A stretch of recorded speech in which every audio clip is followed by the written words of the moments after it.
That's a little bit more. Oh my god. The champ's in trouble. The champ's in trouble. Assassin Banana. This could be it here. DPT Pook has done it. Oh, DPT Pook. I mean, up into space. That's why you don't want to do it. The counter shot is brilliant. The hooks, the up. Oh my god. Jab overhand. Who's still coming off beautifully, and it's.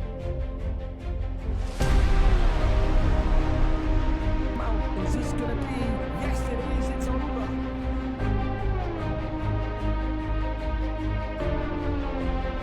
Shots again.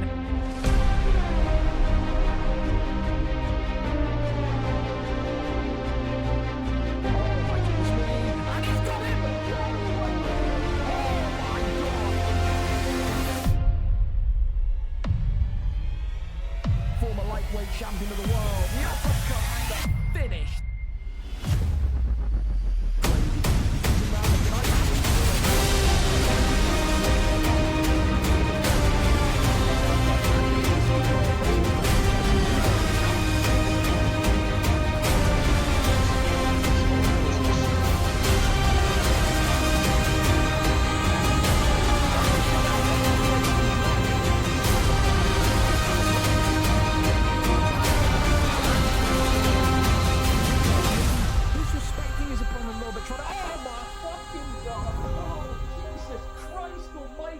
He gets the flying knee. Absolutely slapping. Oh my goodness me. He's slapping something, and it ain't cheap. There's now 1-2's over. Tries to get the takedown and gets another big slam onto him. But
fellas, a little bit late because I set up the fan. Because I'm telling you, if I've got to sit in this absolute sauna of an office for 5 hours in this heat, it's not even the fact that it's hot. There's wind outside, but it's like oven air. It's warm air. So when you hear the wind hitting the mic today, because there's a fan like over there, don't complain. Because if not, I'm going to die. People will probably, will probably support that, enjoy that. But yeah, thankfully this is like the last day of heat we got here in the UK. Then we're going back to nice cold fucking shit weather. Love that. Of course though, final card of UFC 5, VFL 239, and then we got a 2-week post-season, if you want to call it that. And of course, the majority of the gold on the line once again, including that main event, WhimperingIann and vDlchi for the second time. The double title fight of Ian and Bully is what was a dream that just instantly faded away. I think Bully's Xbox has turned into molten lava, so if we're going to see that fight, it may well have to be in UFC 6. But ultimately, fan favorites on the card: Ian, vDlchi, Showtime, Slender's getting an opportunity, Graham on Tick, Nintendo. That's a great fight as well. Can Graham end UFC 5 as champion? George getting another shot at the featherweight gold, a division which he's ran through during his time in UFC 5. Just a really fun one today to kind of celebrate the end of the cycle. VFL 108 was the first ever card we did on UFC 5.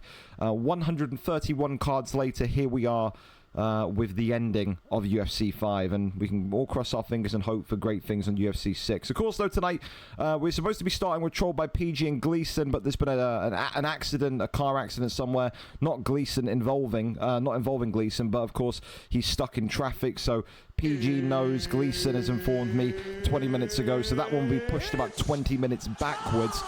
So we'll start off with C. Pierce and Wormy if they are ready and set to go, because of course that's a great heavyweight matchup. And remember, today it is a mega card, so all fighters are legal to celebrate the end of this UFC cycle. Tom Aspinall and Derek Lewis here this evening. A tail of the tape, of course, in this one. C. Pierce 17-25 coming off of a win.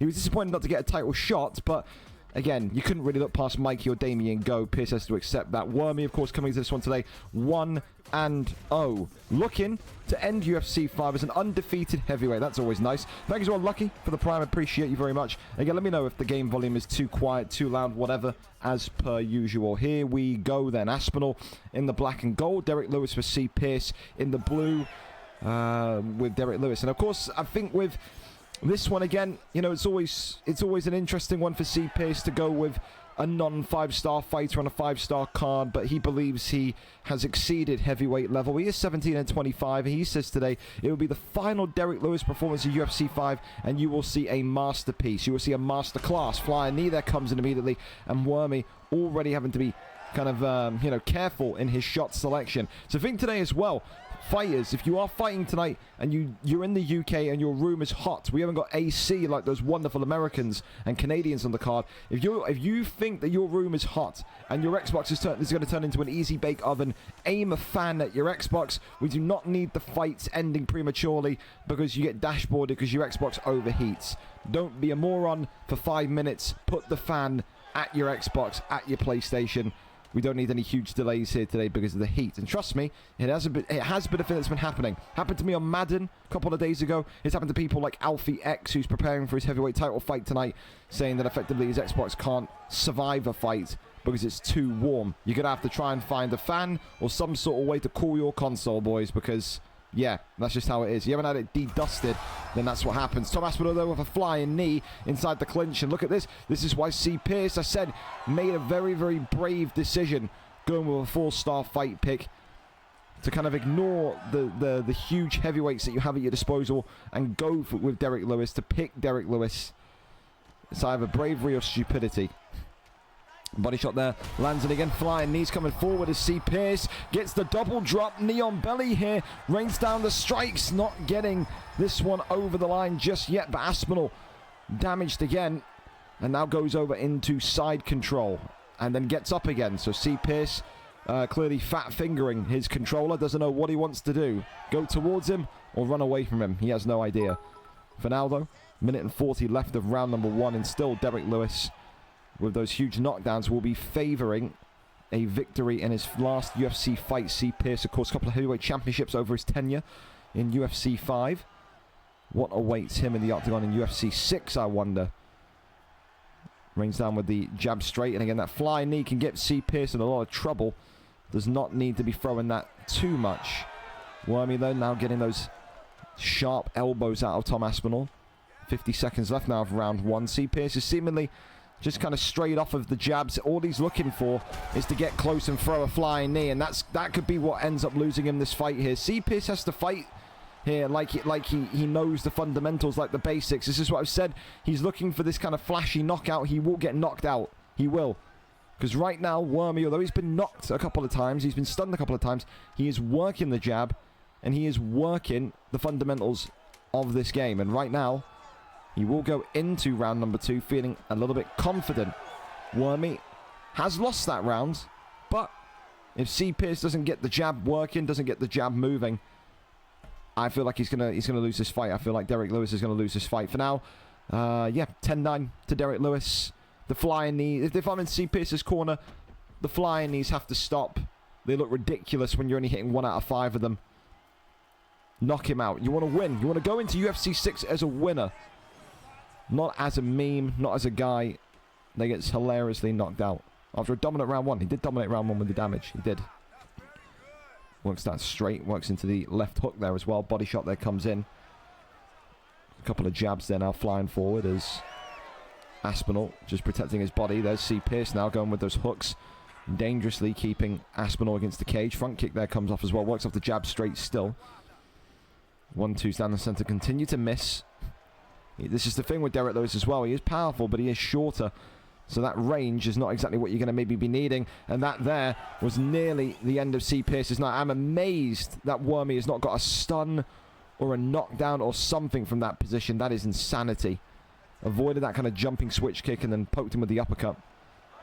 Not much more to see other than that. Big shots here still coming in from Wormy's side, who, of course, wants to find himself on a 2-fight win streak for the first time in his career. Never been on a 2-fight win streak as Wormy. Could this be his lucky day at the end of UFC 5? Big uppercut there, connects, goes back down low to the body. Now you can see there, Wormy just not able to find that closing down range of Aspinall. C. Pierce did a good job getting out of there, just completely backtracked and avoided all the damage. 1-2 down the center again. Right hand was swinging across there from Pierce. Works off the jab, goes back down low to the body. Now C. Pierce is doing nothing on offense here. He's effectively walking back. He doesn't know when to throw. He hasn't got a clue. These two getting a little bit taunting. Look at that head health now. The top right of C. Pierce. He's not going to last too much longer. He's been very, very stagnant in this second round. He doesn't know when to make a move. And he has been knocked down. And now Wormy is starting to rein in the pressure. C. Pierce. Oh, with a right hand. That's blocked up nicely by Wormy. And you can just see again. It's so simple. Oh! But it's all over! Wow! Oh, Jesus Christ. He promised us a knockout. Oh, God. It's the landing from the flying knee. Oh, that may be one of the nicest flying knees I've seen just because of the landing. Tom Aspinall dying in midair. And we said it didn't look good if you're only landing 1 out of 5. Well, he threw a couple in that second round. And penultimately, Jesus Christ, that one landed.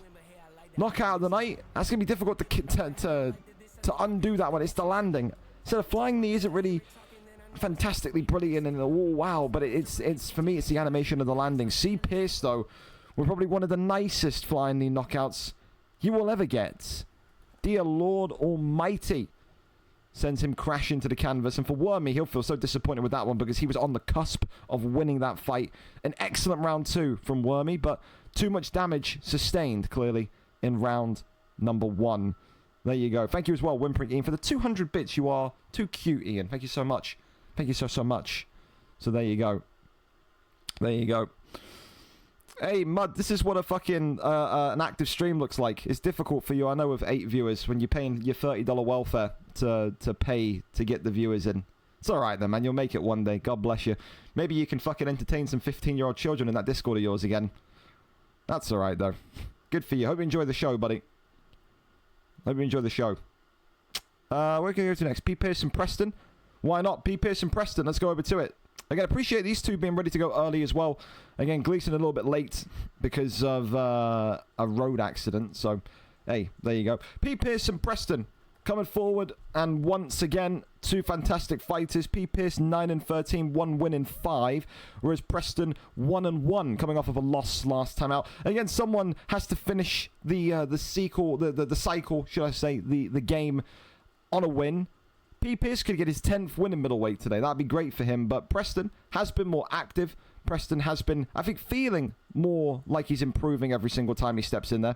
We'll see what he can do today, though. Dricus du Plessis against Alex Poetan Pereira. Fellas, I can hear you in the background. Whenever you're ready to go, you can ready up and take us in. And quickly read through my DMs in the meantime. So there you go. Gleason is 5 minutes away. So Gleason and PG, if you can hear this, will be going straight afterwards to you. So don't worry.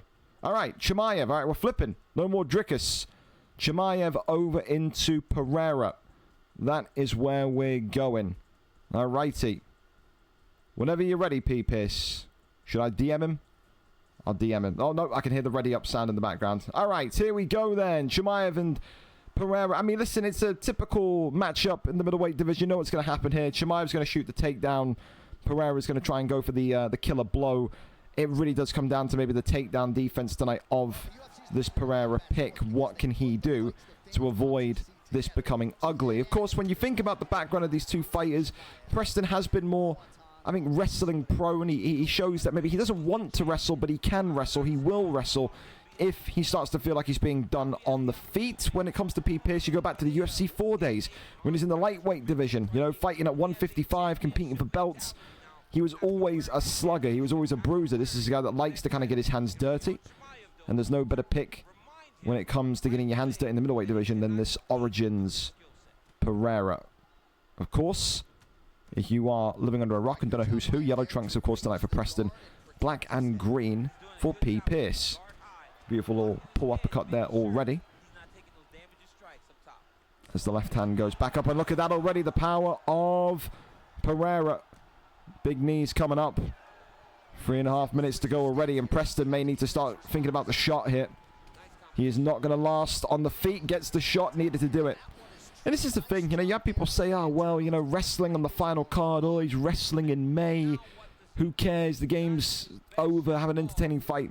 People still want to end their UFC 5 with a victory. That's just the reality of it. You can't expect people to just come out today and forget how to block, forget how to do the fundamentals, forget how to do the basics. And that's not exactly something that Preston is going to give up either. Wonderful little deny there from side control. I will say his denies have become so much more consistent. Have Preston. That's the next stage, though, trying to learn the denies from the submission positions. Gets back up, though, does P. Pierce, and does a wonderful job. 2 minutes and 10 seconds left here of round number 1.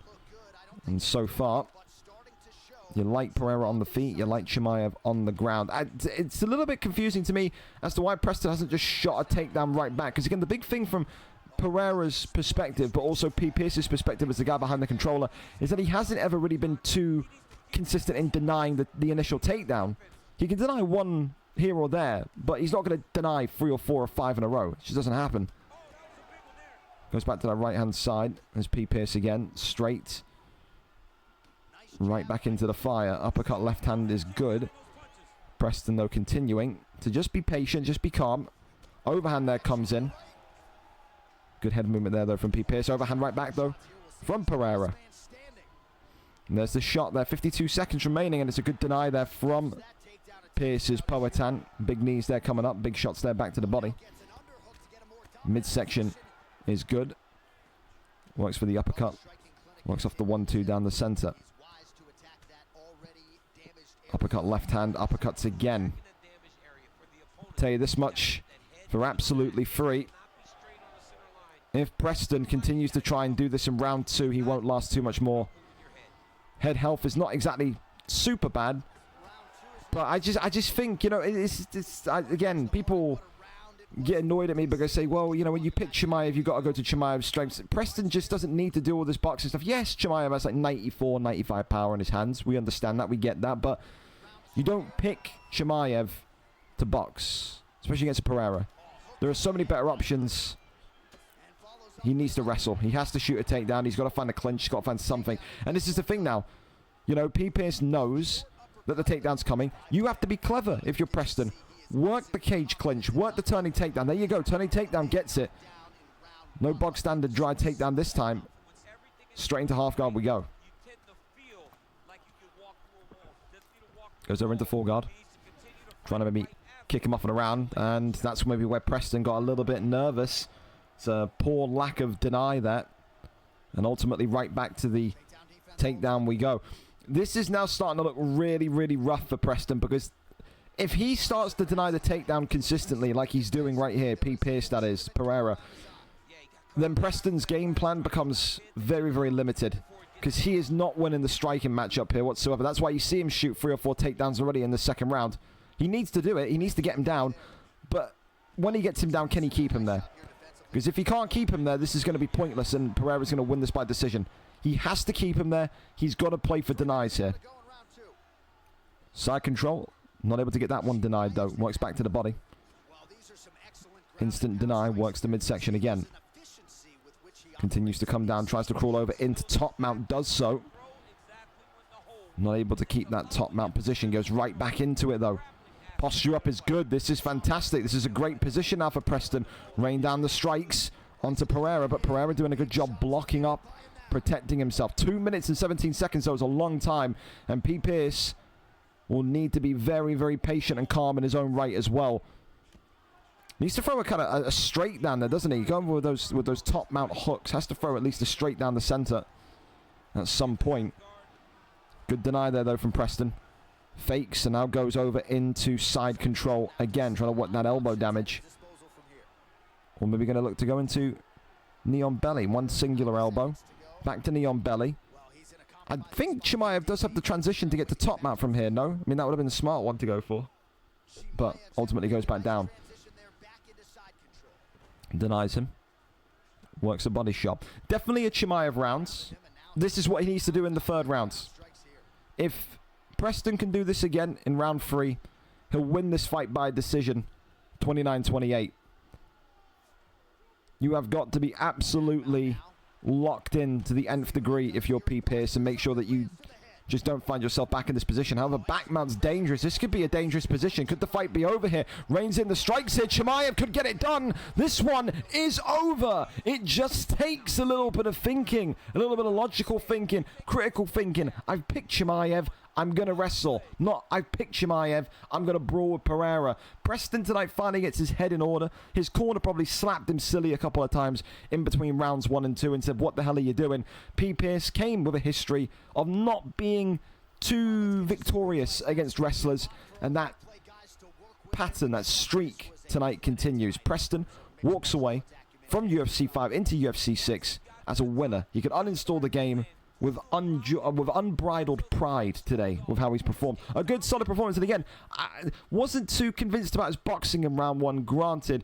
But again, his denies when he got going, when he got moving, so improved in the last kind of month and a half. And that's great. Again, for those kind of lower weight classes, the heavyweights, the light heavyweights, the middleweights, all you want to see is those kind of guys improve ahead of their journey in UFC 6. I put the win on the wrong person. Whoopsie daisy. There we go.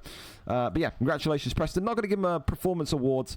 I think if he dominated him in round 1, I would have, but I think just getting the win is fair enough. I don't think he's going to have too many complaints about no performance bonus tonight. Congratulations again, Preston. Top performance, my friend. All right, then. We keep on going. We keep on moving. And I think this is when we're going to go over to the Jack Gleason fight. Jack Gleason, of course, a little bit late because there was an accident on the roads, but at least we are back and ready to go. So let's go over to PG, who is our cameraman here this evening. Appreciate PG for being cool about it as well. PG tonight coming in 3 wins, 8 losses, only 2 wins in his last 5. Gleason feeling good though, winning 2 of his last 3 fights. 2-3 tonight. Wants to end UFC 5 on a positive note, winning 2 fights in a row, but on a neutral note. Wants to neutralize his record and go to 3-3 here this evening. Jones in DC, looking like the picks. Let's see if we see some wrestling here from Jack Gleason. Not a textbook wrestler is Jack, and he switches over into Cyril Gane. That makes more sense. He's a kickboxer at heart. Absolutely, positively he is. Apologies about the low game volume as well.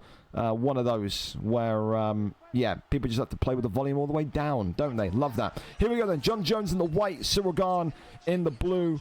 Jones, of course, for Trolled by PG, whereas Gleason is in there with Cyril Gane. And again, appreciate all of the fighters so far just being on time and on it. Like I said, it's such a difficult ask to get you guys to play this horrific dog shit game this late into the cycle. But it's great that we can have a stacked card as we have today to finish off the 131 cards that we've had. It is categorically the most active league that you will find out there. Absolutely. Welcomes all levels. Get involved in UFC 6. Cross-play divisions should be fun. Should be elite. Of course, PG probably has a little bit more experience than maybe what Jack Gleason has. However, Jack Gleason, people forget, was a wonderful kind of welterweight fighter back in his UFC 4 days. Took around about a year or a year and a half away from UFC, so he's relearning his craft effectively once again. PG did have a bit of a mini retirement, kind of disappeared for a couple of months and came back recently and says, put me back in the octagon, I want one more go at things. Ultimately, though, so far, Gleason just struggling to try and get close to Jones. It's that range of Jones, that kind of length, that kind of go-go gadget extendo jab and the side kick that just makes him so difficult to pressure. A little side kick there to the ribs once more. Works off the jab hook there. Goes down to the side.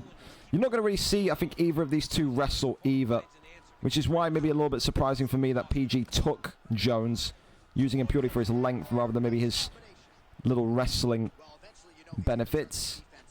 Gleason, of course, a brawler, a slugger, and this is where he wants John Jones, behind those black lines, pushing him towards the cage. Oh, body shot there as though is nice from PG. I don't know if that came out of nowhere or not. I don't know. I haven't really been paying attention if PG's been kind of consistently working the body. I mean, I know he's thrown in that kind of side kick, but is Garn's midsection that weak? Is his body durability that low? That's surprising. Well, if you're PG, though, you've got a target now.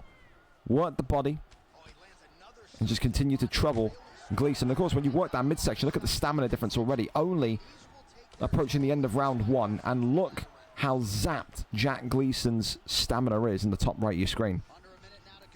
Goes for that right hand, goes back across, body shot there, yep, makes him wince again. Continuing to look, the elbow there glances by John Jones, works off the jab, goes back to the body shot, goes back down low once more. Side kick there to the ribs. 25 seconds left of round number 1. Definitely have to give it to PG, and there's got to be a change up here from Gleason. Because the thing with Gleason is that he's eating these body shots, and then he's trying to throw these like elongated, over-the-top combinations. You know, we're talking about heavyweights here, and Jack Gleason is trying to throw a 5 or 6 punch combination with Garn. He's going to gas himself out. All PG has to do to win this fight is walk backwards, make Gleason with Cyril Garn miss, and work the body. And if he does that in this round, Gleason will go into round 3 maybe with a quarter, 25% of that stamina bar remaining. Round 1, that is a clear as day trolled by PG round. Let's see what Gleason can do to get things back into his favor.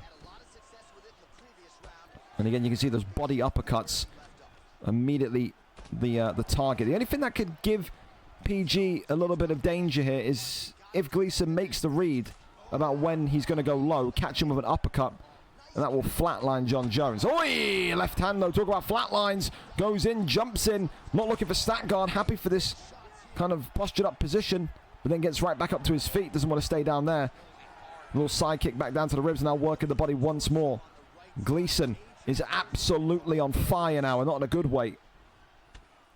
Look at the body health when it flashes up compared to the head health. It is probably about 15-20% lower than the head health, and that's why you can understand PG just fighting the way that he's fighting. Doesn't need to go in with all the sharpness of the elbows that John Jones has. He can just simply go for the jab straight body kick, and it will just continue to work. Gleason has not done a good job in defending his abdomen, not at all. Right side again. However, tries to throw stuff. Oh, clips him. Pull back, hook. An execution shot for John Jones. Not over yet, though, Gleason. This is what I mean. Those elongated, those overly long combinations got Gleason, got Cyril Garn in trouble there. That was nearly the fight done and dusted. Continues now down the center. Gleason. Works off the jab hook, but nothing there. 2 minutes left of round number 2. Gleason, now you can see, having to try and slow himself down, not throw as much. How do you damage your opponent when you can't throw the combinations you want to throw? That is the million-dollar question. Works off that left hand again. PG still just trusting in his block. Really good kind of fighting today as well from PG. Just to not rush and to be so confident in your block. Big knee there. Oh, and the flying knee. Leaps up. Raining down the strikes here. And John Jones tonight has got it done. Jack Gleason, it was that body work that set him alight in round 1. He lost about a third of his stamina. And trolled by PG tonight, a body snatching performance, an expert performance. And he ends his UFC 5 tenure with a big, big victory. So excited to see how he improves in UFC 6 as well, because he is a fun fighter. And you can see those fundamental skills of boxing. He's not going to go and win the Bantamweight Championship or the Elite Belt anytime soon.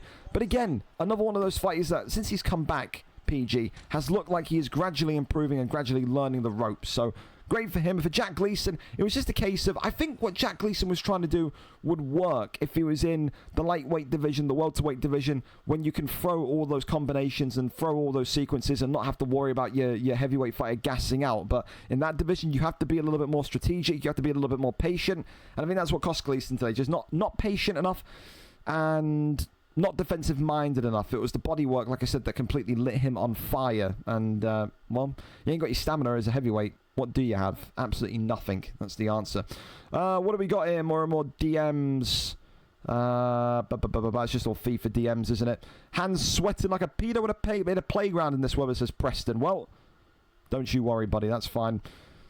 So adversary is pulling out, so that's great. Can't trust you to fight under me or fight on a card in general, adversary. So when UFC 6 starts, you're on unstreamed. What am I supposed to do with that? With an hour and 20 minutes unstreamed for the first month of 6, what do you expect me to do with that when I'm live? It's just ridiculous. Like, what am I doing this stupidness on the last card, man? It's alright. We'll deal with it when we get there. That's fine. I don't want to kind of derail these guys that got to go for FIFA. Let's go to Samson and Jack R next, of course, who continue to bring the funk in this one. Of course, it's a rematch as well. Samson and Jack R. Samson 13 and 27 in this one tonight. 2 wins in 5. Jack R 12 and 9. They're right next to each other in the rankings, 12 and 9, with 4 wins in 5 in this division. Of course, the last time they met, it must have been, oh, dude, I feel like Samson and Jack R like fought right back at the beginning of time. This is not a recent fight. This has got to be something that's been brewing over the last kind of year or so. Samson and Jack R. I mean, it's already a long way back here. I'll tell you this much. Samson, Jack R, Dan F. Where are we going with this one? Mate, you may have been at each other's first ever fight with how this is going. Look at the state of this. All the way back. There it is. VFL 156, the 3rd of October 2024. The last time these two competed against one another. And it was a Jack R round 3 TKO. So it's been literally, what is that, a year, more than a year and a half, more than 18 months since these two have fought against one another. And tonight we get to see the rematch. Can Samson finally get revenge for that 2024 fight? We're there and we're set to go. It's right, Adesanya against Alex Poetan Pereira here this evening. We've got any flyweights or bantamweights on the Xbox side as well that want to solve adversaries' fucking mess, pulling out an hour and 20 before his fight when I'm live and got fights to do. Drop me a DM if you're not booked to fight tonight. Then we'll see. But yeah, Adesanya and Pereira, the Scouser in Jack R, our cameraman, as we get ready and see who comes away with this one. You can see that 1 win apiece, so they've obviously met each other again in OWC. Yeah, it was back in 2024, Jack, that you fought him. It was a long time ago.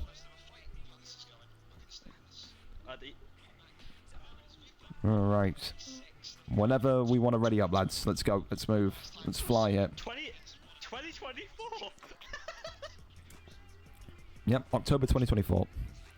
I fought with 2024 and beat him for the belt. You did, yep. You did. Lads, can we ready up rather than just fucking listening in the background? Let's go. Turn the stream off and let's fight. Come on, let's go. We've got fights to get through here. Adesanya and Whittaker. Oh, we haven't seen a Rob Whittaker fight in quite some time, have we? Oh, Jesus. I think he turned his microphone off, so the game volume got boosted there. Sorry, Bruce Buffer's just completely deafened you. That's all right, though.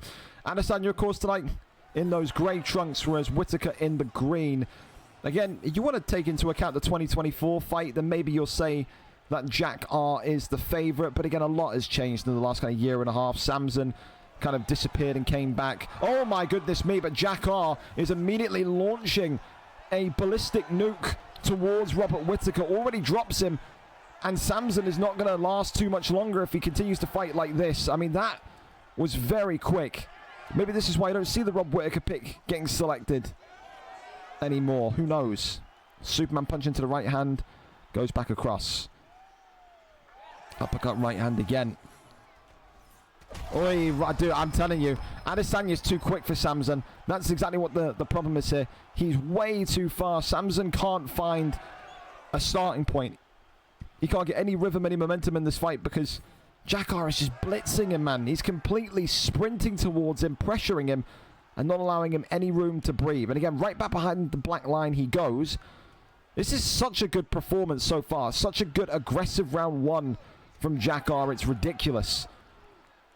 He often refers to himself as prickly. Sends me a different picture of a cactus every time he wins a fight. I wish I was joking. That's just his calling card. That's just how it is. Heath Ledger and the Joker had the Joker card. Jack R has got a cactus card. And there's always a cactus hidden behind a spoiler as well. It's funny.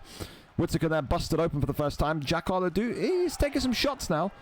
Samson starting to finally find himself in this fight ever so slightly. Left hand comes across. Uppercut there, just being avoided. Works off the jab. Front kick, goes back down low, left and right handers. Samson once again, just eating a shot. This is the thing. It's that reach difference again. You can see it. It could be a card tonight where we're talking about the reach difference often. So many fights already on this early part of the main kind of stream card today, and we're talking about tall fighters against short fighters. If you're Samson, you have to keep the fight close quarters. If you're Jack R, you need to walk backwards and do exactly what we saw in the last fight, which was just... Oh, head kick. Well, using the 12-foot leg kick or head kick of Adesanya there to kind of rattle Samson to his core. Samson, of course, a phenomenal fighter during the course of UFC 5. Won a middleweight title. Had some incredible runs in the light heavyweight division as well. Jack R, of course, has constantly floated between that welterweight and middleweight division. Both of these two have two things in common. Number one, they love to brawl. Number two, they have an exceptional knockout rate. Round one, though, in the books. And Whittaker ending the round on top. However, I'm still going to give the round to Jack R just barely. Jack R had a fantastic 3 minutes to start this round. And then the last 2 minutes were Samson. So, yeah, maybe he let off the pressure a little bit. Maybe he got clocked. Saw that kind of... that health pack appear for Adesanya, and he got a little bit kind of not scared but anxious, moved on backwards, and that allowed Samson to kind of come into this fight. But again, the knockdown will give it for Adesanya. And I just wonder now, if you are Jack R, how do you start the second round? Do you go for pure out aggression, or do you look to maybe kind of, you know, strike him from distance, work those side kicks, work those teeps, try and, you know, annoy Samson here tonight? Round two, up and underway. Whittaker, Samson will absolutely need to get tight as quick as humanly possible, and he does. Big uppercut there, and he's playing into the Whittaker pick's hands now. He really is. Ducks the head kick. Oh, how's he not stunned him and dropped him? Wow, I'll tell you, that was dangerous.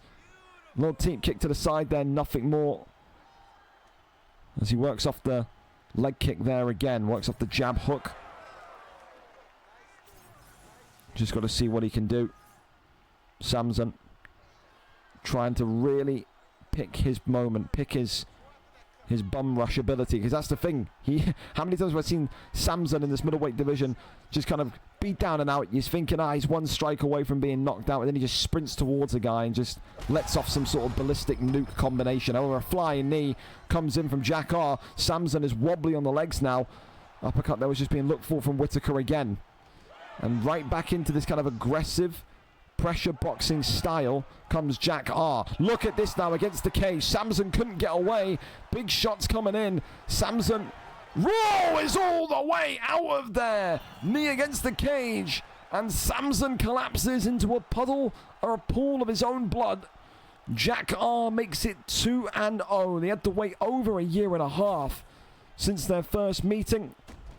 And Jack R communicates the same message as what he did back in October of 2024. I am still the better fighter. Brilliant pressure boxing from Jack R. And again, really like the Adesanya pick from him today. Used that one perfectly to an exceptional level. Used all that length, all that reach, all of the above in a brilliant way. It's the round 2 show tonight. Look at that. Every single fight so far ending in round number 2.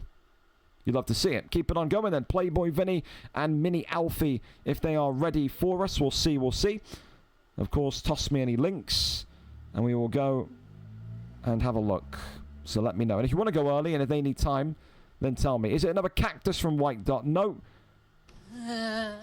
that's fucking creepy. That's creepy, Jackar. But the memes, whenever you win, I look forward to them all the time. I certainly do. All right, so yeah, whoever wants to kind of go up next, if Vinny and Alfie need some time, then that's absolutely fine. If you see your name on the screen, let me know. Come forth, and we can go to you next if you want to get out of here nice and quickly. And again, if anyone in the bantamweight flyweight division tonight wants to come in, because adversaries pulled out of an hour until this fight, then let me know. We can try and get you a fight. There's always one. There is. Thank you, Ross, as well. Appreciate you massively. Top man. Vinny, I'm live, sir. Vinny, make sure in future, because I don't always check the chat, because I'm checking Discord and XYZ. Make sure you get it to me in DMs in future, yeah? But, yeah. Why has Timmy Cole got his own role? He is sponsoring the league. So he asked for his own role. So the man gets his own role. Yeah? It's fantastic, isn't it? Anyway, Vinny, I got you. I'm coming over to you, man. Vinny and Alfie. I mean, this is a fun matchup for me. I don't know why there were so many laughing emotes in this one. I feel like this is a good fight. You got two sluggers in there. 3-2 against 2-2. 12 versus 13th in this division. Alfie coming off a 2-fight losing streak after such a promising start.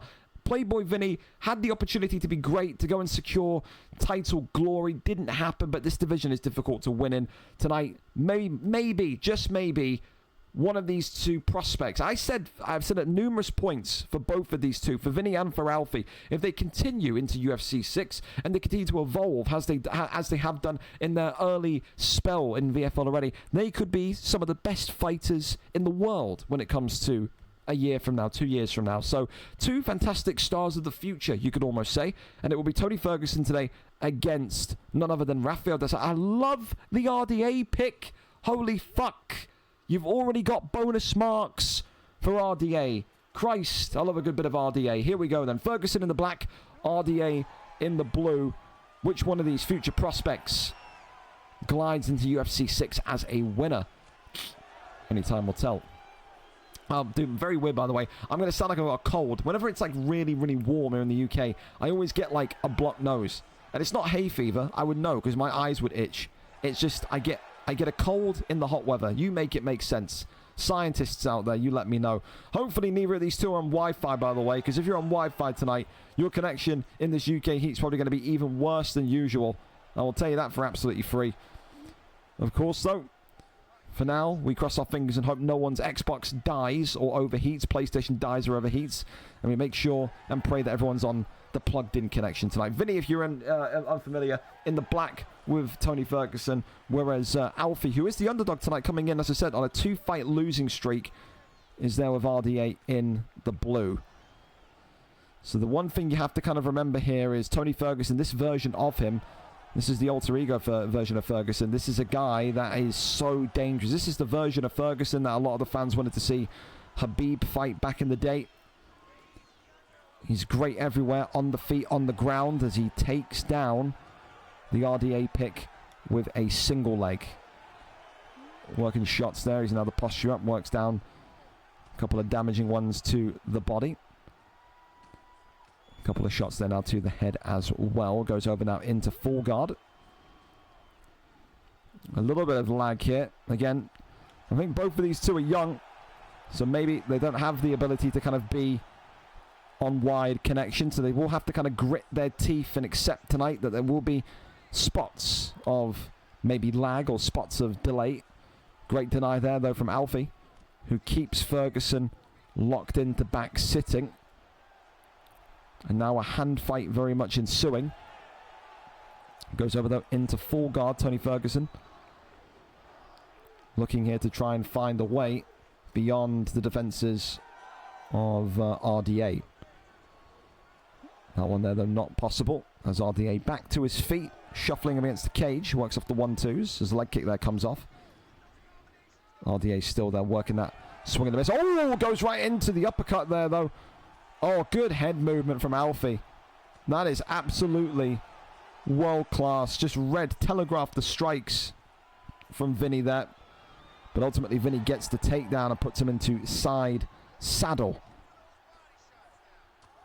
And this is where the sharpness of Ferguson is so elite. Side control, side saddle.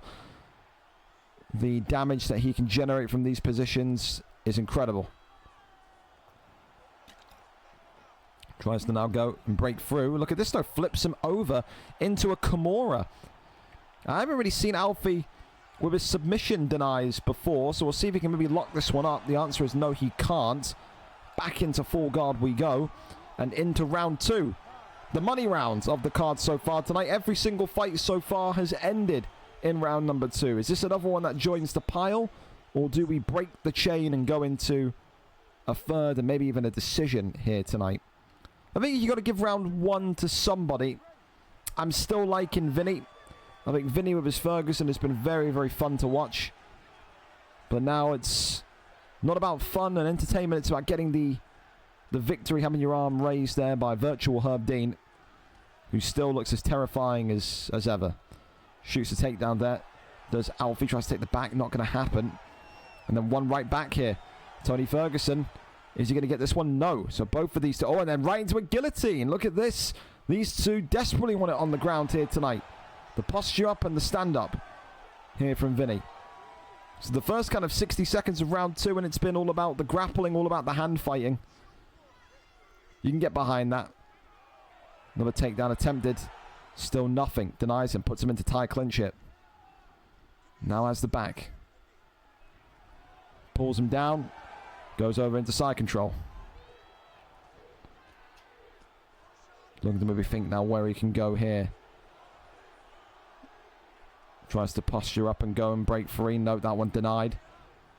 Pulled right back in as well. Dude, we've seen like both worlds of brilliance here. This is what I'm talking about. 2 fantastic prospects, man. You've seen this incredible kind of striking. You saw a little bit of wrestling in round 1. It is all wrestling here in round 2. Both of these two really wanted to show one another that they are the superior, the dominant control grappler. And so far, neither of them able to kind of get a substantial amount of control. Another takedown attempt at RDA. And Ferguson, in fairness, are really starting to burn their stamina, though, by doing this. So it's a large chunk gone halfway through into round number 2. And you got to be thinking both of these two are thinking about body strikes, body strikes, body strikes now. There's no other way that they can be fighting at this stage.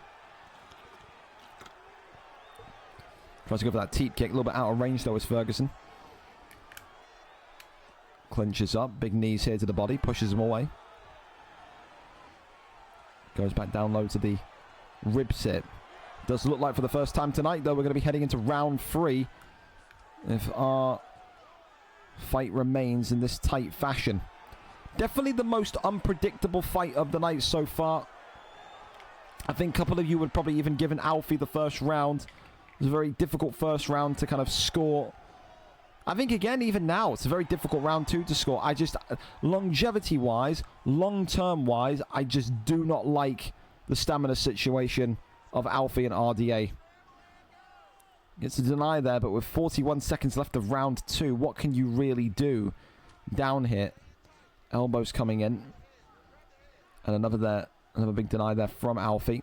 Tries to quad over into top mount. 23 seconds. Is this enough to get perhaps a stun to win the round? We're going to find out. Reigns in the big punches here. RDA. Oh, but that drops on down. Nothing more to see than that. And that is round 2 in the books. And according to the stats, blue corner takes that one. So, yeah, I'm sticking with Ferguson won for me in round 1. I'm sticking with RDA wins there in round 2. It's 1-1 going into the third. Could we be seeing our first decision of the evening being 5 accelerated minutes away? It's all business from Alfie. You see as well, Vinny getting the bow or initiating the bow at the start of the round, but Alfie's not interested. He wants to fight here tonight. The young scrapper showing a little bit of everything. So I'm saying, man. Oh, big flying knee there, though, from Ferguson. And now Vinny is turning it on. That's a huge start to the round from Vinny. Absolutely ginormous start to the round.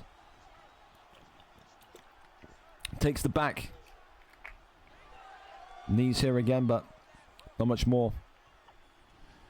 Leg kick comes off, works up the double jab. Shoots the takedown. Takes the back. Nothing there. Uppercut. Back down low to the midsection. Left-hander comes up. Oh, good shot selection. And I think, to be honest, really, Alfie needed that because he was starting to look a little bit lost on the feet there. However, wonderful flip and rotation. Wonderful from Vinny. Vinny has absolutely dialed it in. He's suffered in that second round. He has fought so professionally, so smart in this third round. He really has. The only thing that could switch the tide again would be a Alfie stun or knockdown. That would really make things interesting. But right now, Vinny, for me, if it stays like this, is going to win this fight 29-28 tonight. Looking to take the back here. I would imagine he's going to try and take the back at some point. Knees to the midsection is smart because, again, that stamina differential. Looking at stamina on the top right and top left. You're a blind man if you can't tell the difference. Tries to fake the head kick. It's a little bit too slow for him. There's that right hook there, though, from Gilbert Burns. Takes the back and wrestles him down. Goes into backside. Works the body shots it. Goes up, pulls him back in. Has to be smart here, does Alfie, because he can still win this round if he gets a submission off. But it just does not look like he's got the control here. However, breaks for into stack guard and collapses back down into half guard. That timer, that clock is going to be flying down in his mind. And if Tony Ferguson gets back up here in any capacity, I think Vinny's won this fight. There's a hope, there's a way. That's what Alfie will be saying to himself. Denies him there from backside. That's excellent. Takes the back mount here. Imagine if he flattens him out and manages to find a way to get some damage. I think he intentionally moved over into half guard there, which is really smart from Vinny. Now into top mount. And I think that's going to be all she wrote, unless he gets a stun here. Big elbow comes in, and yeah, Vinny has done enough for me. First decision of the night. And I've got that one being a Vinny decision victory. 29-28, a really, really good technical fight, though. That round 2 was excellent. Fair play to both of you. Whoever's won or lost does not matter. That second round was a showcase of fantastic wrestling. And I say what I say again. I think both of you, you know, 2 younger fighters on the roster. I think both of you stick to it, are going to be a real excitement to watch over the next coming 1, 2, 3 years, however long UFC 6 is out for, but we'll see. 29-28, unanimous. It's got to be Ferguson. Yeah, the right decision, and I think Alfie probably knows it was the right decision as well. A very good fight, a very technical fight, and a classy fight from 2 really exciting prospects. Congratulations to Vinny. Ends his UFC 5 in the VFL Octagon with a win. Doesn't matter if it's a decision or not. They all count the same. Congratulations. Up next, though, we go over to Damien Go and Zurojin. If they are both here, we'll see if we've got a link before we do the tail of the tape. What do we have here? We do have Damien Go. Fantastic. Ready and set to go. No pun intended. Damien Go tonight. Yep, in the lobby there. Damien Go tonight, 6-3, 4 wins in 5. He wanted another opportunity at the heavyweight belt, was not to be. Zurojin, another fantastic fighter, 3-1 since he came into this heavyweight division.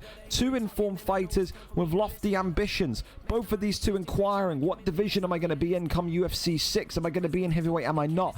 There is almost a feeling that both of these 2 tonight want to put on a show to prove to me and to prove to the rest of the division and the roster that they should be higher than where they are currently in this heavyweight division. John Jones against Magomed Ankalaev here tonight in this. Why are we in light heavyweight?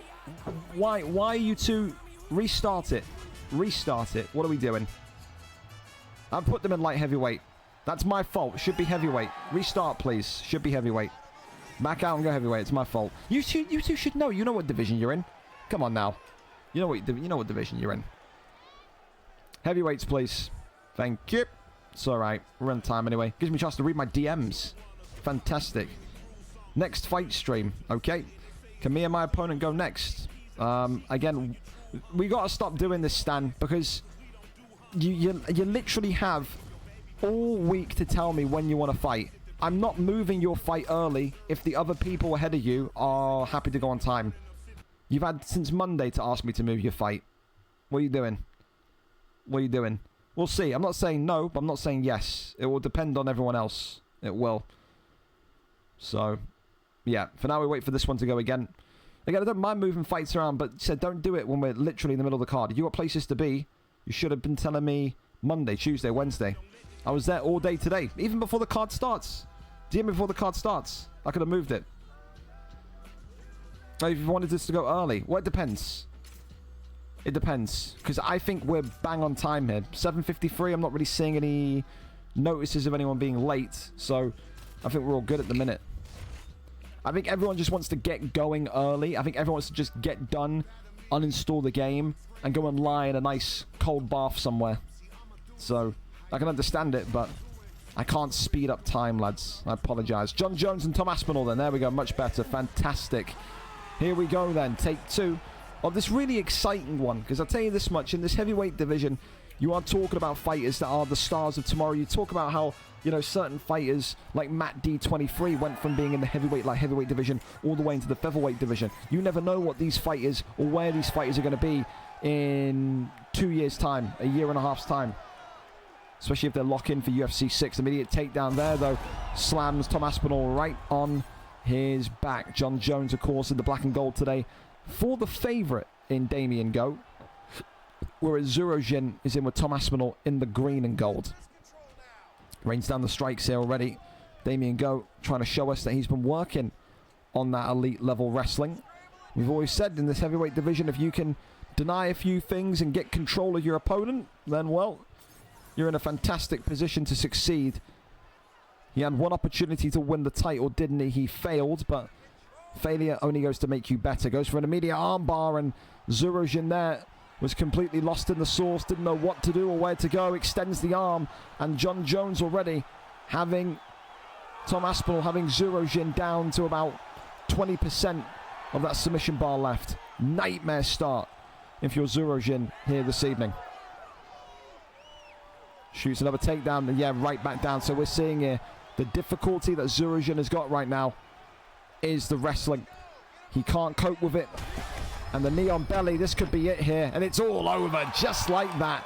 Damien Go making a statement here tonight. He says, 4 eyes in the KC shirt. Don't you dare put me, don't you dare disrespect me and put me in this heavyweight division come UFC 6. He's been phenomenal in fairness. You got to give credit to him, to his brother that I think as well has helped him get better, G09G. What a performance again. Ends his UFC 5 career with a 5-1 heavyweight record. For Zurojin, listen, you know, you have to fight the better guys. You're 3-1. Maybe you feel a little bit hard done by that the opponent was too strong, but that's the only way that you know where you're at. There's no, like I said before, there's no shame in losing. There's no shame in losing to a great fighter like Damien. And I think, again, still Zurojin, if he continues in UFC 6, is going to be a prospect, definitely, to say the least, in those kind of lighter or those heavier divisions, should I say. And for Damien, I mean, right now, if you put a gun to my head and say, listen, you've got to move him, where are you moving him into? I think he's a middleweight. I think he's looking like a purebred middleweight there. I think he's better than light heavyweight. I think if you gave him the title shot again, I think he would win it. I do. But, listen, that's the nature of the beast. When you get your opportunity late on in the cycle and you lose your title fight, it's kind of a one-and-done type thing with opportunity. So, there you go. Tez is stoned against Solis next. Looking forward to this one massively. Should be absolutely phenomenal because, again, I've been a big fan of Tez ever since his featherweight days. I say, again, that I still think he's got one of the most entertaining and fun Zabit performances that I've seen back in, I think, February or January of this year. But again, his opponent, not too much is known about him because he is still relatively new. Tez Stone tonight coming in with a 1-2 record. Solis, though, 0-1 on his debut. Someone tonight goes into this new era of UFC 6 with a win on their record. Ian Machado Gary against Tyron Woodley. And I think that will probably scare Tez a little bit because when you see Tyron Woodley, you are looking at this and saying, okay, he's going to wrestle my nuts off. With Machado Gary, you got the reach, you got the ability to kind of poke at him from distance. And this is a similar kind of build as to what he was familiar with Zabit. I said this before, Tez, I think the majority of his victories have come when he has been the significantly taller fighter. He will have that height advantage again tonight against Tyron Woodley. Green trunks for Tez, and then black and gold trunks for Solis. And again, super happy to have Solis with us. One of the, I think, foreign exports of the league. One of the foreign exports of the welterweight division. but can he deal with Tez's Stone's incredible pace and pressure? Because not many people could in that featherweight division when he was feeling himself. So far, though, Solis saying, all right, if he wants to pressure, we can do the same. Immediately walking down Tez here and using those heavy hands of Tyron Woodley to initiate an early bit of momentum. And this is the thing, Tyron Woodley, he is slower than Gary. He is less kind of agile than Gary, but he does pack a serious punch. He's like a, you know, he's like Islam Makhachev, but Islam Makhachev light, isn't he?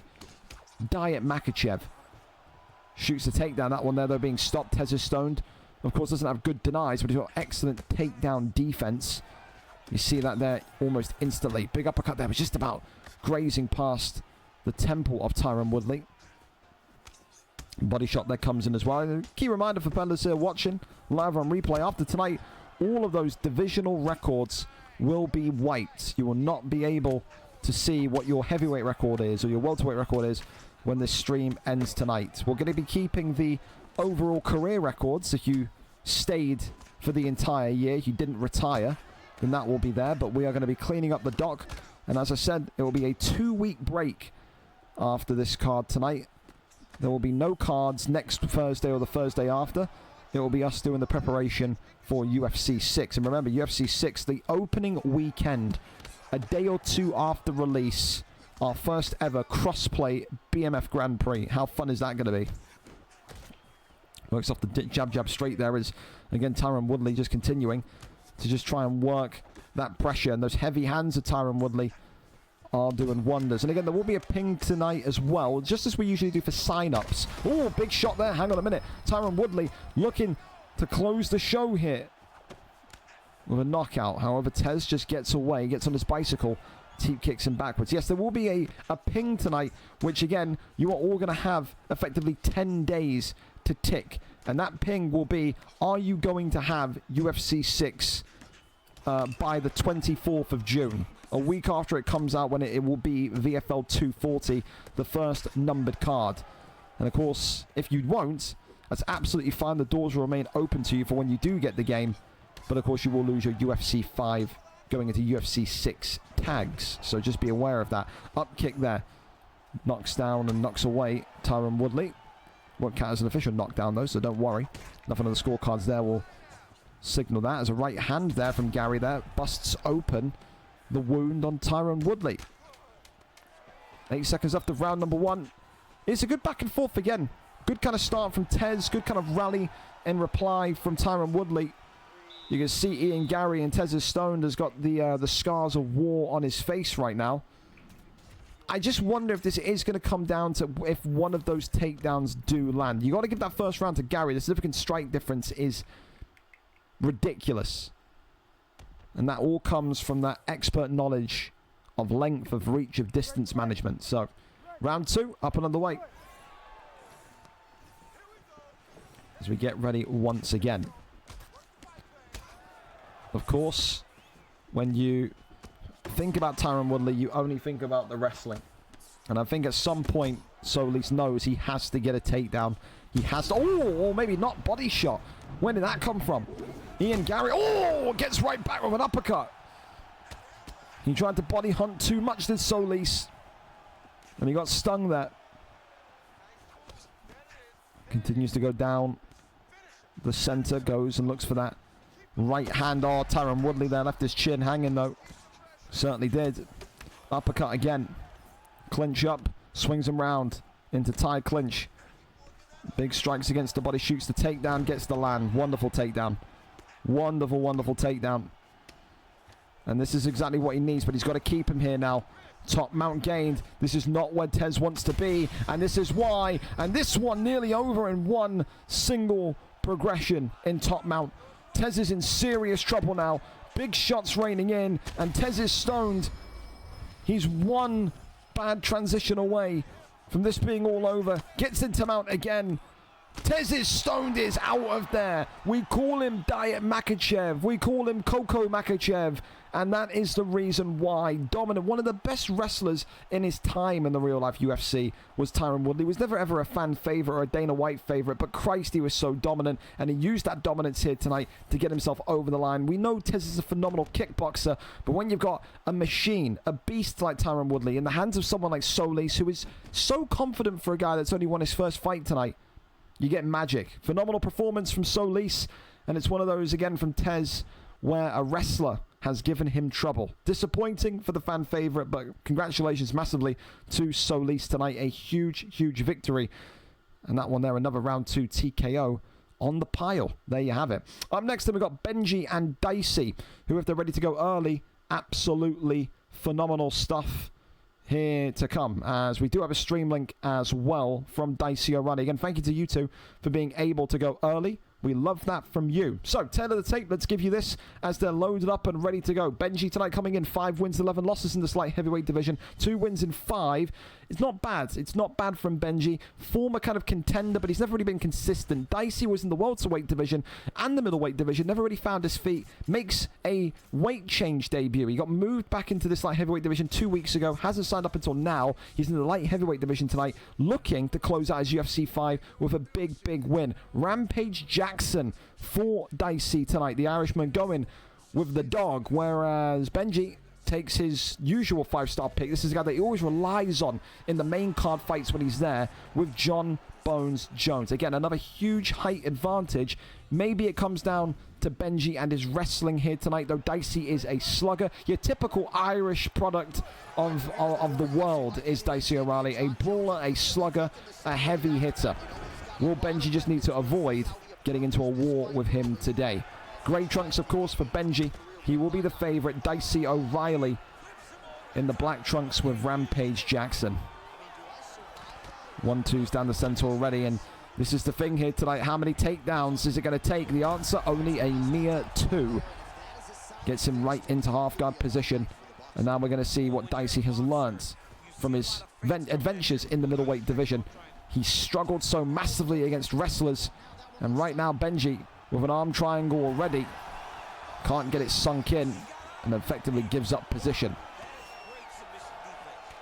Well, that's the warning sign. That's you know, everyone gets a warning sign. That's your warning sign if you're Dicey. You have to defend the takedown. Oh, whoa, or the head kick. Sweet heavens almighty.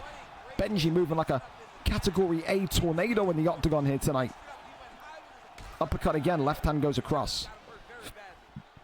This is the thing as well. Dicey going to struggle to just even get any connectivity on Jones because of that height difference. He has to walk towards John Jones without fear every single time. He cannot walk backwards. He has to march towards him. Trust in his block, trust in his defense, and make Benji uncomfortable. When Benji is uncomfortable, that's when the clinches will start. That's when the takedowns will start. You have to make the fight uncomfortable.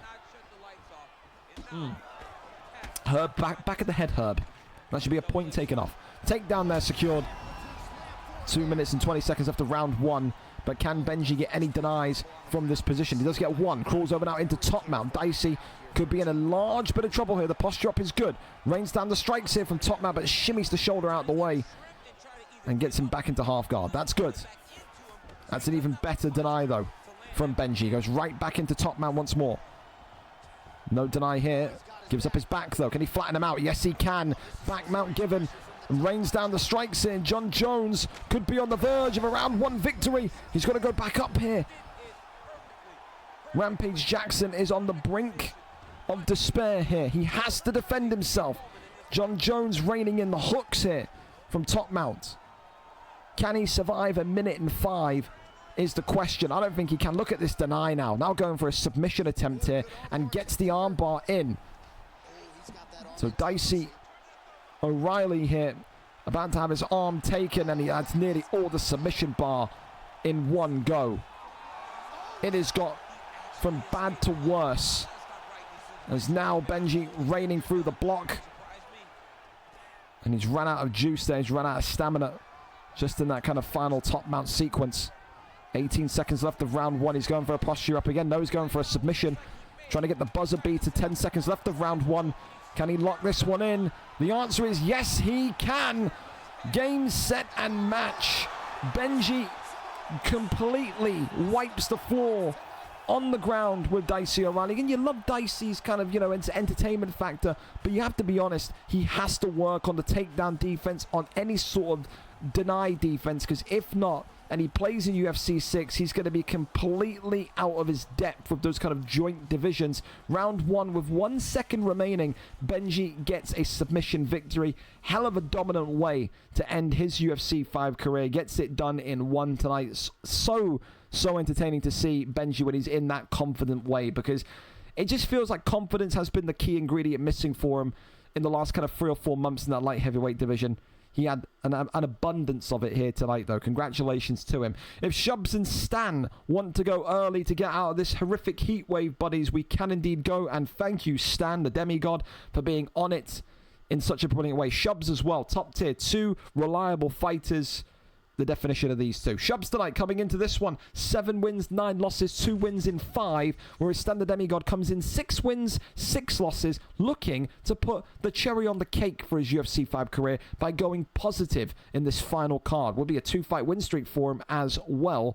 Let's see what he can do here tonight against Alex Pereira. Lyoto Machida is the pick as well for Stan the Demigod. Love these kind of niche picks, by the way. Absolutely phenomenal. We've seen an RDA. We've seen a Lyoto Machida. What else are we going to see tonight? That's the ultimate question. Here we go, then. A huge opportunity to finish the game positive. 7-6 is what is in the eyesight. But Lyoto Machida against Pereira, that's the definition of a mismatch, isn't it, fellas? That seriously is. Pereira, of course, in the yellow tonight for Shubs. Whereas Stan the Demigod, or Spider Mark, is in the black and red with Lyoto Machida. And you don't see too many people go Lyoto Machida and also try and pressure box right off the rip with this aggressive style against Poatan. And I'll tell you this much, he better be absolutely symbiotically connected to his movement, to his footwork here, because if you play this way against a Poatan and you make just one incremental mistake, you can be grounded very, very quickly. Overhand, they're coming in immediately. Look at this. Oh my goodness me. Shubs there, knocked to the canvas already. And he is looking like he's taken a beating here. Big right hand, though, from Pereira. Reminds Machida just how easy it is for Pereira to get damaged. Look at that. Just one singular hook, and he's already on dark orange for the health pack. He's going to need to dial it down at some point, is Stan the Demigod, but it's not going to be anytime soon. The way that he is just charging at Pereira is so good. Oh, the bravery. Right hook. Maybe going to be the one to seal the deal. It's a right overhand instead. He does love the right hook, but when he feels a little bit of confidence, he will bring out the overhand. Oh, the front kick, the Machida classic. Continues here, drops Pereira. Knee on belly, looking for the finish. And that there is how you get a performance of the night bonus. Stan the Demigod, take a bow. A niche pick tonight with Lyoto the Dragon Machida. And he had no fear. He walked Poatan down. He completely put Poatan in the corner, patted him on the head, and then just initiated this barrage, this missile sequence of strikes. And Shubs just couldn't handle the pressure. And again, the top boxers in this league, PlayStation, Xbox, they all come from that pressurizing background. It was no different there tonight. Stan the Demigod, what a way. What a performance to kind of signal your way into the UFC 6 rosters. Congratulations to him tonight, a round 1 TKO.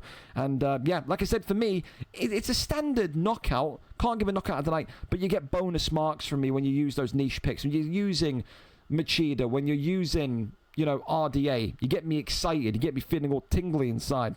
So you get that for the pick, I think, as well. Thank you so much as well to Walk 'em Down Turbo. Hopefully I got that right. And also Sun to Glory.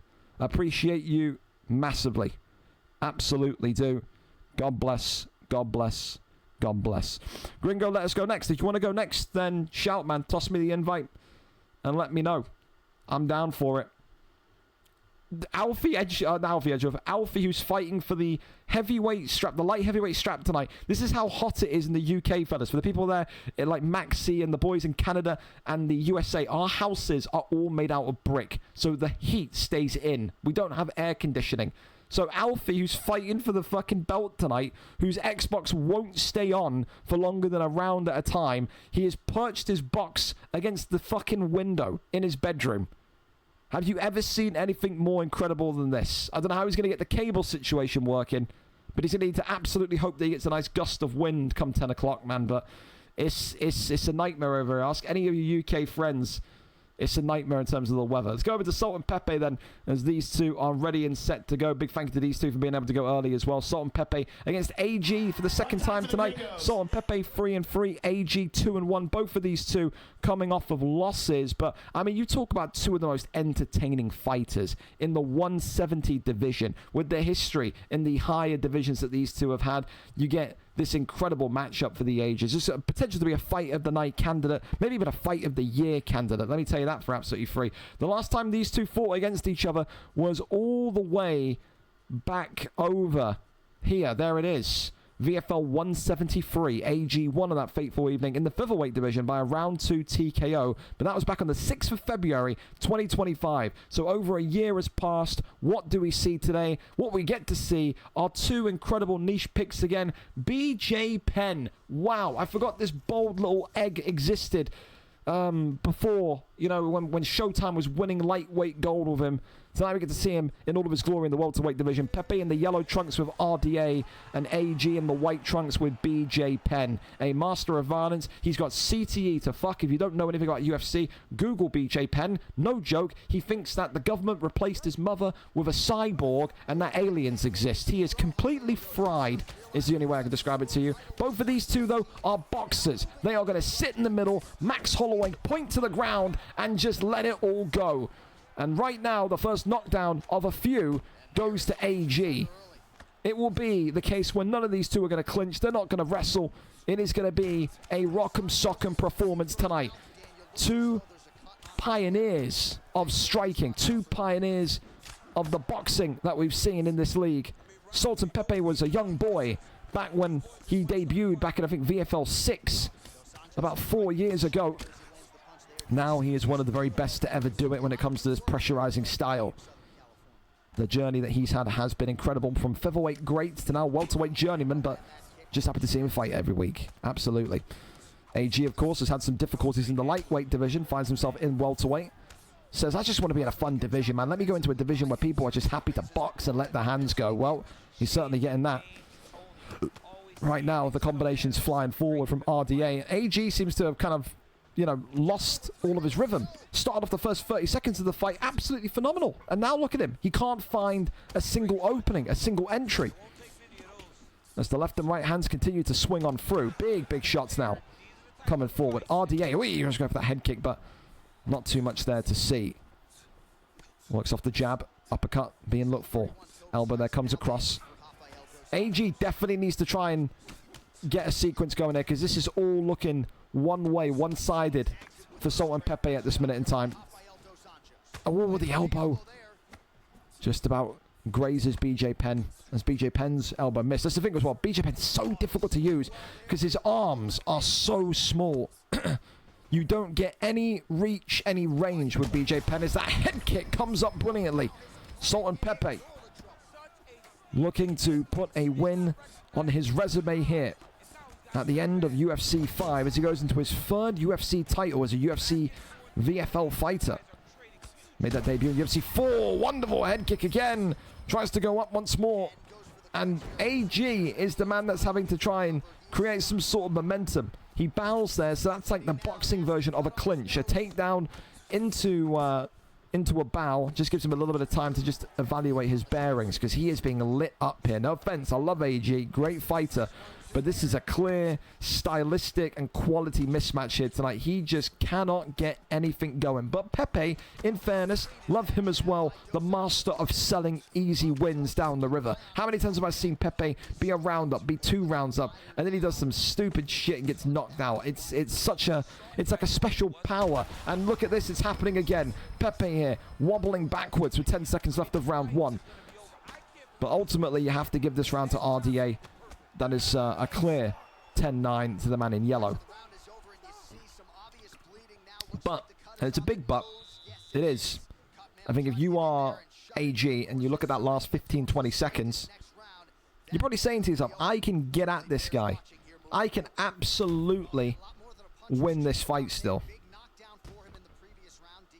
Especially in, again, for AG, it's ironic. It's the first 30 seconds and the last 20 seconds were all him.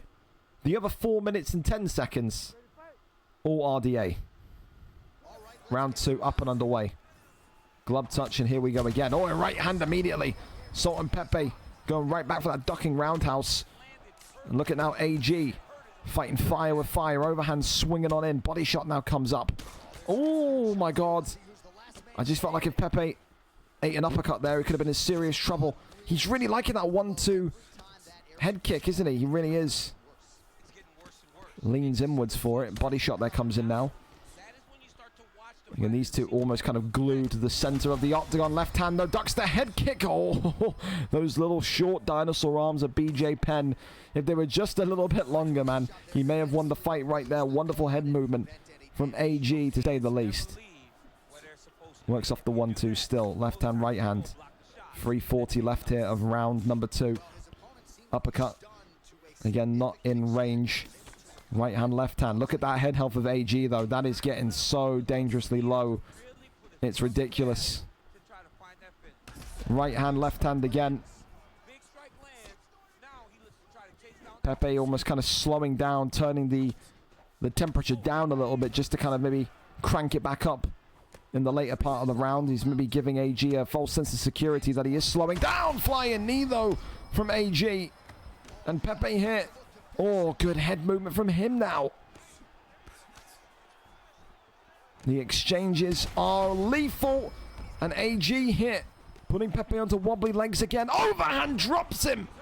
Pepe in a lot of trouble now. 2 minutes and some change remaining. And if you didn't believe in AG, you've got to believe in him now. He has found his rhythm. He's found his mojo again.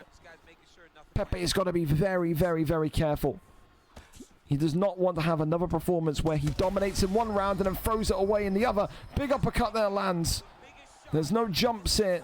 Two men that respect one another. The overhand clocks and drops BJ Penn, as this looks like the beginning of the end. RDA continuing to just put the beat down on him. AG has got to get out of there, excuse me. Oh my word, how many more shots can BJ Penn take? The answer is none. Game, set, and match from a trailblazer, a featherweight pioneer in UFC 4, and he ends tonight as a winner in the welterweight division. Fight of the night. Two absolute ballers when it comes to kickboxing. Fun fight, phenomenal fight, and it was always going to be kind of who makes the first mistake and who can't regain grip of the fight when they lose that momentum tonight. Ultimately, you got to give credit to AG as well, because AG in that first round was really fed to the dogs, man. He had kind of that starting 30, that ending 20, and then was completely lost in between. He nearly had Pepe there in that second round, but ultimately nearly is not enough. Fight of the night for me so far, and yeah, as well, it's nice as well, because again, another niche pick in RDA. You don't get to see too many RDA picks, man.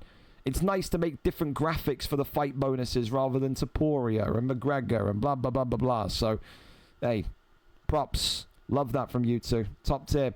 And we can still keep going. Rossetti is ready for us up next. We can keep on flying by. Rossetti and Tormenta. They've called this one. They've said tonight, this is not just a fight. This is, for us, a championship fight. Whoever wins here tonight is going to get their brown belt. Rossetti, 39 wins. Tormenta, 39 wins. Only one of these two will end UFC 5 as a brown belter. 40 wins, you get your brown belts. Of course, the end of the tape for this one tonight looks like this. Rossetti, of course, another fan favorite in the league. 12-17 for the former champion. One loss in his last 5 fights, so the form is not bad. For Tormenta, on the other hand, though, 1 win in the last 5 fights. 6 wins, 1 draw, 17 losses.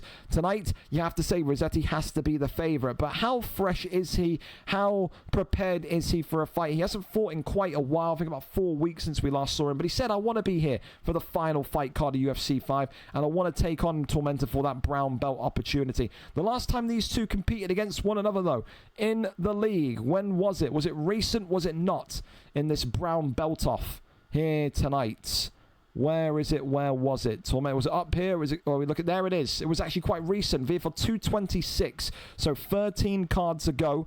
Rossetti won in round number 1. That was on the 19th of February of this year. So you're talking about 3 months since they last competed against one another.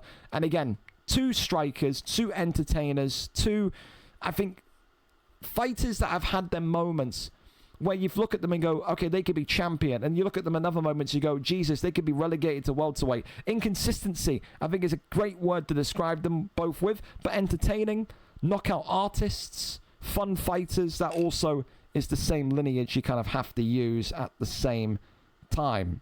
So there you go. He's online but not hearing from him, and he's just messaged now. Absolutely fantastic. So, yeah, it looks like we're going to be imminently approaching this one. We'll stick this one. We're in great time as well, fellas. Appreciate everyone being early on this one tonight as well. Like I said, after this fight, next fight isn't scheduled until 8:50, which, of course, is the big question mark fight because the adversary is pulled out about an hour ago. So I still need to actually sort that because, yeah, a little bit of a tricky one. That one, a little bit of a tricky one because I don't know who you put in for that. Against Winter as well. It's not exactly an easy fight to go and get a sub for. Maybe we'll go and get that fucking one guy from the Discords. The fucking clinch exterminator. Good look at him. But, yeah. Let's have a look. I can't even find them on Discord. We're gonna waffle so much in the fucking Discord, man. Holy mother of God. They're all awake at like 6 a.m. And then they're nowhere to be seen when we need them. Eh? Let's see. Clinch. Enthusiast. I need Exterminator. There he is. Oi. Want to fight or no? We'll see if he says yes. A yes. Ah. Alright. So, I think we're going in. No. Maybe. We're nearly there. Thank you, SB, for the raid of 6 as well. Appreciate it, mate. Thank you. Final card of UFC 5 tonight. Melted Mountain for the follow as well. Your name says how I feel. Because it's fucking very warm. How many fighters are black? I've been black belts, by the way. Only one. Lee 66. So, yeah. Again, you got to remember as well, if you retire at any point, you lose your career total. I delete the row, and I don't redo it all when you come back in. Because if I redid it all constantly, then I'd be back and forth. Back and forth. Let me end VFL and bantamweight, flyweight, give me double duty. You know that's not how that's going to go. I'm sorry, man. Can't be doing that. I apologise. What can you do, though? We wait and we see for this one. Meantime, I can go and DM some more people about this potential fight opening.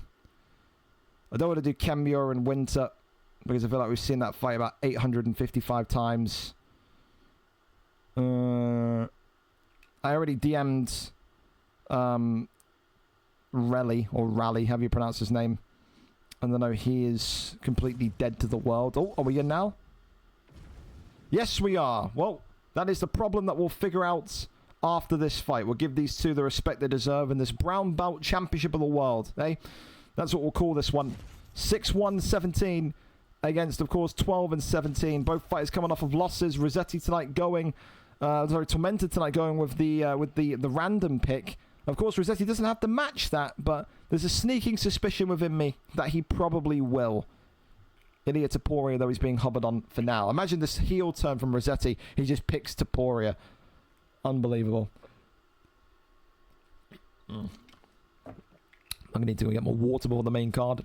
Oh, no, random. Okay, here we go then. So, random versus random. Who gets their brown belt tonight? When they met 3 months ago, Rossetti won by a round 1 TKO. And that there is a good sign for what's to come.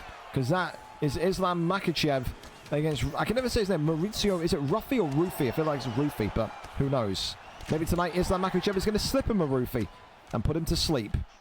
Rossetti now will categorically, even more than before, be the favourite in red. Of course, Tormenta is a top-tier striker. This is a guy that has got incredible knockout power, incredible knockout ability from the welterweight division. But Rossetti, yes, he strayed away from wrestling, but he can still do it if he feels the need to.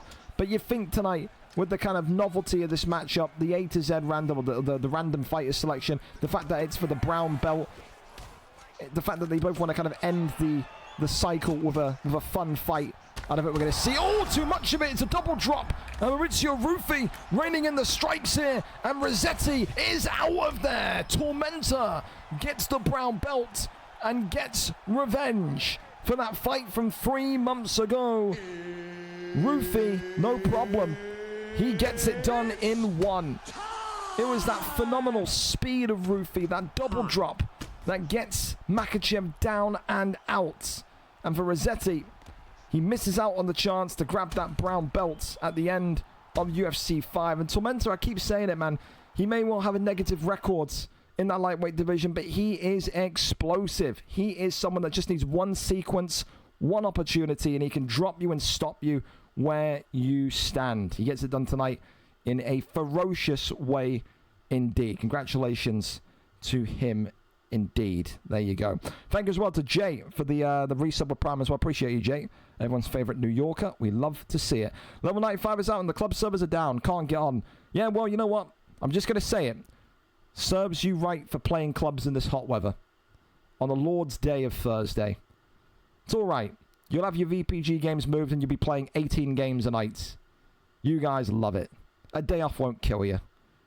Go and lie in the street somewhere where it's nice and cool. And I can't even say that because there's no wind outside. There's a lovely bunch of trees that I'm looking at outside my window. Not a single bit of movement. Yeah? There's no wind. It's like we're in the fucking Sahara Desert. It's terrible. It's terrible. It's bloody awful. Can I come yours for a Coke Zero? You can come on round. We got plenty. We've got a lot. You know what we've got? We've actually put them, yeah? Sounds weird. We had them in the freezer. And I literally take one out the freezer that's completely frozen. And it's absolutely wonderful. Leave it for about 20 minutes on the side here. It's fantastic. It's like a choc ice, but it's like Coke Zero choc ice. It's fantastic. It's great. All right. Well, listen, we go back to the hunt here for the winter replacement. Thanks again to Adversary for completely fisting me up the keister. Always fun as we wait and see what we can do with this one here tonight. It may have to be Kemio. I can't lie. We may have to look at Kemio and say, want one more against your old pal? Smiley, is he going to fight this week? We can ask Smiley. See if Smiley's about for it. I wouldn't mind Smiley. That's a fun fight as well. You around. There's 2 Smileys in the Discord. I think. Dude, why are there so many Smileys? Jesus Christ, there's 4 Smileys in the Discord now. They've hijacked his pissing name. Can I come round? I'll bring some burgers. We have a grill in the back. We have a grill in the back. If you bring an apron and a chef's hat, you can fucking use the garden, turn it into a restaurant for all I care. It's fantastic. Absolutely spot on. Quarter pounders though. None of this fucking smash burger shit. Tell you that much. I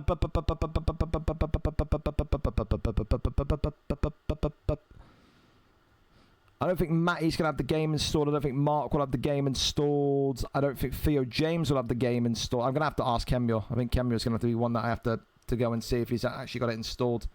Oi, come fight. See if he says yeah. Kemio, I think, is usually one that's not awake at this time as well. I've seen Kemio before be asleep at fucking 8 o'clock at night and then wake up at 1 o'clock in the morning. Oh, he's typing. He's going to tell me the game isn't installed. I know it. Don't even know if I've got it installed. I told you so. Everyone's been literally wanting to kind of get their fight done and then uninstall this game ASAP. I can understand it. I get it. I do.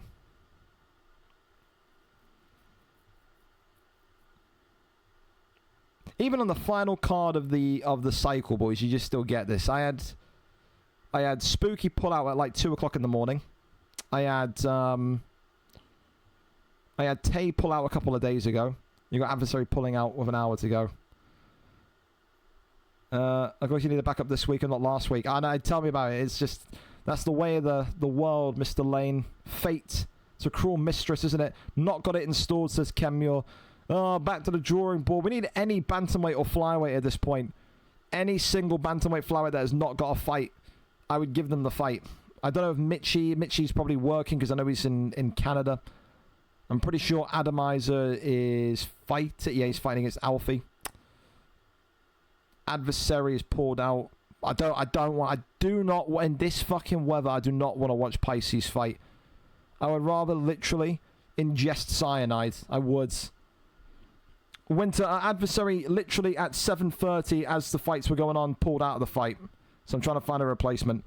Let Ian fight. Ian's already defended the belt. So I can't do it. That's such a frustrating loss in the last card. Hey, listen, man. Fun fight, though. Fun fight. It won't take long if you got good Wi-Fi.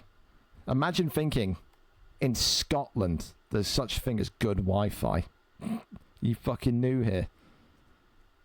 What a shithole. You know what I mean? One of them.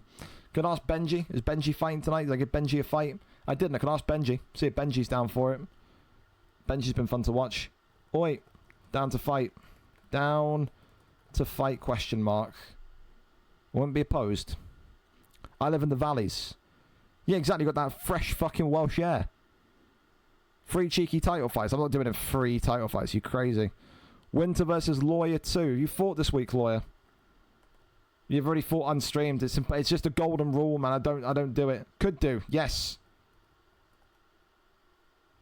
So it looks like it's going to be Benji and Winter. Looks like it's going to be Benji and Winter. What time and who against? Winter, you still in it? Do you want to go now? If I can tell him to get on now, do you want to go early? Just to get you out of the heat. I say that like you're playing in your fucking, you know what I mean, in the middle of the road. Obviously, you're in your house, but I know not everyone wants to kind of be sitting and waiting. To be fair, it should be getting cooler. It's already dropped 4 degrees. It was 29 here earlier, when it's 25 now. Oi, excuse me. But yeah. I don't know if Winter's still in it. Let me DM him. Want to fight now, question mark. Let's see if he responds. Come on, Winter. Do the reply. Da da da da da da. You can do. Perfect. I'll tell him then. Now and against Winter. Perfect. Again, if you don't want to fight early, by the way, if I ask you and I say, do you want to fight early, blah, blah, blah, and you don't want to, you can tell me no. You can't tell me to piss off. If you're happy with the fight time, that's absolutely fine. But, yeah. Tell him to invite me. Fantastic. He said inv. There we go. Benji and Winter then. Fair enough. Fair enough.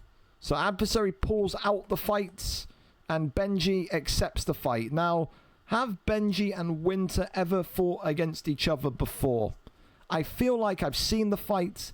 I feel like it was when Benji was in his absolute horrific wrestling stage. I will double check it though. I will double check it.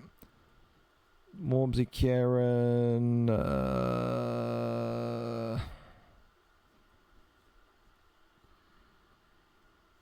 Benji. Maybe not. Maybe I'm imagining things in my senile old age. He has had 103 fights though. It could be here somewhere. But I feel like the lower you go down, you're not going to really see Benji down here. Because Benji didn't get into like bantamweight, flyweight like this early, did he? Yeah, they never fought before. Hey, there you go. You land on your feet. You land on your feet. They've never fought each other before. We'll take that all day, every day. So there you go. The first time ever. Winter and Benji here tonight. Of course, I mean, listen, just for the sake of OCD, I will move them over because, again, it will bother me during the stream if I don't.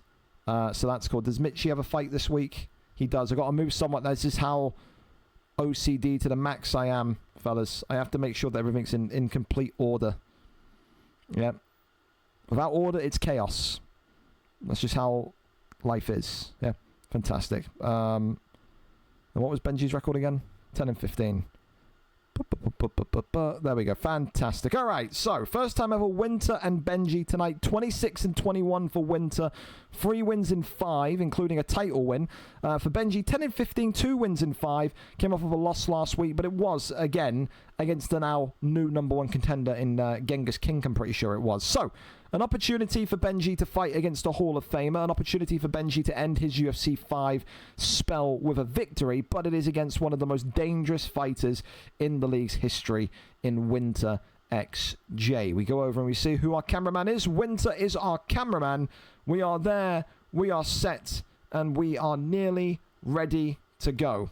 So, we are all prepared once more. And again, a big thank you to everyone because, again, we are still early.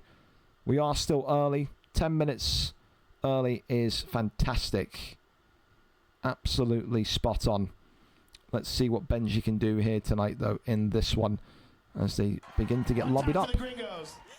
Thank you for Timmy Cold. Is that your new account, Tim? Mr. Tim Cold Winter. Appreciate you.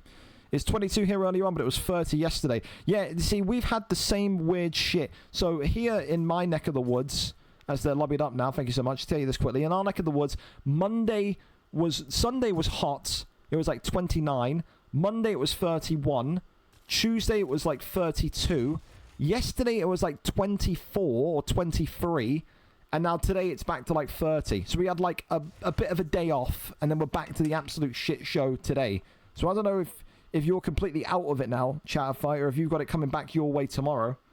It's like tomorrow for us, it gets cooler again. It's back down to like 24 high tomorrow. So there you go. Anyway, Winter and Benji. Appreciate Benji stepping in to come and do this fight at short notice after adversary pulled out. But we get to see a fight we've never seen happen before, which is quite rare when you think about all the fights we've seen over the last 131 cards of UFC 5. Green trunks tonight, of course, for the Hall of Famer, the former champion, the former #1 pound for pound, the greatest at one point of all time in Winter XJ. Benji, of course, used to be this horrific, gimpy, boring wrestler that had no substance on the feet. You would think that an elderly woman would be able to outstrike this kid.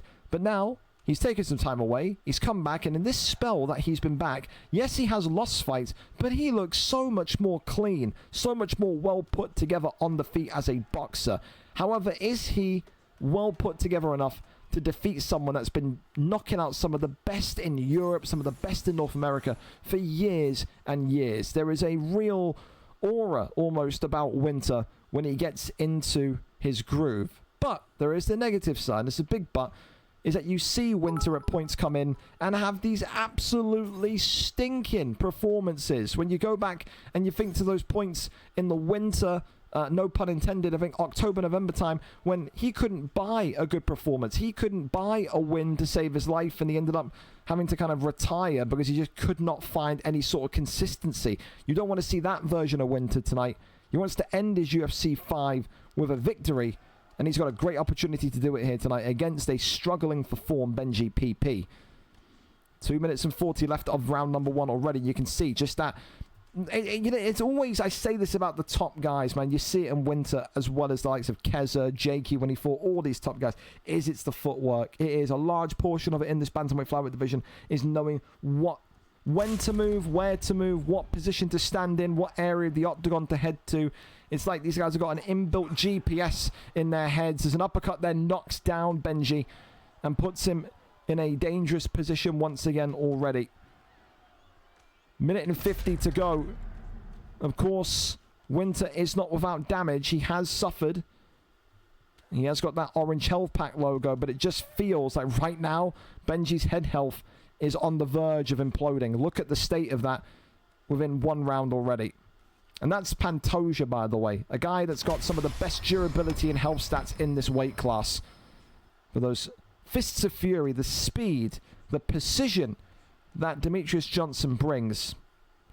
It is the ultimate equalizer when it comes to these types of fights. It really is. Good body shots there, though, from Benji, but the left hand catches him right back upstairs, lacking. Right hand now being looked for, swings and goes back down to the ribcage. Oh, a little kind of slip uppercut there. Never seen a slip uppercut before. That was quite strange. Goes back down low. Right hand, left hand. Still being looked for.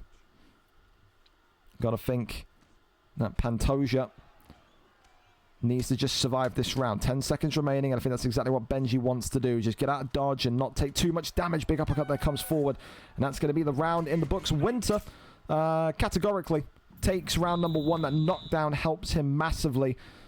It feels like Benji had a good round, but it's short bursts, you know what I mean? Because, yes, he's had a good round. Yes, he had a knockdown, but he had a good round. He got that damage on Winter, yes. But I just really don't like, I really, really do not like how Pantoja's head health is looking at this minute in time. I think he's on the cusp of a disaster. He needs to have the most brilliant defensive couple of minutes here. He needs to frustrate Winter, make himself difficult to hit, and ensure that he does not get sparked here, because Winter starts rounds aggressively. Never ever forget that. Round 2 up and underway. Again, one more time. Green trunks for Winter, yellow trunks for Benji. And immediately these two going for some kill shot uppercuts, eh? Goes back down low to the body. Oi, there's the left hand. I told you, quick start from Winter. Big shots again. Pantoja now going back down low. Left hook comes off from Pantoja. Benji's got to remain really careful and calm here. Oh, another good shot. Goes back down low. Left hand comes up. Teasing that uppercut. Flying knee now from Winter. Uppercut then right back. He can't... The thing that Benji is not being able to telegraph here is when that uppercut is going to get launched from Winter. I say that and then he blocks that one, but most of that damage has come from these hooks and these uppercuts as he knocks him down again, goes over into side control. And now a little bit of everything here. A bit of a Kimura coming in as Winter looking to take the arm of Benji PP. And he does get the Kimura off. And now we've got the block even lower. Backside gained. Benji almost kind of trying to wait for the deny almost. And he does get it. Winter trying to go in dry there and now flipped over into full guard position.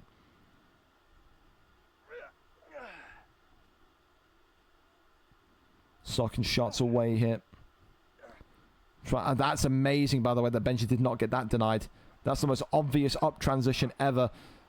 Oh, Winter now looking for a submission of the night bonus, perhaps. He's going to take some serious doing here because of the low stamina that he had.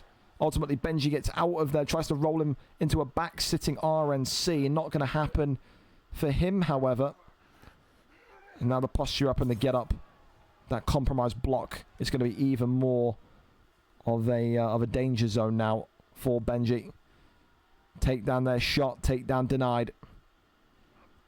Winter here. Locking him in sprawl position. Denying him as well. Goes for the guillotine. Winter looking to get it done, and he does. Winter XJ with a submission victory this evening. Round 2, dominance from Winter. That's why he's a Hall of Famer. That's why he's a previous champ. And for Benji PP, you got to kind of, tip your cap to him and say, well, listen, he wasn't scheduled to fight tonight, but he came in short notice. And to come in short notice against a killer like Winter is ridiculous. It is very, very difficult to do. Gets it done tonight with DJ. Going to go for submission of the night as well, just because it's Winter. You don't really see... When was the last time Winter got a submission victory? I feel like that in itself is a rarity that you have to award submission of the night to. Give me a minute, because now that's a piece of trivia that you could use for the VFL UFC quiz if we ever do one. Because I don't think he's ever gotten more than double-digit submissions. I doubt it. Last time Winter recorded a submission was VFL 199, the 7th of August 2025, so nearly a year ago, against OV Leviathan. So there you go. Doesn't get them often.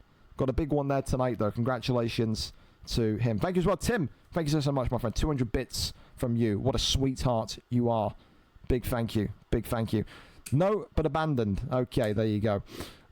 Let's go, Benji. Well, listen, I think we were all kind of rooting for Benji there to do something special, but easier said than done against one of the greatest of all time, isn't it? Isn't it? Up next, I'm going to go to Dirty Dave and Allergy Zeno if they are ready to go early. I'm up for it, and Dave is live, so let's keep this good roll coming, boys, as we are going to go for an A to Z random tonight. Allergy asked for this fight. I think he's maybe under the influence or maybe a little bit brain damage from all the shots he's taken. 36 wins, 1 draw, 8 losses. Dave says, I'm back for one fight before UFC 6. Get me back in there. Get me feeling good again. vDlchi, of course, coming in with an undefeated record. He asked me to state that. An undefeated record of 1-0. He says tonight, when I beat Dirty Dave, I want to be up for Hall of Fame consideration. Again, I think he's done too much cocaine. There has to be some sort of reason behind these crazy statements. The agreement, from what I understand, though, is it will be an A to Z random here this evening between the most dangerous American to ever do it and vDlchi Zeno. Dave, of course, has had more pound for pound #1 weeks at the top, more title reigns, more title wins, more title defenses in totality than any fighter ever inside of an octagon. Here we go then, WhimperingIann against Rob Font here this evening. That is probably not what you'd want to see if you are vDlchi Zeno. Rob Font for vDlchi in the blue, and it is WhimperingIann in the black and gold for Dave. There is going to be no hope that Dave gets some terrible fighter. He has been given one of the fighters in the bantamweight division.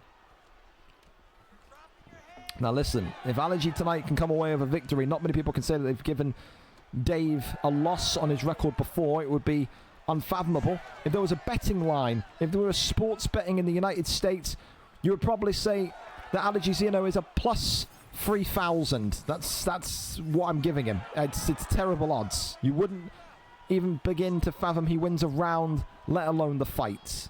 However, Dave is rusty. You know, Dave hasn't performed at a competitive level in anything regarding UFC for well over a year. You know, he has not been clocked in, dialed in to the world of UFC.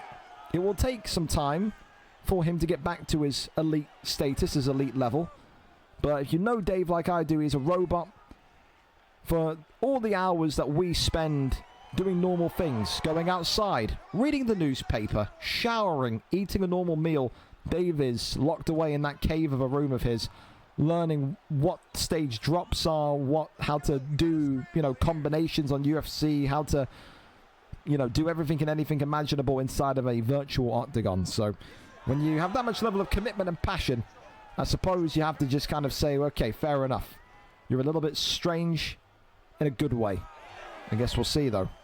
So far, decent from vDlchi Zeno. He hasn't really been beaten from pillar to post here. You would expect maybe a domination from Dave, but it is very much now currently feeling like it's a slow start from Dave, trying to pick apart the patterns of vDlchi, who just eats a 4-piece combination there in some slick moves from Yann.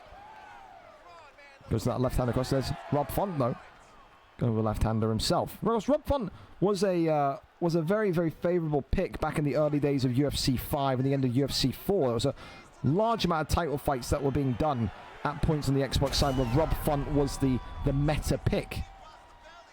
Always remember Jakey B's Rob Font, one of the best Rob Fonts that you'll ever see. Right hand comes across here as vDlchi Zeno continues to just take some damage. First signs of visible damage, though, as that orange health pack pops up on our screens. 37 seconds left of round #1. Dave will be feeling happy with this round, and I think in a strange way vDlchi Zeno will also be feeling happy with this round. He has not been completely dominated like so many people expected to be the case. Looks off that jab, goes back to the side. Font not even in range here, and this will be the end of round #1. That is a Dirty Dave round. That is a WhimperingIann round if we've ever seen one. For vDlchi, is it strange for me to say I want to see vDlchi just set this game on fire? I want to see him just walk towards Dave and pressure. Because I've seen Dave get overwhelmed before. Maybe not in the octagon, but in other sports games like Madden and stuff. You know, I think maybe the best case is chaos, is brutality. I feel like when you give Dave time to think and you give Dave space, he's so much more dangerous. You have to just kind of fry his system. Is that going to be what happens here? They're both standing in front of one another, just letting their hands go, though, early into round #2. Uppercut there lands nicely from vDlchi. Goes back down low to the body. Dave as well, such a master of disguising his shots. When you think he's going low, he'll go high. When you think he's going high, he'll go low. As a attempted takedown and a trip there comes in from Dave. Of course, don't forget about Dave and those incredible matchups he had with Prime Doc back about a year ago. One of the best rivalries we've seen that Dave has had competitively wasn't any trash talk or anything like there was between Dave and Nightfall, but it was just such a technical, competitive rivalry, which Dave ultimately succeeded in. And he succeeded through that brilliance of wrestling as well. Goes over into backside hit. As Dave now happy to keep this position, but instead rolls robs Alejandro into maybe the setup for a rear naked choke. Wouldn't be too surprised here. A couple of jabs there to the head.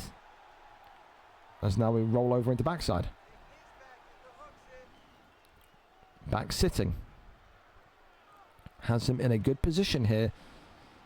Does Dave. Backside still there. Goes over now into sprawl. Dave not going to be rushing this whatsoever. It's the one thing that you can say about Dave. He's such a game plan-esque fighter. Does not see a need to rush or to accelerate plans. Fairness to Alejandro, he may well have caused Dave to accelerate plans a little bit because the damage has appeared now on Yann, but the uppercut there clocks Rob Font. Chasing him down here. Shoots the takedown. Does Allergy? Not going to happen. Maybe the first sign of desperation coming from Zeno here. Head health is absolutely fried. Body shots from Yann. And it's almost now very much a tightrope situation for Allergy. Because if he eats one more stun, I don't think he'll survive it. Head kick there comes up, but not going to happen. One in return from Rob Font. Left hand there comes across. Right hand now connecting. Avoids that one. Body shot drops him. I told you so. Backside position. Reining in the strikes here. Allergy Zeno though. At the mercy of Dave. Dave withdraws his punches. And that was nearly all she wrote there. Over into half guard we go. Posture up. Goes back down, and that'll be the end of round number 2 in this one. It was 60-40 Dave in the first round. It was now 80-20 Dave in the second round. So Dave has definitely won both rounds. Rob Font is damaged, he's bruised. I don't know how Allergy Zeno is going to pull this one out of his back pocket. It is not looking great.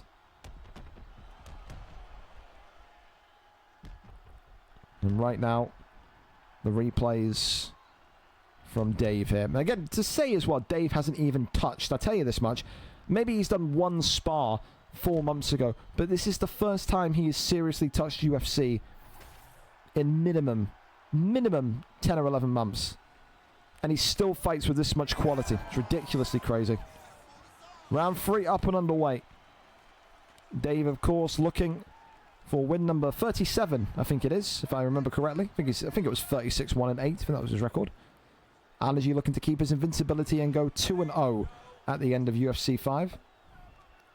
Overhand there comes in. Allergy defending low. Big straight down the center. And now Dave turns the aggression on. Shoots a takedown. Does Allergy? He's got absolutely no other option. He's completely lost on the feet here.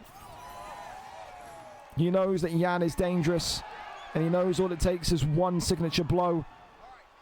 Denies the takedown. Rob Font whips him back into tie clinch, but Yann gets right out of there again. Left hand there comes open. Elbow there being thought about from Allergy. Uppercut there connects. Body shot. Back down low. Left hand there comes across. And one more. Very kind of, again, it's very interesting. Oh, maybe that's why. Very reserved from Dave. Could you imagine if Allergy Zeno got a knockout there? Oh my God. And these two now are going a little bit more crazy. Dave now releasing the Kraken. And look at this, drops him down. And this one, could it be over? It seems that that stun woke Dave up. He was taking it very cautiously, was Dave, before that stun. Very kind of, you know, I don't want to risk myself. Like he's been losing this fight. You would think, you know, you think about the other guys like the the Mark Jeffs, the Winters, the Kezers, you know, the big names, when they have allergies, you know, in this position, they would have maybe turned the aggression up. Dave turned the aggression down, which is very strange. Goes to the arm triangle here, though. Dave looking to lock this one up, and Allergy, oh, he's not going to like what he finds down here, because Dave, one of the most dangerous wrestlers in this weight class, and he's going to get the arm triangle cranked in here, and it's barely anything. It's only about a third of the bar gone. Allergy is going to survive this one. But how much can he survive over the next 61 seconds is the big question. Tries to kick him off. The answer is no. I think this is a win for Allergy if he goes to a decision against Dave. Dave's categorically won the fight, don't get me wrong. But I think Allergy will have reason to celebrate a decision loss. As strange as that sounds. But it has been dominant from Dave. I think he will be disappointed that he didn't get the finish, though. I think he will be. As this one looks likely to go all the way. Decisionator Dave back in full attendance, as he will have his arm raised here at the last UFC 5 event. Congratulations to him. For Allergy, congratulations to him. Said to go 3 rounds against Dave, rusty or not, you know, dialed in or not, the record books don't say all the extras. All that it will say is that you took Dave to a decision, you know. Phenomenal job, though, by Dave. Again, to think that he's not been on the game for 10 or 11 months is absolutely insane. Looked a little bit sloppy, but yeah, I can't really fault his performance. Maybe a little bit kind of reserved at points, but slow and steady wins the race, as we see here tonight. We go to the judges' scorecards for decision. All 3 judges score the contest. 30-27. Yep, the right decision. And I think, like I said again, Allergy will probably be happy with a decision loss tonight. He gave a good account of himself, a good performance there. And listen, one of those where, are we going to see Dave in UFC 6? He hasn't confirmed fully yet if he's back fully, if he's just going to give the game a go and see where he's at. Maybe he'll wait for the PC release in the winter. Only he knows. But regardless, great to see him. We saw him at the start of UFC 5, see him at the end of UFC 5. It's like a full cycle complete. So thank you very much to Dave for making that kind of brief comeback. Top man. Top man. All right, we keep on going then, and we are ready for our next one. It is Raw Matrix, Canada's finest, one of Canada's finest at least, against NGA Evo X. Now, Evo, I was so gutted for him when he lost that BMF title opportunity a couple weeks ago, but so happy he keeps signing up because he is such a fun fighter. Today, the Raw Matrix will be the favorite despite being on a 2-fight losing streak. 6 wins, 9 losses for the Canadian, who does not want to go back to losing 3, 4, 5, 6 fights in a row like he was back a couple of months ago. However, Evo is in the form of his life. Yes, he may have lost the BMF title matchup, but he's on a 4-fight win streak. The opportunity here tonight to walk away with a 5-fight win streak, and you could say yes, you know, a couple of those wins came from this division before he got moved up, but this would be a serious statement tonight. This will be one of the biggest victories of his career tonight if he does take out a former elite level fighter that was fighting in this division not so long ago. Number 8 versus number 10, 6-9 Raw Matrix against number 10 ranked 4-2 NGA Evo X. We are there, we are set, we are ready to go. Exceptional fight. Let's see who comes up victorious. Carlos Prates and Michael Morales will be the fight selection here in welterweight. All right then, what do you have for us tonight? PlayStation Fighters. Let's see, let's see. Again, appreciate you two for being able to go 10 minutes early. Helps the card massively. Yes, it does. For Evo, I'll tell you this much. Watch out for his pressure boxing. For Raw Matrix, I don't really know. This is going to be an interesting one because I could imagine he could wrestle, but I think he will kickbox. I think for Raw Matrix, it's going to be about how he copes with this strong start that Evo often has. We have never seen Evo have a terrible first round, ever. And that's, again, it's very much the case again, as the first stun comes from Carlos Prates and Evo. Evo tonight in the yellow trunks, Raw Matrix, of course, in the white trunks. And as I said, this kid, he's dangerous in the first round. And when you have that 4-fight win streak and you have that kind of feeling of invincibility on your shoulders, it's so difficult to lose because you just feel like you're going to win no matter what happens. Sometimes belief is a large majority of the battle, isn't it? As the right-hander there comes forward. The uppercut now being teased as well. Of course, for Raw Matrix, he's not a jobber. He's not someone that's just, you know, a make-a-wish kid. He's in the league and, you know, he's been gifted wins. This guy has beaten some very, very big names. And he's had both experiences. He's been the guy that's been described and dubbed as the next great prospect, the next big thing. And then he's had moments where he has been on those 4 or 5 fight losing streaks. And he has stayed in the league and he has kept going. And he hasn't done what so many of the quote-unquote bigger fighters have done, where they lose 1 or 2 fights and then they disappear, they stealth leave the court, they never sign up again. This guy was determined to get back to winning ways. He is I think, an exemplary fighter in terms of his kind of attitude towards losing. He looks at it as an opportunity to improve for the next fight. So many people could take notes from that. So far, though, Evo maybe giving Mr. Matrix a couple of notes on how to box a little bit more efficiently, because I've been very impressed with this Carlos Prater's performance so far. Absolutely have been. Teep kick sends him backwards ever so slightly. As the knees and body shots now coming from both sides of the octagon. Leg kick there is checked. Left and right leg kicks again. Right hand, left hand is good. Big shot there. Opens up the wound on Prates, which is kind of unfathomable when you think about how strong Evo started. But death by 1,000 cuts, as Doctor used to said. You don't need to be, you know, the guy dominating the first 30 seconds. You need to be the guy that's dominating in rounds 2, 3, and beyond. Evo, still though, we'll say it's only a small cut. Don't worry about it. I can absolutely break through this guy's block and break through the defenses that he has for me. Goes back down low to the midsection. 30 seconds after round number 1, which has been a real spectacle. Early parts of the round dominated by Prates, and then of course a little bit of stability, a little bit of calmness entered the octagon, and that's when Raw Matrix has kind of turned back into the fight choreographer. You know, he is the one that is deciding when he should go for a strike, and that is opting, that is pushing, that is making Carlos Prates opt to walk backwards almost. But good fight. It's a good fight so far. And I would still say, I'm going to be controversial, I'm still going to say 10-9 to Evo. I think that stun at the first part of the round would have definitely helped, but long-term wise, Matrix is in a very good position. Again, reopens that wound. Orange health packs there. Head health on Evo, you can see there in the top left, is not looking, you know, brilliant, to say the very least. Head kick. Oh, I did. Lord, man, the head kick.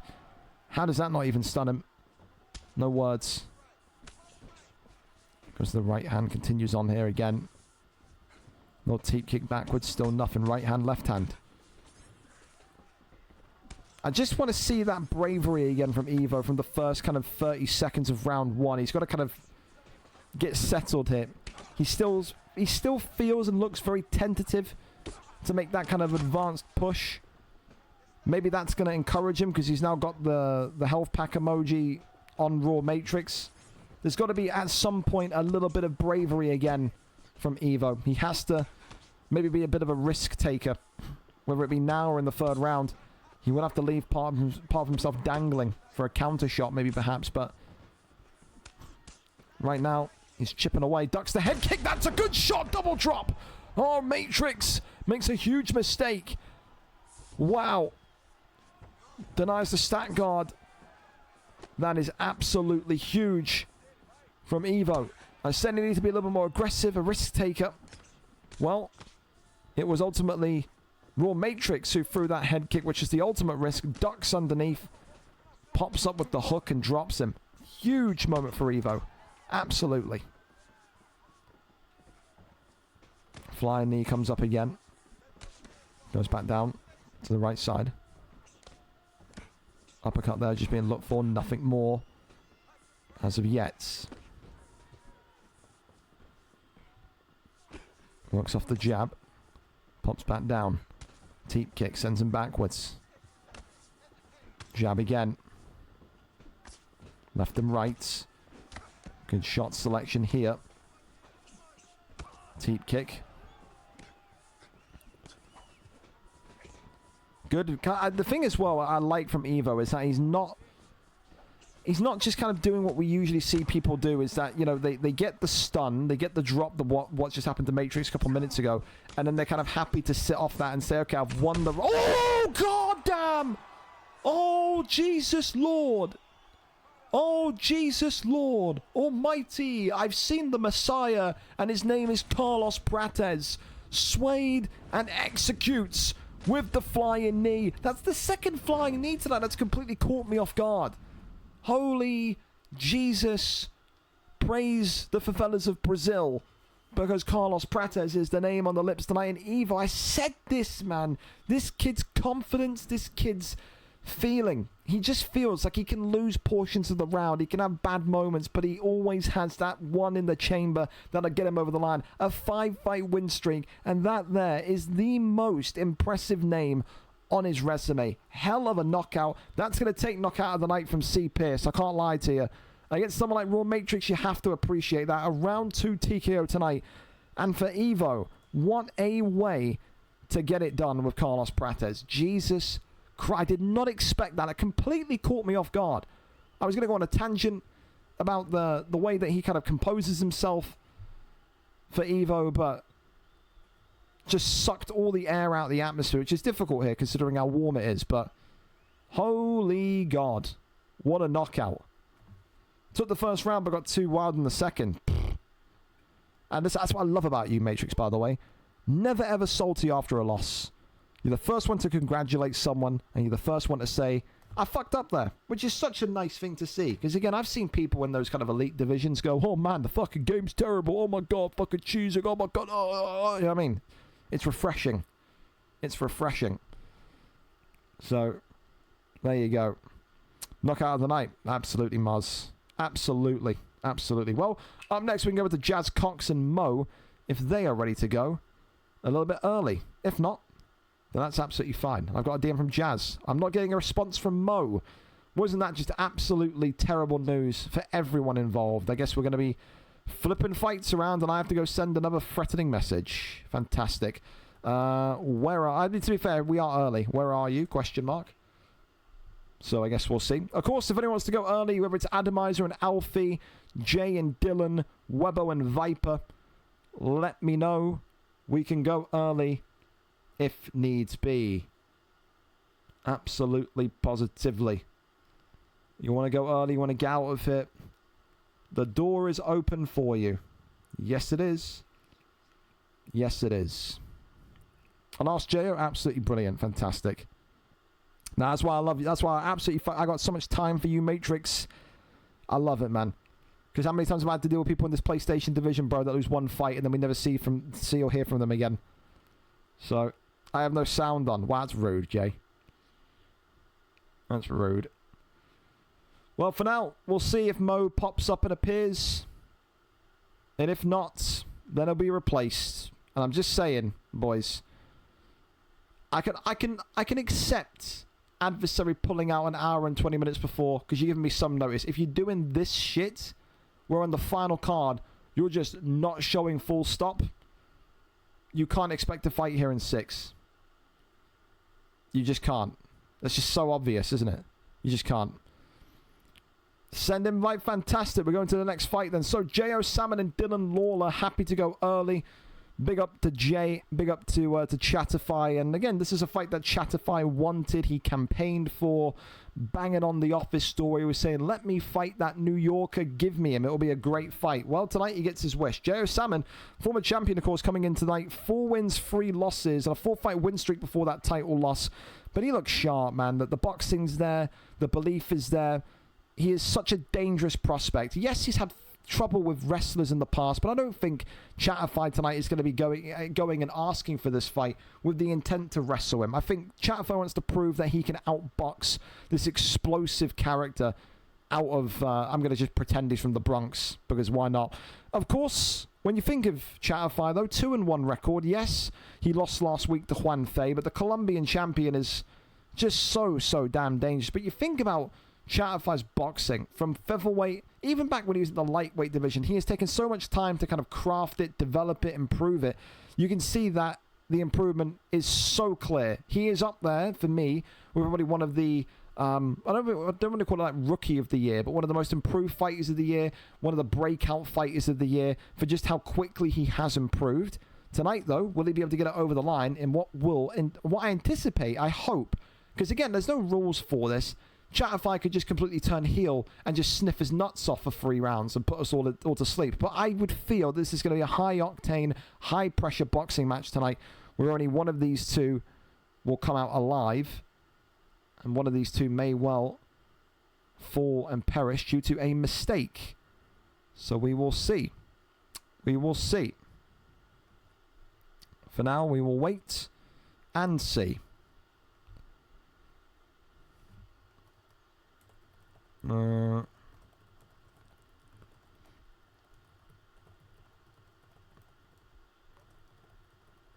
Same again for Allergy, sending me a DM saying I don't think Atomizer's on. Same thing, bro. Like if you are not showing up and you're not saying anything for the final card, you can pay to play here next UFC. I'm dead serious, bro. On the final card, you're doing this stupid shit. Like, I've been completely fair.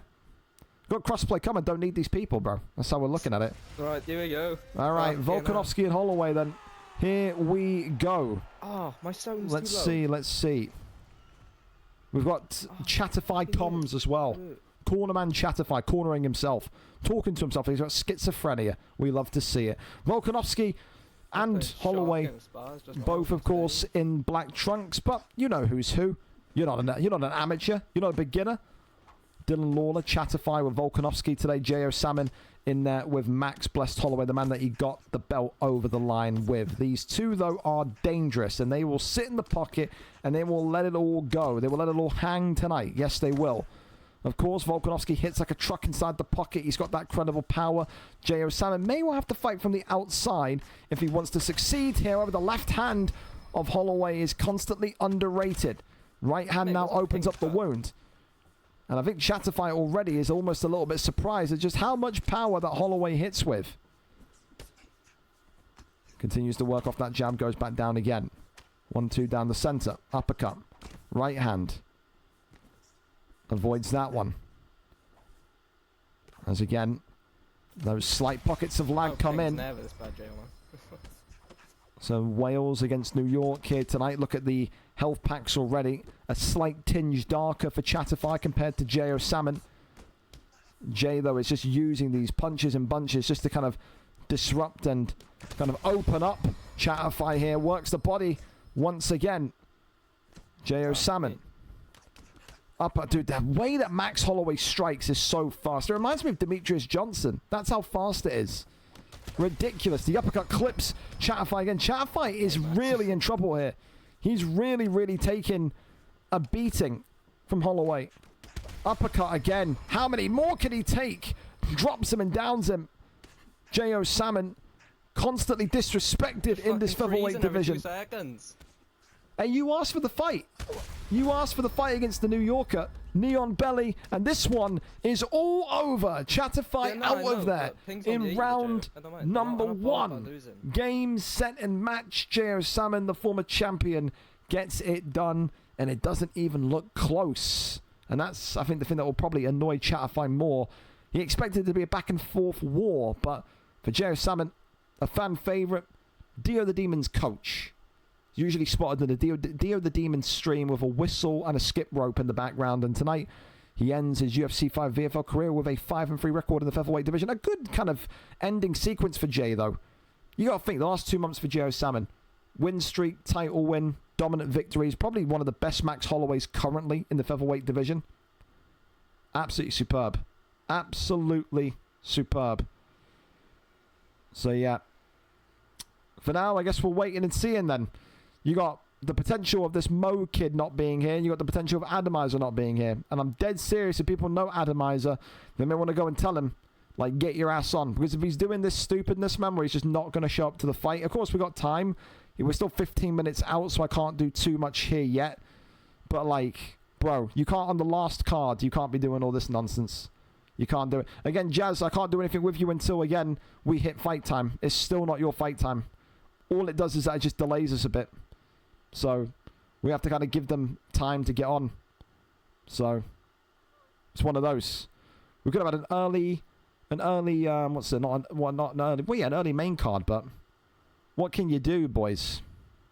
What can you do? Mr. Break Your Jaw is shoving his hand up and saying, "I'll replace." Yeah, again, if Break Your Jaw is listening to this, or if it's being passed on from Allergy, I'll take it. But again, we're kind of just in this weird limbo because we can't replace Atomizer before the fight time at 9:30. Because then if he shows up at 9:25 and we're midway through the fight, then I'm the dickhead. You know what I mean? So we're just in this weird position now where we kind of have to just wait for the normal fight time to hit, so then we can go on. You know what I'm saying? So, yeah, just keep your keep yourself ready, keep yourself prepared, and we'll go from there. And then, of course, the other kind of part of the conundrum is who do you get from the PlayStation side to take on Jazz Cox? Because again, I don't want to see Jazz not get a fight on the final card. That's kind of nonsense because he's been so reliable all year. The thing that I noticed about this Mo kid, 2 a.m. this morning, I sent everyone the reminder messages, and then he sends me like a salute, like I'll be there. Well, you're not here, buddy, are you?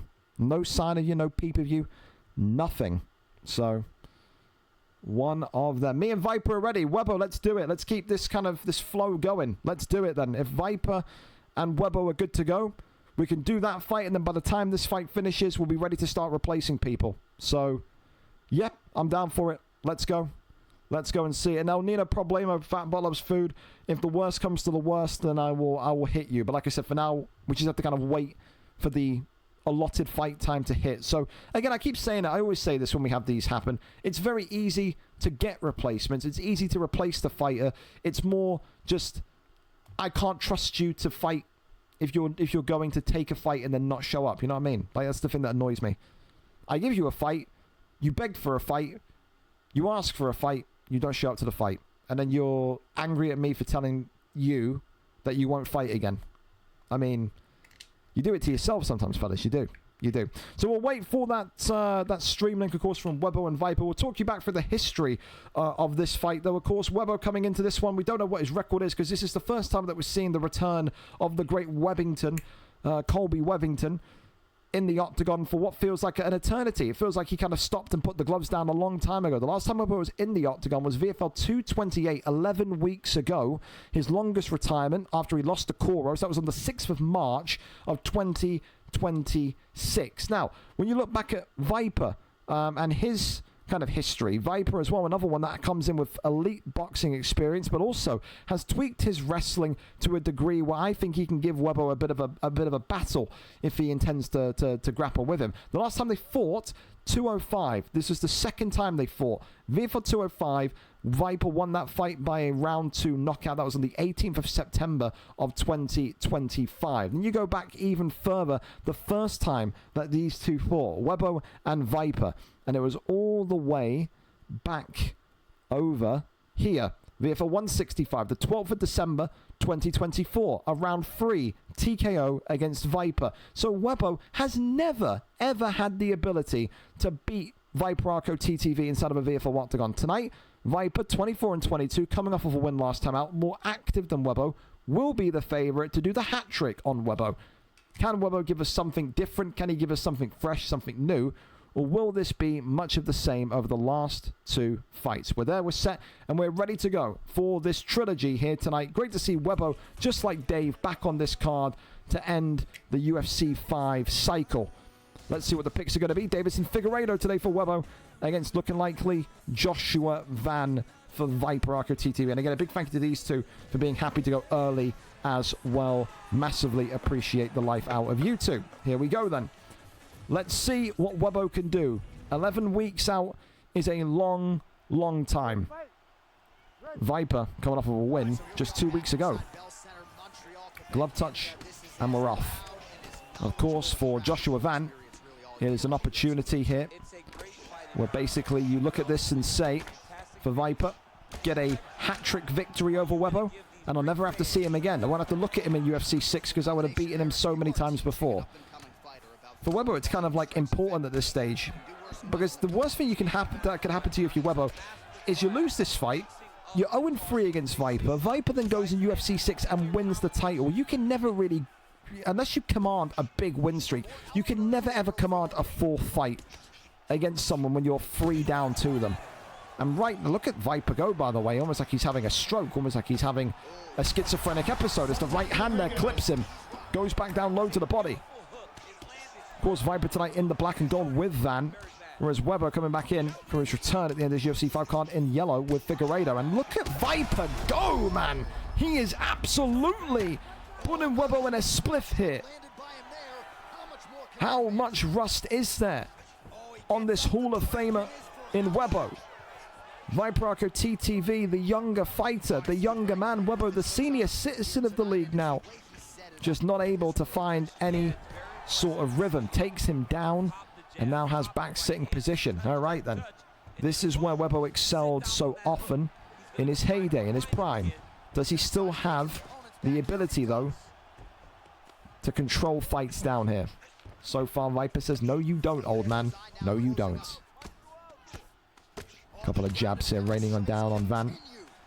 Of course, just using these to build the G8 to get more dominant position. Tries to go for the up transition. Nothing there. There goes over into backside. Pushes him off to the side, and then here we go. Right back onto the feet. Exactly where Viper wants him to be. And I think if you're Viper, you just got to completely bum rush him. Oh, more and more damage. Viper is going to probably get this done in one. Knocks Webo down. Webo is a complete sitting duck here. The damage is forthcoming. And the health is absolutely gone. Look at that head health. Webo looking like a heavyweight in there. He may well be the first. Oh, goddamn! It's all over. Blink and you'll miss it. 3 and out. Viper Arco TTV says, thanks for coming, but time has passed you by, old man. This is my division now. 2-fight win streak and a win to end his UFC 5 career. Viper with probably the most dominant victory I've seen him have in probably well over a year. It's a beautiful knockout as well. It's the second shot, the first one, and then boop, there you go, right on the chin as he goes down. One and done. Viper Arco TTV. We said it before, say it again, one of the most dangerous boxers in the land when it comes to us UK fighters, man. He is absolutely ridiculous. Congratulations to him tonight for Webo. Better pray he doesn't win the bantamweight or flyweight, Webo, because it's difficult now to even fathom a 4th fight ever. Thank you as well to Holy. That's how you pronounce it for the follow. Appreciate you, Holy. There you go. That's a dead body. Ole, ole. There you go. All right. Well, okay, there we go. We've got Mo. He's alive. There you go. Fantastic. Right on time. Right on time. There we go. Fantastic. So we're ready and set to go for this next PlayStation fight then. It's going to be Jazz Cox and Mo ready for action. So, for Jazz Cox, comes into this one 19 wins, 17 losses, a 2-fight win streak, looking for win number 20. It's a milestone victory for Jazz, who's done it all. He's won the BMF belt. He's won this middle division, but he's never had the success in this kind of elite division. Tonight, win number 20 will be a small victory, a cherry on the cake. But of course, Mo is an undefeated fighter, 1-0, and says, I'm one of the best fighters in the world when it comes to OWC and my confidence. So let's see if he can do it tonight and go 2-0. It's a very, very big jump, though. Jazz Cox is not an easy fighter to compete against. We're there, we're set, and we are ready to go, as Mo is our cameraman here this evening. We are in. Where are we in for this division? The featherweight division. There you have it. So Jazz Cox and Mo featherweight division. And it's looking like it is going to be McGregor against Topuria. So Jazz coming out with that UFO McGregor. I call him that because he moves. He almost floats and levitates around the octagon, does this McGregor. But for Topuria, hits like a truck, doesn't he? Punch power and movement going to be the name of the game. Red trunks tonight for Jazz Cox, who is the favourite. No, sorry. White trunks for Jazz Cox, who is the favourite. Red trunks for Mo, who is the underdog, who will look to wrestle tonight. And this is an important factor to factor in as well, because Jazz Cox has not had the strongest record against dominant wrestlers. You go back and you look at some of his earlier fights in particular, where he was kind of held in kind of, full mount for so many minutes at a time. And you don't want to be on your back with McGregor. Certainly not. It's a good deny there, though. As now Jazz Cox starts to swing shots to the ribcage. Pulls him down and over into half guard position. Posture up is there. Rains down one to the body and then gets right back up to his feet. Body shot there comes up. Left hand, right hand goes back down now to the side. Taporia continuing to look for an entry. And this is the thing with these kind of fighters like Mo, who are still very fresh, only one VFL fight in his career. They may be a little bit too slow to get engaged, and this is why it benefits Jazz, because Jazz, in all of his wins, has always started round one as the accelerator, as the aggregator. This is someone that wants to create chaos and create as much damage as possible, and then he will gradually slow down in rounds 2 and 3. He will. So maybe the best policy here, if you are the Taporia picker, if you are Mo tonight, is to maybe just avoid all that kind of bravado in the first round and see where you land. Right now, though, Jazz starting to feel it. 2.5 minutes remaining. It's a flying knee that clips him. Mo here eating big shots, eating heavy shots. Left hand now, cracking down the block of Taporia, and he has no choice but to shoot. He is getting pieced on the feet, and Mo has to keep it down here. If you want to win the fight tonight, you are not doing it on the feet with Taporia. There is a very, very, very, very clear mismatch here on the feet. I'll tell you that for free.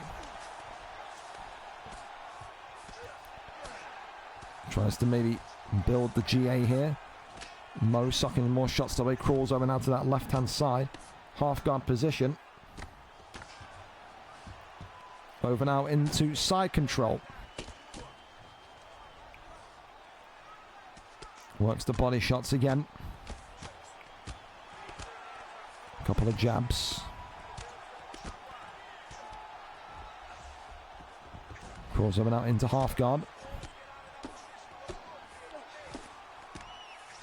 Back over into full guard. Posture up is there. Gets out and away. Peeling around is McGregor. 25 seconds of this first round left, and that damage now into Taporia is very, very visible as a splurt of blood appears from the right side of his face. Swing and a miss on that one as the double jab there being worked. Left hand is good. Jazz Cox, though, not going to be able to get the knockout at the end of the round, but I tell you, Mo is finding out about the top end of this division on the feet. He can't touch Jazz Cox right now. He has to shoot takedowns. He has to keep him down, though. That's the thing. It means nothing if you just get a takedown and you're just working these body shots and then you're eventually letting him back up. You have to get into those dominant positions and do it quickly. Shimmies out to the side, and that's a poor one again from Mo. Every single time Jazz gets back to his feet, he is going to be brimming with confidence. He is. Lord Teep kick sends him backwards there. Spin kick to the body. Back down low. Left hand there comes across. Swings up and around. Uppercut. Body shot right hand. Back down to the ribs. Left hand now. Uppercut there. Continues forward. Uppercut again. Double jab. Right hand. I think for Mo, he's just struggling, isn't he, to just find the range. McGregor is too long for him. And is almost kind of connecting whenever he wants to. And Taporia, although he's so powerful and so quick, just doesn't seem to have the capabilities in the hands of Mo to get any sort of damage back. Look at the stamina as well. Let me just notice that. Holy hell. Halfway through round 2. And it's looking very, very, very grim for Mo's undefeated record here. Body shot lands again. Back down. Again, left hand there comes up from Taporia, but not too much else to worry about. Works off the double jab. Right hand. Spin kick to the body. Back down low. Oh, uppercut there lands nicely. In fairness. He just has to escape the round, but again, that means he's still going to need to finish in round 3. I don't know how you even cope in a situation like this if you're Mo. Because his body's getting tagged as well. The body's in trouble, the head's in trouble. The only thing that's still alive for Taporia is the block. The block hasn't been completely broken yet. Still here though, McGregor just tagging on the damage. Spin kick to the body again. more and more danger. Oh my goodness me, the way that he is continuing to just put Mo on the back foot, have him walking backwards against the cage, is textbook Jazz Cox, man. This is ultimate pressure 101. Leg kick there comes off again. Swing and a miss on the body kick. Off the double jab, right hand. Leg kick.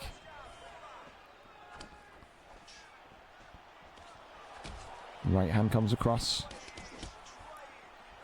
Jazz just has to make sure that he does not do anything stupid in this third round, because again, he's completely walking this fight. Another round to Jazz Cox 2018. And you're talking about a 2018 fight where the opponent has probably got just under half stamina, has got incredible amounts of head damage, and has got incredible amounts of body damage done against him. I don't know. This would be a miracle, a living miracle in color, if Mo can find a way to win this fight. This is so bad in terms of a situation of delicacy for Mo. I can't really put it into words. Left hand goes back down. Does Topuria. Topuria maybe hunting for a shot which leads into a takedown. Maybe I'm spitballing here, but as of now, retreating once again is Mo. Jazz here like a predator on the prowl here. Looking off that jab, right hand comes open. Mo is just kind of stuck here, man. He is really stuck here. Body shot comes in. Ducks underneath, right hand again. Oi. Oi, left hand is good. This could be the beginning of the end here. Jazz Cox thinking about maybe one signature blow here. Could it be the McGregor head kick that we see so many people turn the lights off of their opponents with? Little nudge backwards. Body shot again. Works off the double jab. There's the straight. Body shot again. Flying knee. There was one of those signature blows. But ultimately, takedown, attempted takedown stuffed. Mo is completely out of options. The body continuing to be targeted. Oh, the right hand. You never know if that one connected. Spin kick there to the ribs again. Again, I would say if Jazz Cox doesn't get a finish here tonight, he would be pretty disappointed. Such a dominant performance from the former BMF champion of the world. Left hand now comes up, goes back down. Body shot. Connecting. Still being looked at here, though, is Topuria. And maybe a sign of potential, but there's no potential really left. The flying knee just misses. You kind of you're hoping for a hit and hope here for Topuria. One pullback, one hit, and pray that you get a flash knockout or something. This is absolutely the most damage we've seen on a fighter done tonight.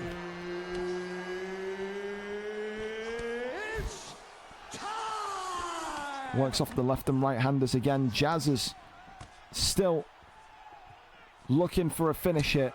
Body shot comes in again. You would have to kind of give Mo some credit if he does take it to a decision, because there is no reason as to why he should still be standing at this point.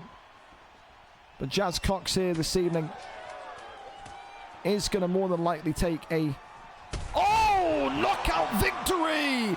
Game, set, and match. Buzzer beater.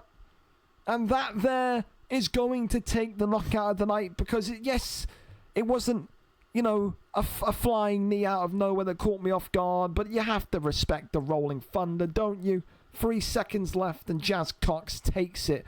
No decision tonight.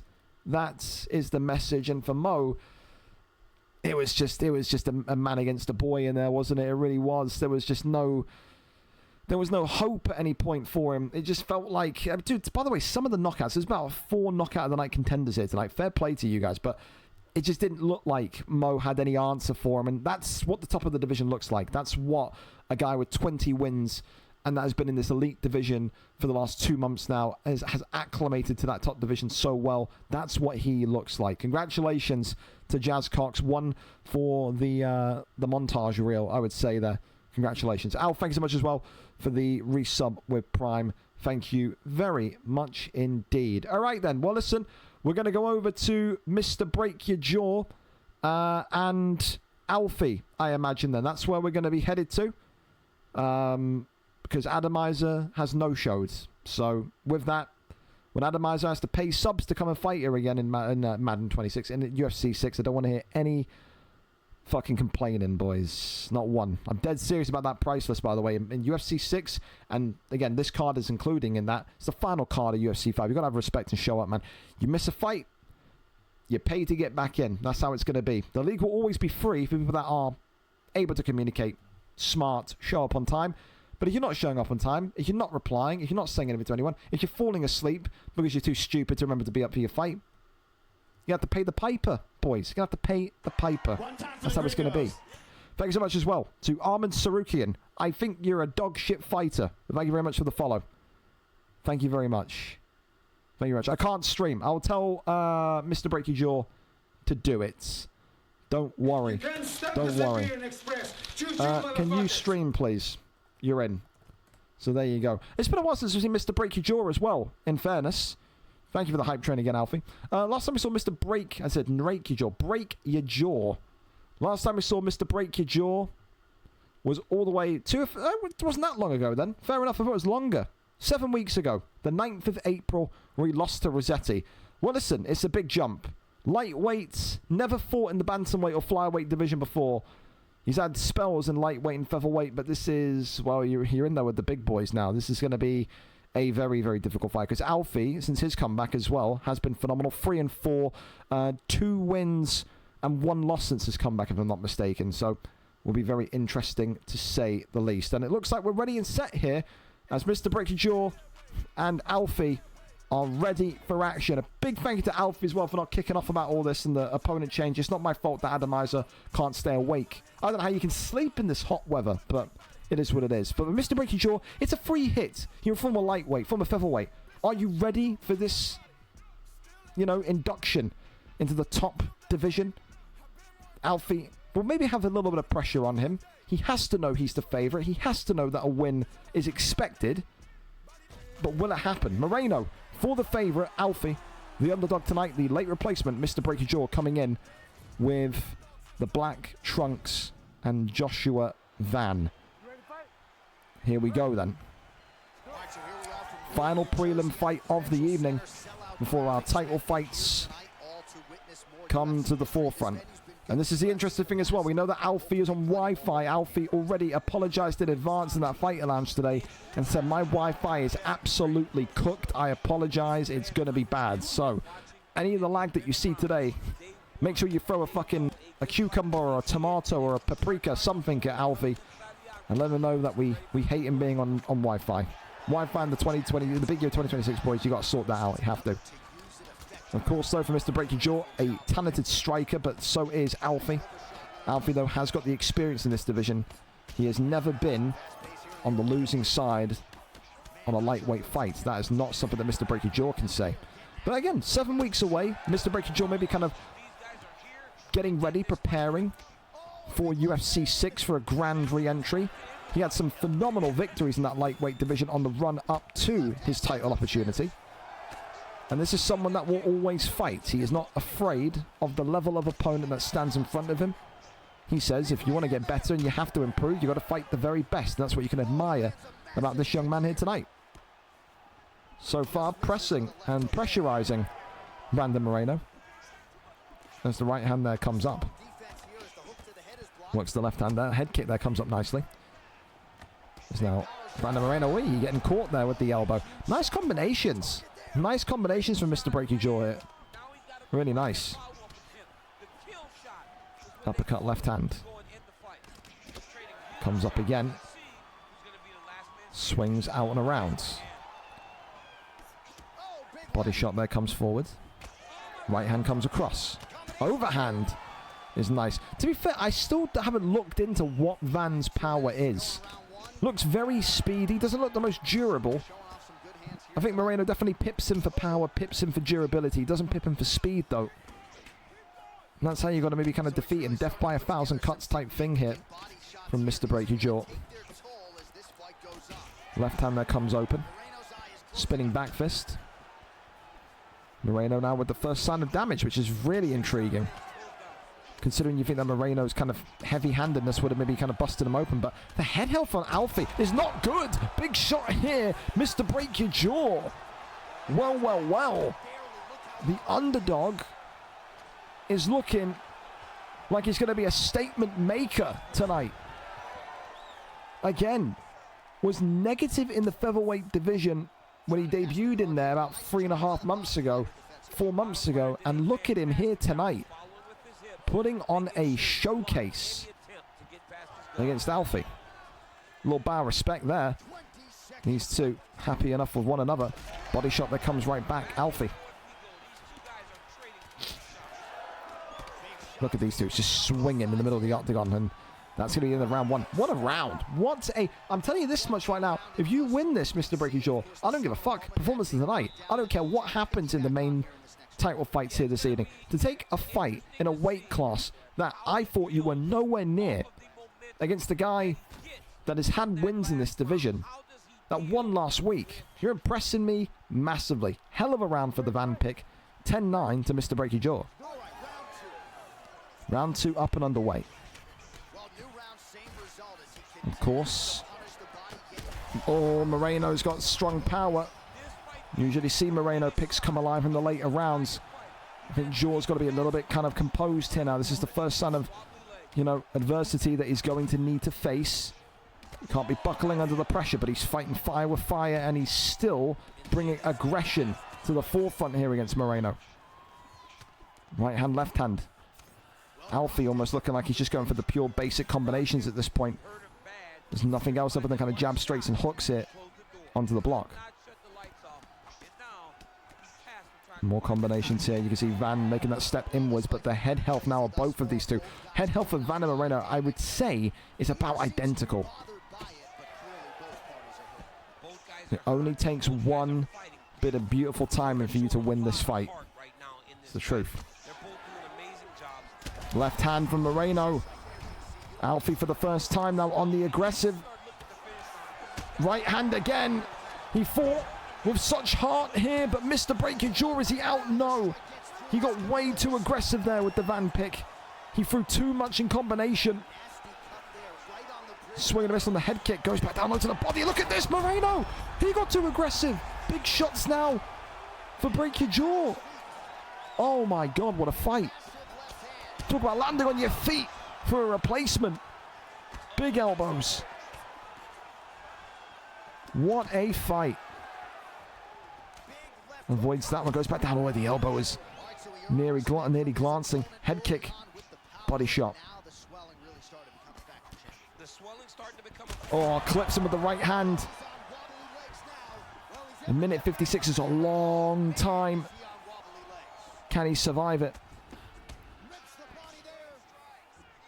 Body shot being teased, right hand again. Do you think the Wi-Fi's actually been not too bad for Alfie? So we won't throw too much fruit and veg at him. Front kick comes up, works off the double jab. Left hand was just being looked for. Oh, clips him and drops him. That's good placement of the shot again. Little bow, respect it. I tell you this much, Alfie's got to be very careful against that lovely laser beam straight of Moreno. Right back to him. These two are bowing at each other left and right. I feel like I'm in a monastery. Unbelievable. Right hand comes across. 30 seconds left of round 2. Do we see round 3 in this bombastic matchup tonight? Atomizer failing to turn up, and we've been blessed with a phenomenal one here. Elbows back. Look at these two go. Overhand, right hand, body shots. What a fight. What a fight. Oh my God. Oh my Christ. Wow. Oh, this is really pushing me to make a decision about the Tormentor fight. This may be better than the Tormentor. Not the Tormentor fight. The other fight that got fight of the night. This is really good. Right hand there swings across again. Oh, clips him. Is he going to go? Look at that health pack, though. It's bright red. Don't you dare get this doctor stopped. Don't you even think about it. Works the double jab uppercut there. Was just being worked again. Swinging a miss on that one. Left hand now comes up nice from Alfie. Alfie now going back to the body. You can see breaking jaw backing away against the cage. Does not want to get dropped and down against the cage. Body shot there coming. Elbow now swinging. It's all going on. Elbows again. Double jab hit. Breaking jaws maybe trying to set up the block breaker. Back down to the body here in round 3. What a fight, man. Big shots from Alfie. Swing onto that laboured body. Right hand comes forward now. The head health of Mr. Breaking Jaw is at critical moments here. As is Moreno's, in fairness. Slip the hook, not met with anything other than a hope and a dream. Big shots here from Van. Oh, big one here from Alfie. Drops him. Dives in.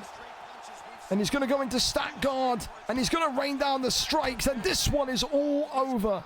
Alfie gets it done in a phenomenal fight here tonight. That has to take fight tonight. That absolutely has to. I think Breaker Jaw will be a little bit pissed off with Alfie as well for maybe finishing it in stack guard the way that those two for the previous 2 rounds were going. It was kind of, if I knock you down, I let you stand up. But in a fight that tight, you can't blame them. What a fight, though. What a phenomenal fight. What a way to land on our feet in terms of a replacement fight. Incredible. And for Mr. Break Your Jaw, I don't know what you've been doing over the last 7 weeks, but keep doing it, because that was probably one of the best performances I've seen you have ever. Ever. Has to be fight of the night. I mean, the other one was good. The, what was it? The Salt and Pepper AG fight was good because they were just rocking the piss out of each other, but that was very, very nervy. That's the best way to describe it. I did not know, for the sake of me, who was going to win that one between Break Your Jaw and Alfie. Have they ever fought before, by the way? Because, of course, I know Alfie had a spell in the featherweight division. I want to see if that was a rematch or not, because that felt like those two were very much prepared for one another. What a fight, though. Unbelievable fight. Doesn't look like they've ever fought. Crazy. Crazy. Incredible. Incredible. Top tier. Absolutely top tier. Well, listen, fellas, we have finished 10 minutes early for the prelim card. So what I'm going to do quickly is go and get 2 more bottles of water. Absolutely. He can't type because he's got no UFC rolls. Remind me afterwards, Allergy. I'll get them back to him. Get your prediction card in. Okay, UFC 5.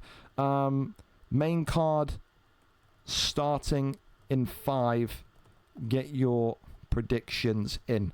I'm going to get 2 bottles of water for this main card. And then when the main card trailer is playing, I will ping it in the announcement section of the Discord, fellas. Okay, so grab some snacks, grab a drink, do all of the above. And from there, we will go into our main card tonight. Don't go anywhere. Back in a moment.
God.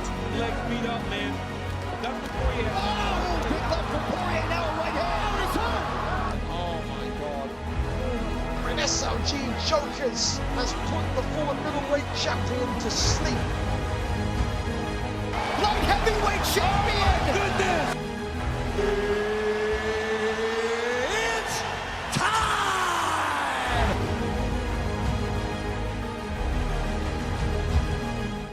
Absolutely stupendous. Water secured, and we've got our final 9 fights of UFC 5 ahead of us, all for gold here tonight. Some incredible knockouts and fights on the prelim card, absolutely. And tonight, all the golds, apart from a couple of straps. Of course, Bully, we would have loved to see him defend the bantamweight, but his Xbox has exploded. You know, it's one of those. We wanted to get the super fight of Ian and Bully. Couldn't happen, but for vDlchi, what an opportunity to close out a phenomenal last kind of 6 months with another crack at the gold against Ian. That main event closer to a 12:15 UK start, 7:15 p.m. Eastern. However, tonight we start in the light heavyweight division, and it is between two fighters that I'm amazed have never fought each other before. Alfie X and XPG Elite, two elite strikers for their own right in that division, looking to hold gold one more time. The belt is vacant, of course. XPG Elite comes in 8-13. Alfie comes in 17-19. 3 wins in 5 for Alfie. 2 wins in 5 for XPG Elite. Alfie having to put his Xbox on his window to get air into his console because it is so hot and warm here in the UK. Let's see if his box can survive what is going to be potentially a 5-round fight here this evening. Huge opportunity to close out the game with gold. Does it happen for everyone's favorite underdog, XPG Elite, or does Alfie, who has worked with such incredible strikers like Bass Inferno in the past, Hoos Rice, does he use those combinations and those pull elbows to get it over the line as he usually does? Pereira tonight for Alfie, and the underdog XPG Elite using his calf once again. You always get a little bit scared when you see a calf appear, but he will trust it and he will go with it. Black trunks for XPG Elite, the underdog Alfie X in the floral trunks with Pereira, and already a knockdown here is very much upon us. He says, come on, I'm okay, I'm A-okay here, but this is what's going to happen when you pick a 4-star fighter in a 5-star event against Pereira. You have to just go for the wrestling here. XPG Elite is not going to survive 5 rounds on the feet against Poatan. It's just not going to happen. And of course, Alfie having that strong start and now slowing down the tempo ever so slightly, saying, come on then, let's see what we can do. Of course, that pull elbow will be the main weapon. That's what XPG Elite is going to have to be very careful about. Does not want to throw too much and then get tagged. Flying knee that comes forward as Alfie now eating a couple of shots there from XPG Elite, who is looking likely that is warming up to this fight. First kind of 20 seconds it was chaos. Now a little bit of composure hitting the underdog. But I think as well tonight for Alfie, you know, we, oh my goodness me, uppercut there drops him. You got to think for Alfie, yes, Pereira has fantastic hands, but also use those leg kicks. We always see people forget about Alex Pereira's incredible kickboxing background that can get you wins in that right as well. Take the leg away, you know, work shots to the body with leg kicks, you know. For now, XPG Elite happy to be in this position of sprawl, and I would keep it here. Work shots to the body, get Pereira's stamina as low as humanly possible from this position, go from there, but gets up instead. Maybe an accidental press up of the stick, because that makes no sense for me for XPG Elite to get back to his feet. He is just effectively retreating here. Look at this. Doesn't want to even have Pereira in the same space as him. This is when maybe you would think Alfie's got to kind of work one of those head kicks from distance. Uppercut there, lofting uppercut. And one right back though from XPG Elite, who continues to be on the back foot here for a large portion of this first round. Elbow there comes forward again. Left hand, right hand. Oh, knee to the body though. Pereira avoiding the flying knee. That was the secondary strike. Of course, Alfie as well fighting with anxiety in his mind. Does not want to see His overheated Xbox caused him to lose this fight tonight. Gets a big knockdown here. Pereira hovering over him. Alfie not interested in going down there. And this will probably be the end of round number 1. And that it will be an Alfie round, absolutely. 1-2 head kick there, comes forward, right hand, drops him again. And for Alfie there, that's definitely a round 1 for him. 10-9, maybe a 10-8 if you're feeling generous enough.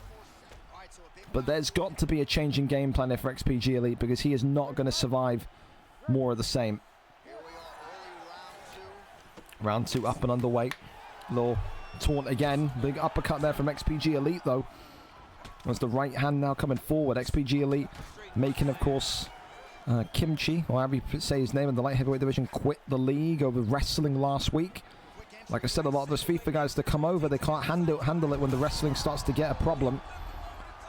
Alfie, though, is not going to be phased by it. He's been here before. He knows how to handle himself almost in these situations. And I like this from Elite. He's got to try and impose the wrestling, but he has to try and get the deny. This is the thing. It's going to mean nothing if XPG Elite cannot keep him down here. Big deny there from Alfie. He gets back into sprawl position. Shimmies out, and this time denies him. Goes for the guillotine. That one's denied. Alfie's denies it a lot better. Alfie has to have a brain in his head, though. He had XPG Elite's back against the cage. Posture up. You know, go upwards and get that kind of get up against the cage. It's so difficult to stop. Now inside control, and you would have to absolutely wager the fact that XPG Elite will want to keep him down here. Alfie has to get back up. He's got an opportunity to do so now, and he does. Right back to the stand-up we go. XPG Elite saying, I am not coming up there, you come down here. Herb Dean's going to stand them up, though. Another leg kick there. Alfie is absolutely ready for the stand-up. XPG Elite is petrified of the stand-up. He does not want to come back up there. Well, Herb eventually going to have to stand this one back up, but as long as the leg kicks are happening, Herb will let it continue. And to be fair, Alfie's leg is bruised here as well. It is. Gets back up to the feet, though. Another takedown and another land. Any means necessary. That is the message tonight from XPG Elite, who will continue to try and fight in this way and avoid the stand-up for as much as he humanly possibly can. That one there is denied. Crawls over. Nope, into top man, but that one's denied by Alfie. Right back by XPG Elite. Posture up is there again. One big elbow clatters on down. Posture up. Rains down the left and right. Again, huge shots coming in.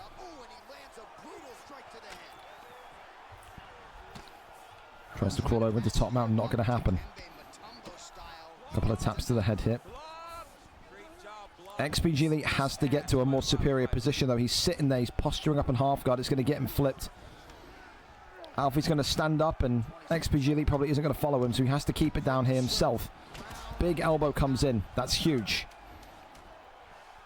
Alfie's stamina, though, is in a really bad way. Look at that for Pereira, nearly having himself in a situation where a submission would have happened. Alfie clearly is getting baited into this ground game performance now of Elite, and Elite is going to prosper from it. However, 4 knockdowns in round 1. You still give Pereira round 1, but that is definitely an XPG Elite round 2. Elite is saying to Alfie, with that round, I will take you to round 5, and I will decision you if I need to. Alfie has to avoid the ground game. There is no ifs, buts, or maybes. And XPG Elite turning into a bit of a heel, a villain here tonight. Fake glove touch into an ankle pick takedown. So, as of now, it's much more of the same. And that will absolutely annoy Alfie to the maximum. Rains down one strike, not going to happen though. There needs to be more than this though. I've said this before, man. You have these heavyweights, these light heavyweights that will sit in half guard and they'll just work from posture up. It means nothing. You have to get into a dominant position. Side control, side saddle, top mount. You do not win the fight by sitting in this position for 3 to 5 rounds. It just doesn't happen. That one they're denied. Submission's got to come. There's top mount. That's about time. That's more like it. Armbar's going to be rejected, though. Alfie's still down here, though, and this is not where you want to be with Pereira. Big shots raining in. Elbow there comes down. Not able to deny that one. Ignores and gets back to his feet. Alfie has to be wary that the takedown is going to be instant. And you can see immediately blocking low. He knows the takedown's coming. XPG Elite does not want to be anywhere close to him. And XPG Elite is just throwing the front kick now every time. Denies that takedown though. Works off the 1-2s down the center. Body shot there comes in. Uppercuts. Just whiffing. Left and right handers again. Still. XPG Elite is just resisting the ability to throw anything down the center line. He wants Alfie to make the first shot so he can then take the takedown. There you go. Gets the takedown again. Alfie, I know, I don't speak to Alfie. I don't know, like I hang around with him, but I can tell you for absolute guaranteed fact right now, Alfie, the Pereira pick, is furious in his bedroom right now. He is going to be absolutely livid with how XPG Elite is fighting. Because he is just sitting and standing and waiting for Alfie to make a mistake. And now he's going to get up and he's going to sit here and he will not get up. He will sit here and he will wait until Herb stands him up. It's no one is going to like this way of fighting. It's horrific. It's a very, very just shit way to do your last fight on UFC 5, but winning the gold clearly means everything. So you have to do what you have to do. It's not going to make people want to watch your fights, but one of those. 20 seconds left of round 3. There's now the left and right handers coming forward again. Pereira absolutely zapped of stamina. And XPG that rocked at the end. That example of that last 5 seconds is exactly why Elite is fighting the way he is. He is absolutely not going to risk getting knocked out here by Pereira. 6 out of 21 strikes eclipses Alfie's 2 out of 14. But it is devolving into a fight where effectively fighting isn't the aim. It's about just securing rounds and winning the fight on points. There is absolutely no doubt in my mind Elite is playing for either a submission victory or a decision victory. It's another round for Elite though. And if I'm Alfie, I'm not touching his glove at all. You would be a fool to do that. For now, championship rounds for the first time here tonight. Round number 4. Up and underway. Elite again just retreating on the back foot. Refusing to kind of engage unless the opening is clear. Shoots the takedown. And another one lands again. Right back to it we go. Side control here. And now Neon Belly coming in. Throws 1 strike, misses. Does he have the gusto to go into top mount? The answer is no. Sprawl is the area. And again, such a good position for him because it allows him to work that stamina down. If I'm XPG Elite, I'm keeping him in there and socking as much shots to the body as I can. Another takedown. Alfie's got no takedown defense. It's not there. Alfie cannot predict when the takedown's coming. He's too scared to block low because every time he does, Elite is letting off a front kick. Rains a couple of big shots here now in the postured up half guard position. Now tries to go for the rotation and the flip and does get it. Alfie with Pereira now in dominant position. Going to go for an armbar, and that's not the move that Alfie wanted to make. And this could be the end here because Pereira's submission defense not going to be great. Is he going to get the arm? The answer is no. That's so poor from XPG Elite. That's so poor. All of this wrestling, all this control, and he couldn't even get the deny from the armbar. And now back to this again. Up he gets. Swing and a miss on the leg kick. Swing and a miss on the head kick. As these two light heavyweight fighters continue to do battle here tonight. Pulls that one away. Good head movement there from Alfie, in fairness. Front kick there. XPG Elite's left hand. Eats that one. It's not going to be anything to worry about that. Look at, it's just the fact that Pereira is so out of gas, man. Completely out of gas. Knee to the midsection. Not going to happen, though. 40 seconds and counting of round 4. Edge, or Alfie, excuse me, looking to just survive this one. And XPG Elite is swinging away. Uppercut comes forward, and that's now where XPG Elite seems to be comfortable. He's happy now to strike because Pereira is so out of gas. And another takedown lands, and we go to round 5. It is not a fight you are going to tell your grandkids about. I'll tell you that much for absolute free. It's a really, really long and slow fight, and that's what Elite wants to make it. He wants to try and negate all of that stand-up ability of Pereira, and he's doing so. I've got him up 3 rounds to 1. Alfie needs a finish here in round number 5. Here we go, 5th and final round. First 5-round fight of the evening, and it goes to round number 5. Poetic. Double elbows being worked there, but they all miss. Alfie doesn't even have now the stamina to get 2 punches in succession landed. It is going to take one real slip, one massive sell from XPG Elite to lose this fight tonight. Another takedown and another land. Takedown defense has been absolutely nowhere to be seen for Alfie.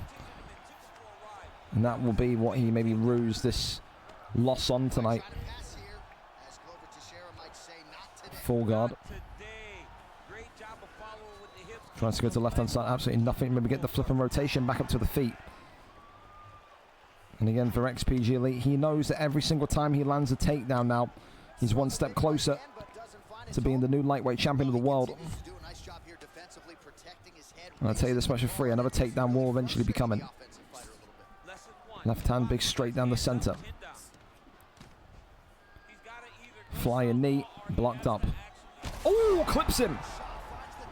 He's got to shoot a takedown. He has to. He's not going to stand with him. There's no way that's going to scare him. Left hand, oh my God, drops him. And this could be it here. Alfie in big, big trouble. And this one is all over. 2.5 minutes into round 5. It's probably one of the worst light heavyweight title fights you're going to see. But XPG Elite will not care. He had to do it the scummy way. He had to do it the slow way. He had to do it the slow burner way. He didn't want to box with Pereira until he was comfortable. And if anything tonight, you have to lament Alfie's lack of takedown defense. He just had no takedown defense. And ultimately that came back to cost him in a huge, huge way. For XPG Elite, he ends UFC 5 as your new light heavyweight champion of the world. And he does it with his creator fighter. Doesn't have to be pretty. Doesn't have to be an entertaining performance. It just has to be a winning performance. And that is exactly what it was here tonight. I want to see those takedown numbers as well, because I think he's got to be 13 out of 15, 14 out of 16, something like that. Alfie just had no answer for the takedown tonight. And it's such a shame because Alfie had such a good start to round 1, but it's not how you start, it's how you finish. Congratulations tonight. XPG Elite once again holds the strap in this division. The underdog tonight gets it done. 10 out of 16. There you go. 55 out of 137 significant strikes. 5 knockdowns to 1. Again, doesn't have to be pretty. It just has to be a winning performance. And a winning performance, that it was. Congratulations to him. Round 5 TKO. 2:30 on the clock. I'm going to just put calf. It'll be a random image. I don't know what I'm going to do for the poster on that, but that's okay. Up next, we keep on going. Sick Nick and Mikey in this heavyweight division for the strap. Of course, Sick Nick has been this phenomenal champion. 2 incredible fights where You'd think at moments he was going to lose within an instant, but 9-18 tonight, looking for a 10th win to close out his UFC 5 journey, and looking for a second consecutive title defense as well. For Mikey 19, though, this guy's dangerous. He's got elite level grappling, a great submission artist. This is probably the biggest challenge that Sicknick has had in his short tenure as champion. Today, Mikey says, I've got one opportunity to get the belt, and I will bring it back here to the United Kingdom. The 3-1 challenger takes on the 9-18 heavyweight champion of the world. Let's see who gets this one done. Mikey is our cameraman here this evening. We're there, we're set, and we are ready to go. Expect a wrestling versus striking performance. Sicknick is a textbook boxer. He is. Mikey is a textbook grappler, a textbook submission artist. He's on the submission leaderboard. I think, forgive me if I'm wrong, 18 or 19 career submissions. And there you go. Immediately look at Mikey there, DXY, Bass Rutten, submission specialist. Don Fry here tonight in those red, white, and blue undies. It's a fun one, in fairness, from Sicknick. So there you go, Don Fry coming out tonight, and that's pretty funny from Sicknick. You got to respect that. So Bass Rutten and Don Fry in a title fight would be the first ever Don Fry championship poster if he gets this done. We've seen Bass Rutten do it before. He's got shoes on as well. He's cheating, Herb. Take those shoes off, damn it. And here we go. Then Mikey immediately to the ground and saying, let's see if you can wrestle with me. Mikey, of course, has called himself the best wrestler in the heavyweight division. It's difficult to disagree with him. He does have some good handiwork, but he is more about that takedown and that arm crank, that arm triangle, the arm bar. And immediately gets him right back down again. Tries to go for his own armbar there, does the champion. Sicknick here, not being denied once, but being denied twice. Crosses over now into half guard position, and then gets back to his feet. So Mikey not able to hold him down. He's like a slippery fish at the minute here, is Don Fry, is the champion Sicknick. Of course, though, this fight in its early stages doesn't need to be rushed as of yet. Big shots there coming in now from Don Fry to the midsection. Shoots the takedown, gets the land. Huge once again. And then gets the Von Flue in. So look at this now. And he gets the deny from the Von Flue as well. Don Fry going to be in some big, big trouble. Mikey continuing to just hold and resist it. And he gets the first submission in. I wasn't joking when I told you that Mikey is more than likely the best grappler in the heavyweight division. Said he couldn't buy a win for his life in the middleweight division. Was being just beaten pillar to post, left and right. But tonight, in one singular round, Mikey is your new heavyweight champion of the world. Round one, 2 minutes and 29 seconds in. 2 minutes and 39 seconds in, excuse me. And he gets the job done. There was almost a feeling that you knew that was going to happen because of how focused, how hyper-focused he was on submissions. But I will say this. Yes, it was maybe expected, but what a real fun couple of weeks it was for Sicknick as champion. To win the belt in the way that he did, to defend it the way he did last week was phenomenal as well. I hope we see him in the octagon in UFC 6. He's a boxer first, he's an undisputed boxing guy, but he has had so many fun fights that it's been so awesome to kind of watch him also develop, because you go back to when he had his first fight in the heavyweight division, when he crossed over from undisputed to UFC, and this guy could do nothing. I don't think you would have ever imagined at any point in UFC 5 that he would have himself not only as a champion, but a champion that has also got a title defense under his belt. So listen, not his night tonight. We know Mikey is a deviant when it comes to the ground game, and ultimately Mikey, he deserved it. For Sicknick, what a run it was, what a fun run it was. Again, just go back and look at when he defended the belt, I think last week or 2 weeks ago, when I literally celebrated like I had won the belt. That's how fun it was to see that happen. But not his night tonight. Congratulations to Mikey. Gets it done in one. And that adds to his submission tally. Number 21. Career submission number 21 here this evening. Overtaking the fantastic PlayStation fighter. That is Mark Dev. I mean, that in itself is a bit of an accomplishment, isn't it? So there you have it. Up next then, we keep on going. Juan Fei, the Colombian champion, and George doing battle once again for the second time for this featherweight championship of the world. Juan Fe, the Colombian, comes in 14 wins, 5 losses, 4 wins out of 5, including a title win and title defense last week for George. He is 25-31, 4 wins in 5, but on a 3-fight win streak. The Brit takes on the Colombian for the second time. But you may be thinking, what happened the first time these two competed against one another? Well, George was not happy, and George was not happy because of the ping. He will not be surprised by the ping tonight. He knows what he's up against, and that is why he says he will right the wrongs of the last performance. Last time they fought, all the way back over... was it just, did I just put Juan Fe? Is that when it was? I think I did, because I altered between Juan Fe and then Juan Fe with all the different numbers in.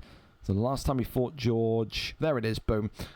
Decision loss against Juan Fe at VFL 220, so 19 weeks ago on the 9th of January. He's had to wait, George, nearly 6 months for this opportunity, but he does get the opportunity to become featherweight champion again here this evening. Does the win streak continue, or does Juan Fe say, once again, I'm the best Colombian to ever grace the league, and I want that bantamweight flyweight move in UFC 6? It is Ilia Topuria against Alexander Volkanovski here this evening. Featherweight championship of the world on the line. Let's see who gets it done and brings the belt home. Does it stay in South America, or does it come back to Europe?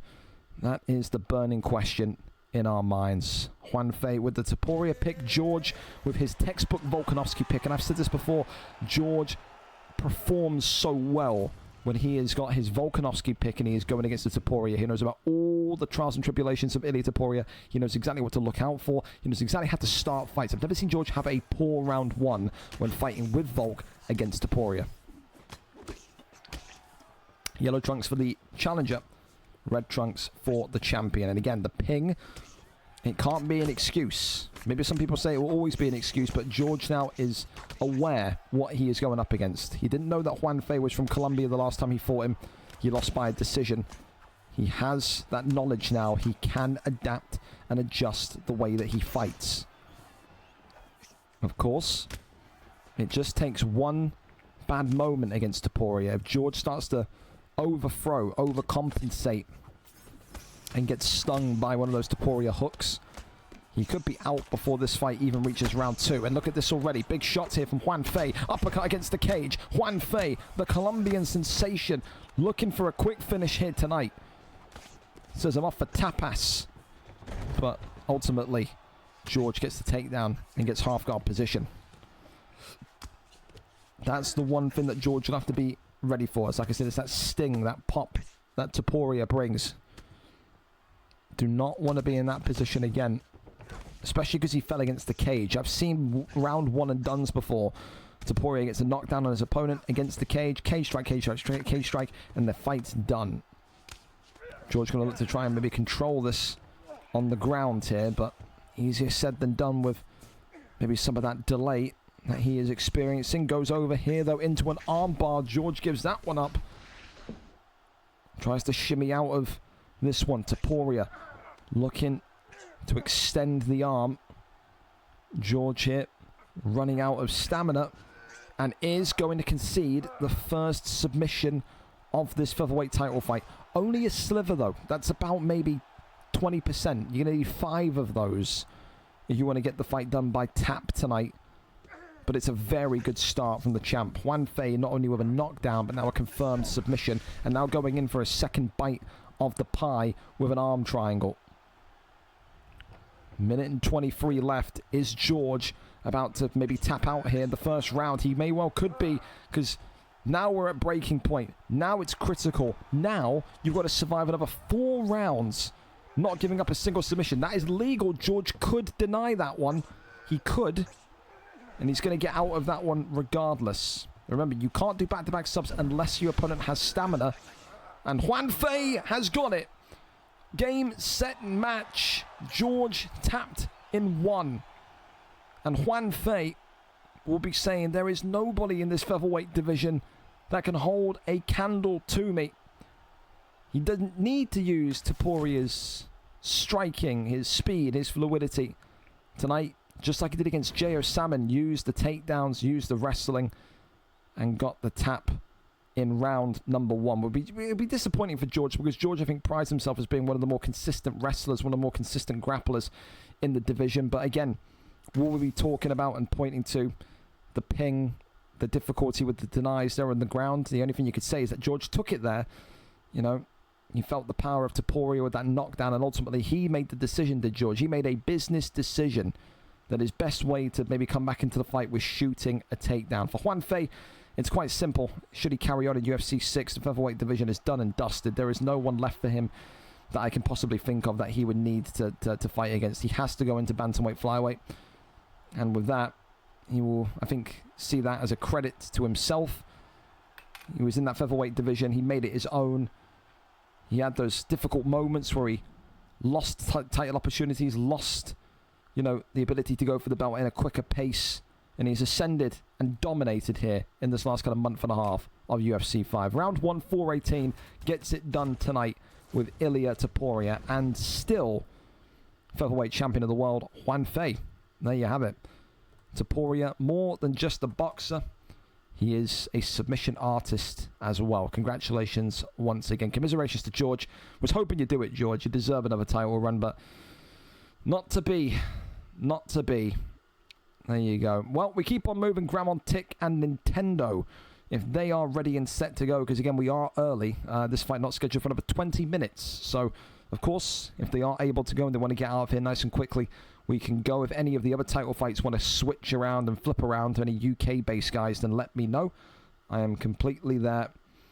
And, yes. Yes. Where are we going to go here? Graham on tick. I'll be 10 minutes, maybe 15 at most. All right, so Graham says, I can't fight early. Does anyone else want to fight early? Maxi and Genghis, Angry One and Roof, Reese and Slenders, Ian and DJ. Anyone wants to fight early just to get out of here? You absolutely are able to. Let me know, let me know. And from there, we can go forward once again. I'm a top 10 grappler that uses all of the grappling to win. How am I going to succeed with fuck-ass rules like that? Hey, get in there. We do love our fuck-ass rules. How are you meant to win without exploiting? Go on, Charlie, yell at him. If Angry responds, we can go early. Hey, completely down for it, whatever. Play Zone 60F as well. Thank you for the follow. I completely missed that, my friend. But it is your call, boys. We are early. We are 20 minutes early. If you want to get out of here, if you want to get into the shower, into bed, tucked away, nice early night, the floor is yours. Completely happy to go with whatever title fight wants to go next. So, yeah. Again, we can't make people go early, but it would be appreciated. It would be appreciated. We got Maxi sending me a link. Maxi, let me tell you, by the way, Maxi, I know, don't know if you're in here or not, but I was so happy to see you asking to come back at the end of this card. I was so happy to see a lot of the legends come back. You, Webbo, Dave. I even had Jack Hanna asking to come back, and that's just, he's not really in the same bracket as you. Like, he's more like Krusty the Clown out of, you know, Simpsons. But just all the personalities coming back in was great to see. Tonight, though, you never lost your belt, and you have an opportunity to become interim bantamweight champion of the world. Would definitely open up the possibility of the winner here against Bully in UFC 6. Of course, Bully 15-2, never losing his belt either. It's not his fault that his Xbox exploded. Tonight, though, Maxi comes back in 17-6. He retired on top. He never lost his strap. Tonight, it is Genghis Kink, 3-1, who steps in and says, yes, I may be new to the division. Yes, I may not have the same name and the same maybe reputation as these guys, but I know that I am one of the greatest fighters in the world. How will he, though, cope with maybe some of the rules that, now learning, he does not agree with? Only time will tell. Maxi, though, is a phenomenal fighter, fought in the best leagues in the world, the best leagues in North America, and tonight has an opportunity to not just get a comeback, but a golden comeback here this evening. Let's see.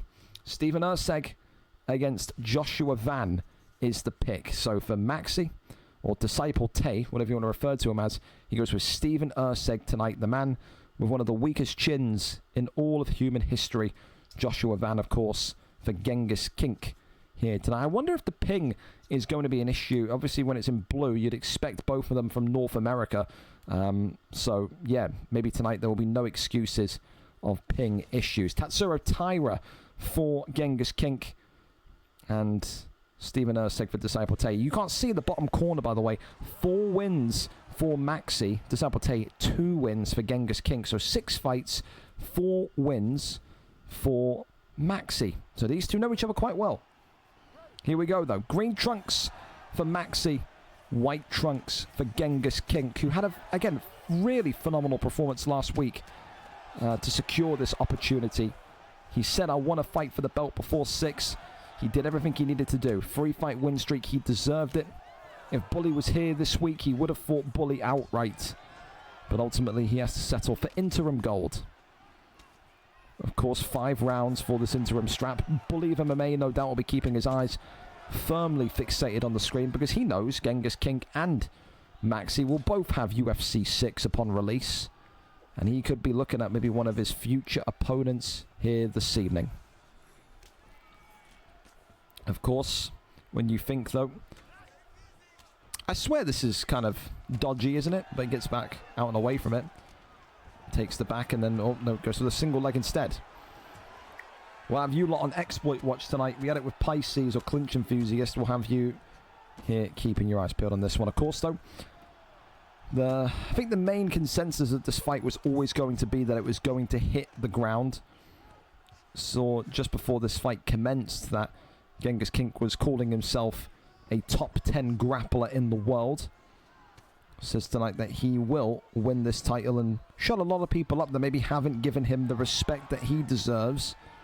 Ducks the head kick, and Maxi, though, with those quick reactions, that of a cat, avoids the head kick and then gets that counter strike instantly. Maxi is one known for these heat-seeking missile shots, these knockouts that could send ripples across the ocean.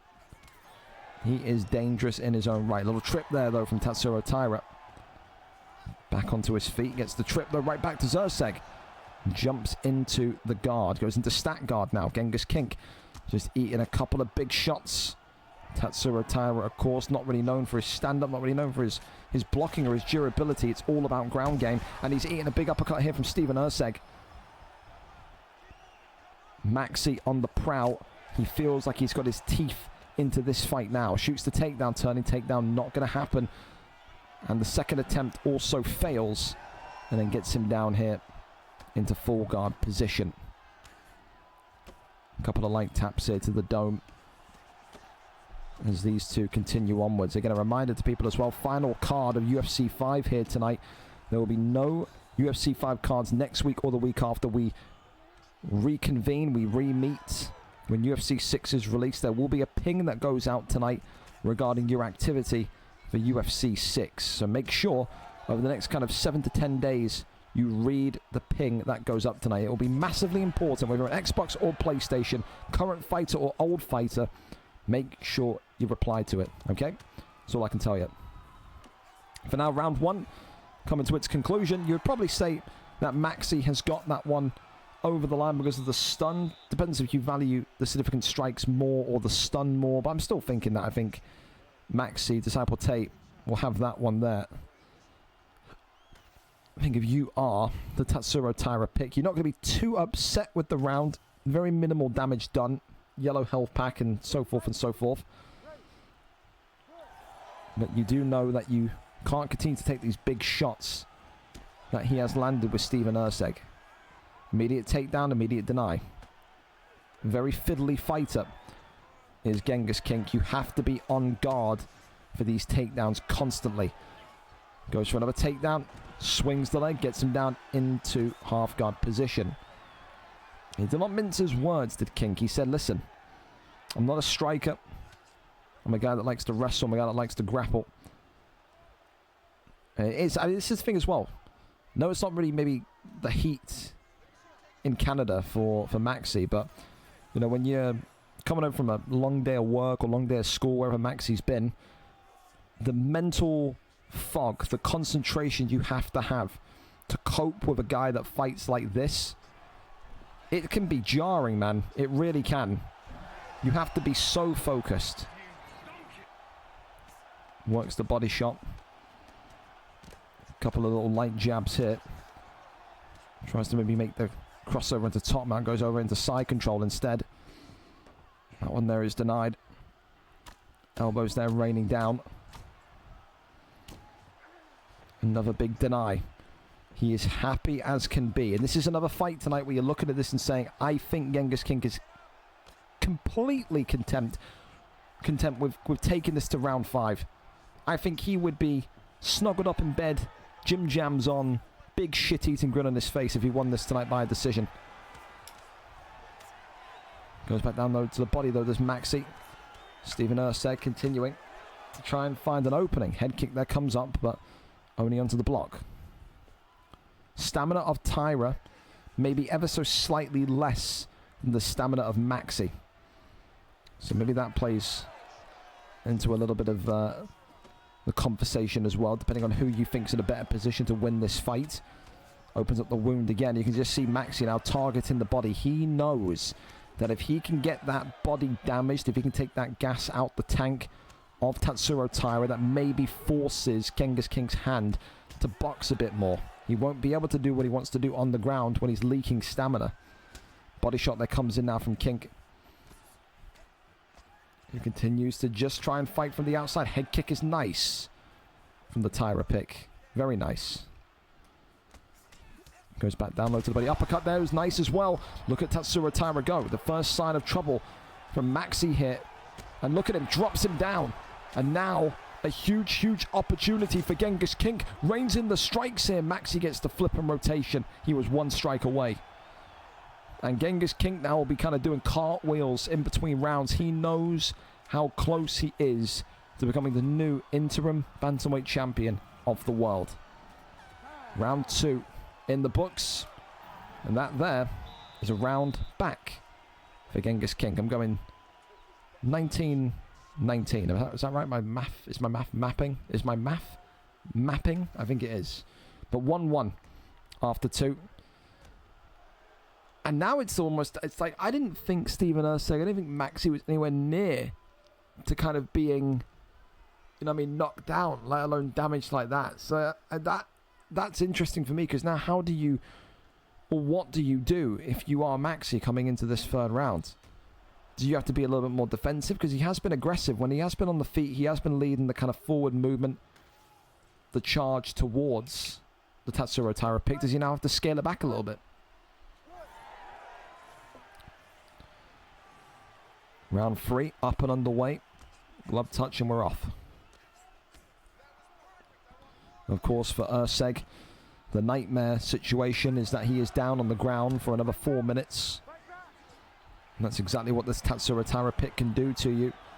Look at a chain grapple there. Not going to happen, though. Big shots here again from inside the clinch. Tries to push him back and down. Not going to happen. Gets out of range of that front kick, though. Body shot then comes right back. Left and right handers now.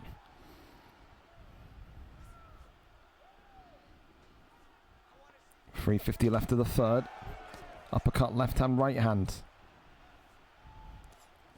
Oh, clips him. Genghis King now. Is he going to turn up the temperature? This is the thing. When you have that stun, it's always intriguing to see what these guys do. Do they start to throw viciously? Do they still remain kind of stoic and calm? The answer, of course, in Genghis's perspective is he remains stoic and calm as he is waiting to make his move. Kicks him back and away, though.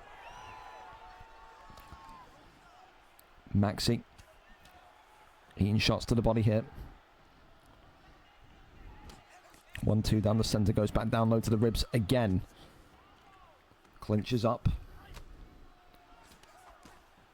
Gotta think, if you're Maxi, you've been in these positions before against some of the great fighters in the world. How do you adjust here? You have the damage. The health pack is ever so slightly more orange on Genghis. So you know you have to keep this fight standing, but you have to be very, very, very, I think, precise with your timing, don't you? You cannot throw too much here and then get yourself countered. Shoots a takedown. Genghis, does he hit the land? Yes, he does. Wonderful takedown. Wonderful takedown. Minute and 26 left of round 3. Championship rounds could be upon us. Oh, goes nearly into that front kick and another takedown. But it's not going to be a land this time.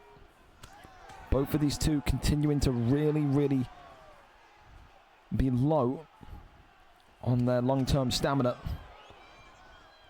Elbow there, swinging a miss with the left hook, also whiffs. So one thing you could definitely say is maybe a negative to Genghis's game is that his striking just isn't accurate, like you see some of those kind of top names in the bantamweight flyweight division.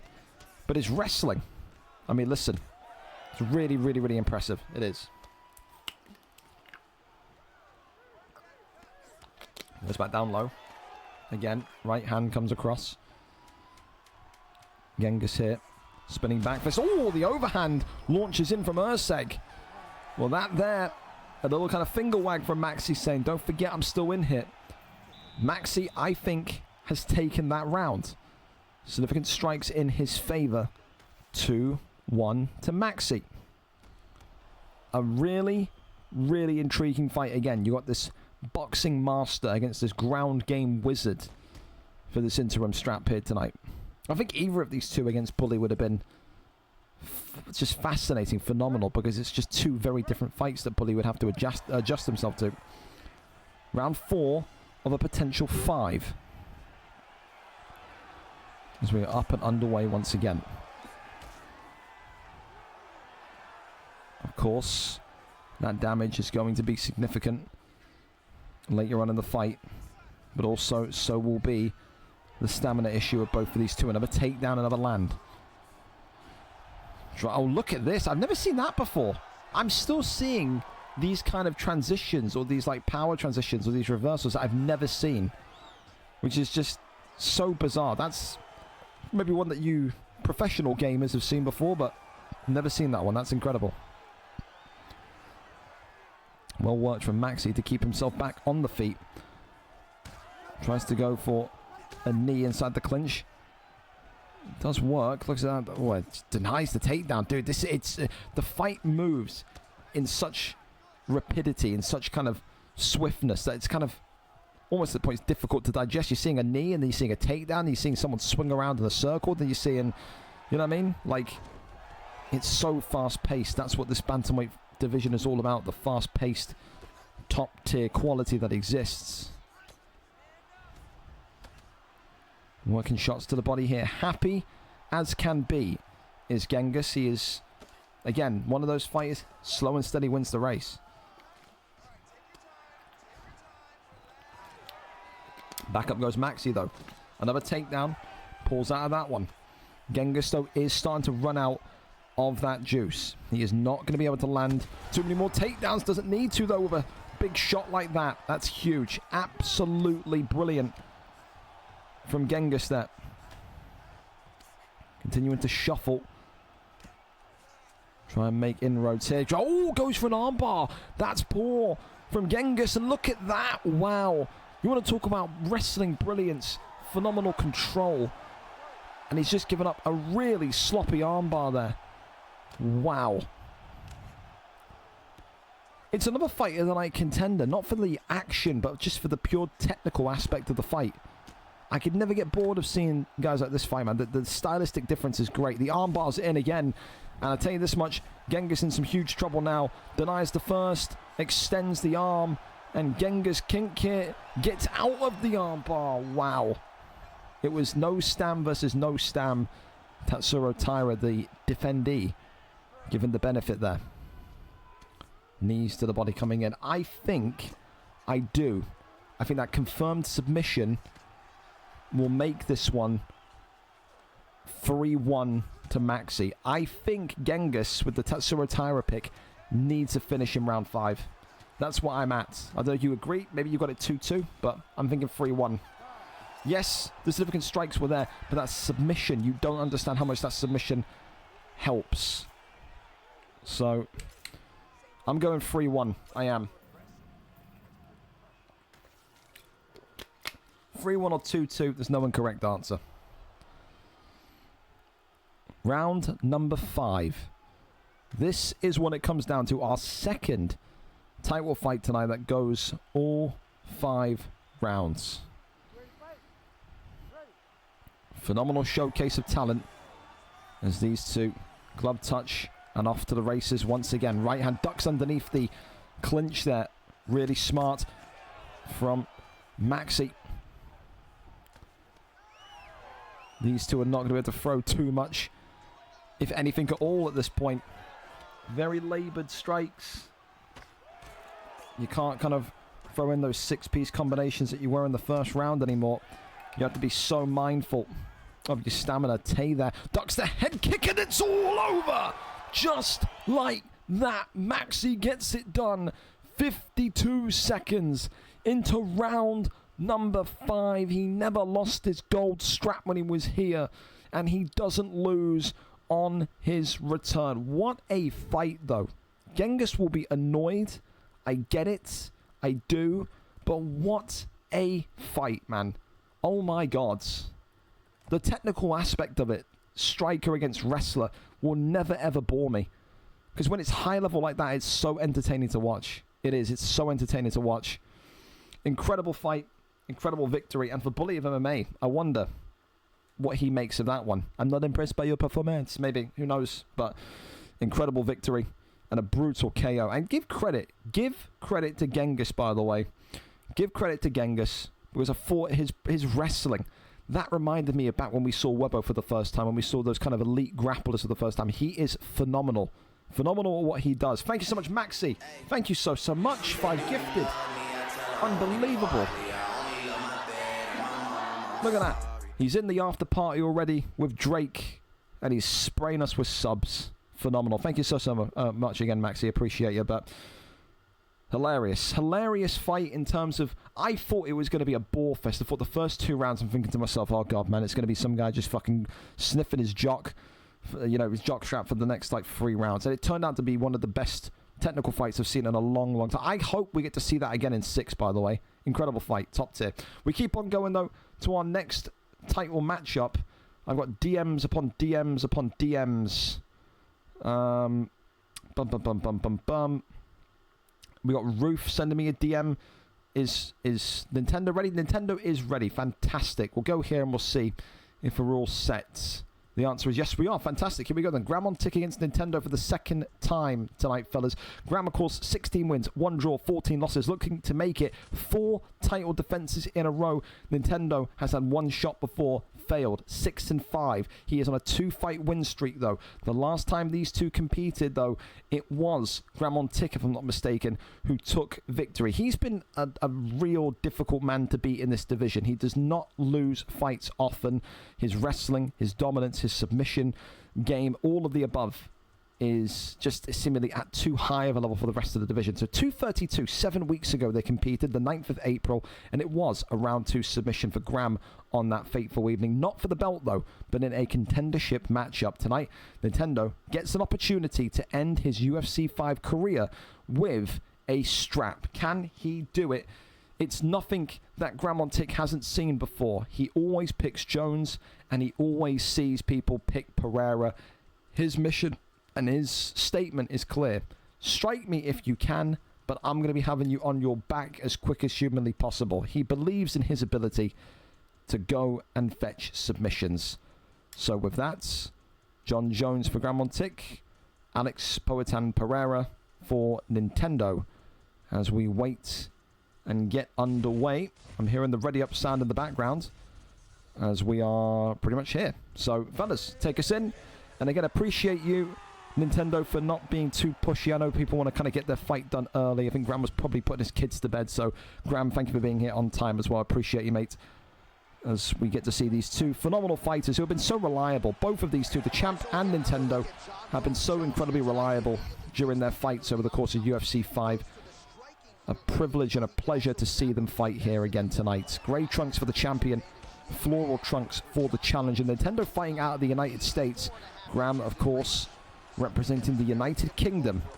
And Graham, of course, is one of the best, if not the best, submission artist in this beginner PlayStation division. So, Jesus Christ, we're spinning around, we're throwing flying knees, spinning body kicks. It's all going on here. As Alex Pereira starting to try and get the chaos going nice and early. Of course, the light bits of lag are going to come part and parcel in this fight. When you're playing someone across an ocean from you, you can't expect it to be nice and smooth. The one thing I want to see tonight is just how quickly that takedown lands, because, again, Nintendo has been good with his boxing in this division, but he has always struggled against grapplers, and it's that Bale that gets Graham into dominant position. Top mount already gained in one single swoop here. John Jones looking for the finish early. Posture up again, goes for an armbar, and this is bad news already for Nintendo. I didn't even know he cracked him. He cracked him, he's got the armbar in, and Pereira here is going to have his arm taken. I keep saying it, man. Graham's grappling, his timing of when to get that Bale in is second to none in that division. He said he wanted to try and reach 4 defenses. It would look like he's going to get exactly what he wanted. And I think the mission from Graham is clear. And that is to get as high as humanly possible in the weight class system in UFC 6. Again, such a fun one for the PlayStation guys, because you get to go into that kind of system now that the Xbox guys have had for the last 4 years, where you go up and down every other month. There's so much scalability to it, rather than just 3 divisions. Head kick there comes up. Front kick right back towards Pereira. Hits the body. Now goes back down to the head kick upstairs. Flying knee comes up. Right back though goes Jones and Pereira. Little front kick, not much to see. Swing and a miss. Leg kick. Oh, flying knee. Okay, well listen, so far, I've always said this as well for Graham, his submission's fantastic. His striking, very, very, very juvenile still. If he starts to get cocky, if he starts to kind of say, oh, I can do whatever the fuck I want, I'm God in this division, he will lose this fight.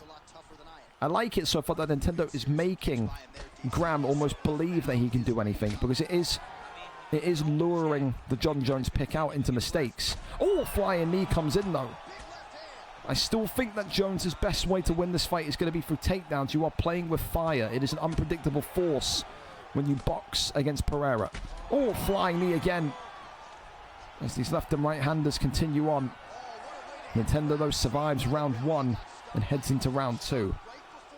He is going to need to keep this fight on the feet. It will only take one more submission from Graham and John Jones to secure this belt for another title defense. Round number 2, up and underway. Immediately, the knees coming out again. Or Nintendo with a front kick. Flying knee comes forward as well. Nintendo needs to just work off that jab a little bit more. Try and make Jones forget all about the heavy strikes. Because right now what Nintendo's doing is kind of, you know, it's no different to kind of throwing overhands into the wind. The Bale again works brilliantly. Smack bang in the middle of the octagon. Look at that. And the first deny there in top mount. And again, you go from feeling like you've got hope for Nintendo to it's a hopeless exercise. Has to get back up and get back up quickly. Goes over into full guard. Denies. Goes for an armbar himself. Hang on a minute. Is the submissioner about to be submitted? Hammer fists there coming in. And then keeps him locked in here. Nintendo, though, is wasting his own stamina. But ultimately, Graham can't get the deny on the submission. And he concedes a slight chunk. So the block now impacted from John Jones. Little knee there to the midsection. Big knees coming up. Spinning back elbow was just about avoided from Pereira. Spin kick right back to the body, though. Leg kick. Left hand, right hand. That's nice. I tell you, Graham's head health starting to become a problem. It is starting to become a problem. Goes for a guillotine here. Jones, though, looking to get it done instantly. But pops right out of there. Nintendo had his wits about him. Did not concede the submission. Left and right handers again. Jones flying knee. Nintendo on the back foot. This fight again has exploded into chaos. Right hand. I'm telling you, Graham needs a takedown. He needs a takedown, I'm telling you. Right hand though. Does he find the victory on the feet tonight? Not as of yet. Leg kick forward. Flying knee. Oh, right back from Pereira. Question mark kick. Spin kicks and flying knees. Everything's coming out here. Front kick now from Pereira. Can Graham survive this late onslaught from Nintendo? Uppercut though is just being looked for again. Left hand now. Clinch. Takedown. Avoids it.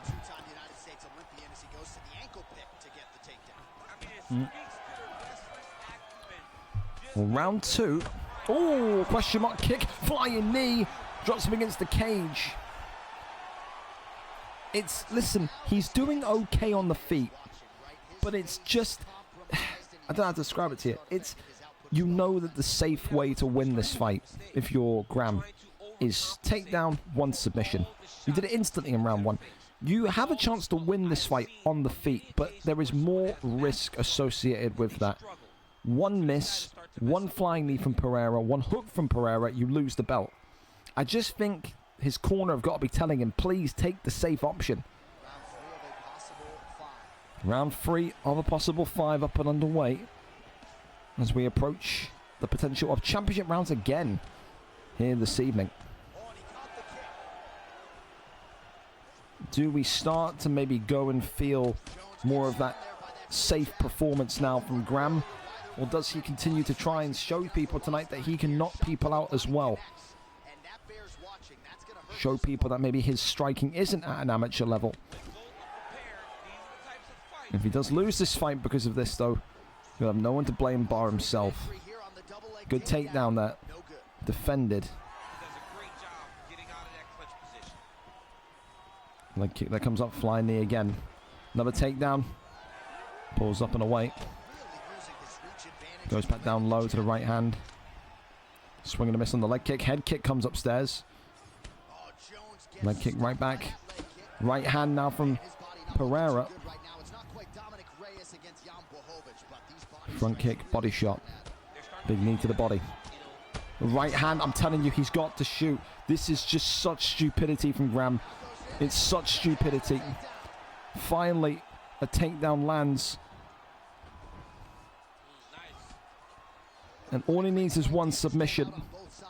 Maybe that knockdown or that stun is what makes him go, okay, we won't play with fire anymore. This one game, set, and match tonight. Pereira is going to get tapped. And this is all she wrote. Round 3, 2:35. Gramontic got scared, he got spooked, he got panicked by Pereira, who was so close to securing the gold. But Gramontic, regardless, gets it done here again tonight. I said it before, the jury is still out on Graham's striking, but you will not tell me that he's not got the best wrestling in that beginner division. He is so tricky to deal with, and he gets it done tonight with that John Jones pick once again. He is no beginner, though. He is no beginner, and I'm excited to see what he does against some of the kind of, the welterweight fighters on Xbox, because I think it's very similar to Ross C. I know the Xbox guys that watch every week would know. Ross C, same thing. Incredible wrestling, incredible submissions, but just didn't have any hands about him. Was Ben Askren-esque. That's what I see with Graham. But take nothing away from Nintendo as well. Made that fight fun. He drew the champion Gramontic out. He made Graham want to strike, and he nearly succeeded in getting a big victory, but wasn't to be, and ultimately he falls short. But such a privilege to have both of you two, Graham and Nintendo, on the card for one more rodeo here tonight, and appreciate for being here. Up next, though, we keep on going as Mr. Angry One and Roof take each other on. Of course, Mr. Angry One tonight coming in with a flawless lightweight record, 6 wins, 1 draw, no losses, looking for a 2nd consecutive title defense here this evening. But when you look at his opponent in Roof, made this kind of incredible start, retired for a brief bit, and now has come back. And for Roof, 4-2, 4 wins in 5 on a 2-fight win streak. This guy feels like he's championship ready. But is that the case? Is he ready for someone that's been active, but also so very dominant in 155? We go over and up to it for our lightweight title fight tonight. Let's go and see exactly who is our cameraman for this one tonight. Boys, you got to stop spamming me fucking DMs about stream links. Just use the stream link channel. Dear Lord. You've got to fucking relax. Thank you. All right, here we go, though. Roof, our cameraman. And it is Volkanovski against Makachev. Here we go.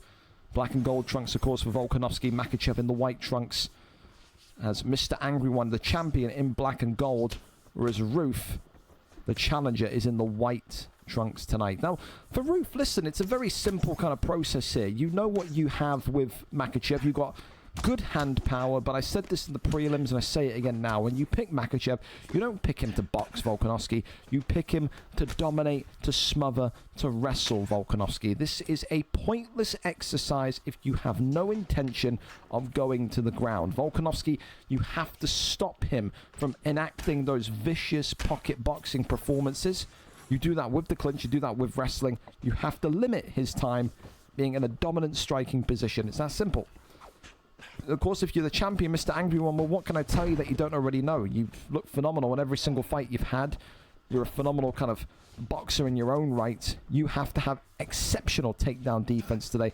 Do not let Makachev get top mount on top of you. If you allow Makachev to get top mount, you may as well fucking write a birthday card and fucking head to bed, man, because you are celebrating absolutely nothing but the joys of others. You will not be able to win this fight when he starts to land those bombs from top here tonight. Big uppercut there, though, from Makachev. As the right hand was looking a little bit spooky at times there. Wonderful shot selection and fairness there, though, from Roof. That was Randy Orton-esque. Fucking slivered up behind him and then just ankle pick RKO'd into the ground. Phenomenal stuff. On sprawl again. And then gets back up again. This is the thing, though. You get those great takedowns, those great shots, and you can't keep him down. This is the main problem with so many fighters, man. They can get you down, but they just cannot keep you there. And if that keeps happening, well, eventually the boxer wins. Eventually you have to kind of fight fire with fire, and you have to box against him, and you struggle. Good, well, not stun, but kind of counter shot there. Makachev tries to go for the judo toss, nothing besides a get-up front kick, nicely timed. Swing and a miss there, but then met with the left hook of Makachev. Uppercut now, right hand. This is that pressure, pocket boxing, that brutal boxing that we know that Volkanovski brings to the table. Shoots another takedown and then gets a land. Okay, he has to keep him here. Again, the slight lag is going to be annoying. It's going to be difficult for anyone.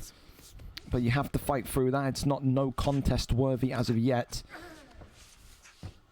Moves over into side saddle. Well, side control, excuse me. Now back here into sprawl we go. Works down shots to the body here, trying to get that midsection tenderized, get that stamina lower. But round one coming to its conclusion. It smells like another fight that's going to go 5 rounds. It feels like a lot of the title fights tonight have had almost kind of that yin-yang feel. You know, you've got one striker, one wrestler. Does this Makachev pick feel happy with that round? I think he should be. I think he's definitely won round one. But it's just the consistency. Can you do that another 4 rounds in a row? Because at some point, the danger that is Volkanovski is going to kind of activate. He's going to wake up. At some point, the champion, Mr. Angry One, is going to get that pocket pressure on you, and he's going to stun you. What happens when you get stunned? Do you panic shoot? Do you start to lose control and grip?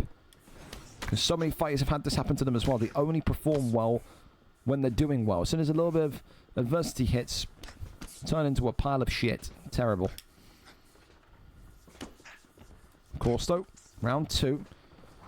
And the thing you have to remember is that the champion, even in the non-title fights he's had in the lead-up to securing the belt, Mr. Angry One, he would lose rounds. He would always reply. He would always respond back with a dominant performance in the second or the third or whatnot. Of course, again, I understand that maybe this light bit of drag on connection is going to be difficult to compete against, but not all the time in the world. Good shots there. Good combination there on the Makachev selection. Uppercut there, flies forward again. Shoots the takedown. And that one there lands. Half guard position. Trying to crawl over into top man, not going to happen. Oh dear lord. Yep, that lag was not great. That's an easy deny. If you've ever seen one from Roof there. Rains down one strike, goes to the body, goes back down into half guard position. Over now into back sitting. Now if Volkanovski can get top mount here, this would be quite an interesting kind of experiment. It would be. Rolls him over and then gets back up to his feet. Interesting, okay. Okay. Right hand into the leg kick. Keeps on going forward. Right hand uppercut there was nice, but not to be. Overhand swings in. Definitely think of your Volk. I wanted to see, and it sounds weird, I'd like to see more clinches from Volk. I think when he's in that kind of pressuring position, Makhachev, you can clinch him and just kind of disrupt him a little bit. Trying to walk him against the cage. He wants the back, or the takedown in general. Gonna have the back. And there's the suplex. Side control once again. Working shots to the body, tries to crawl over into top man. This is not where you want to be.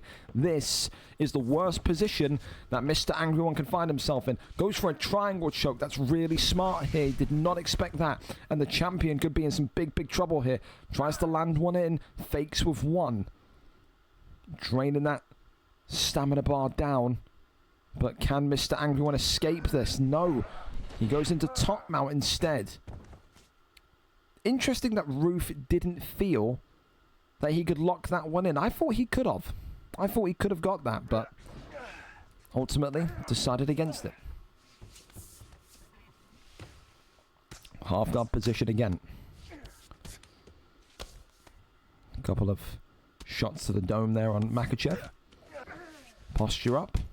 Rains down some big shots here. Huge.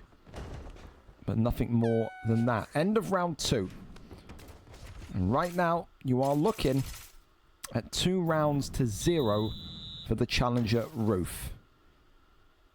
Needs to be a turn up now for Volkanovski, for Mr. Angry One.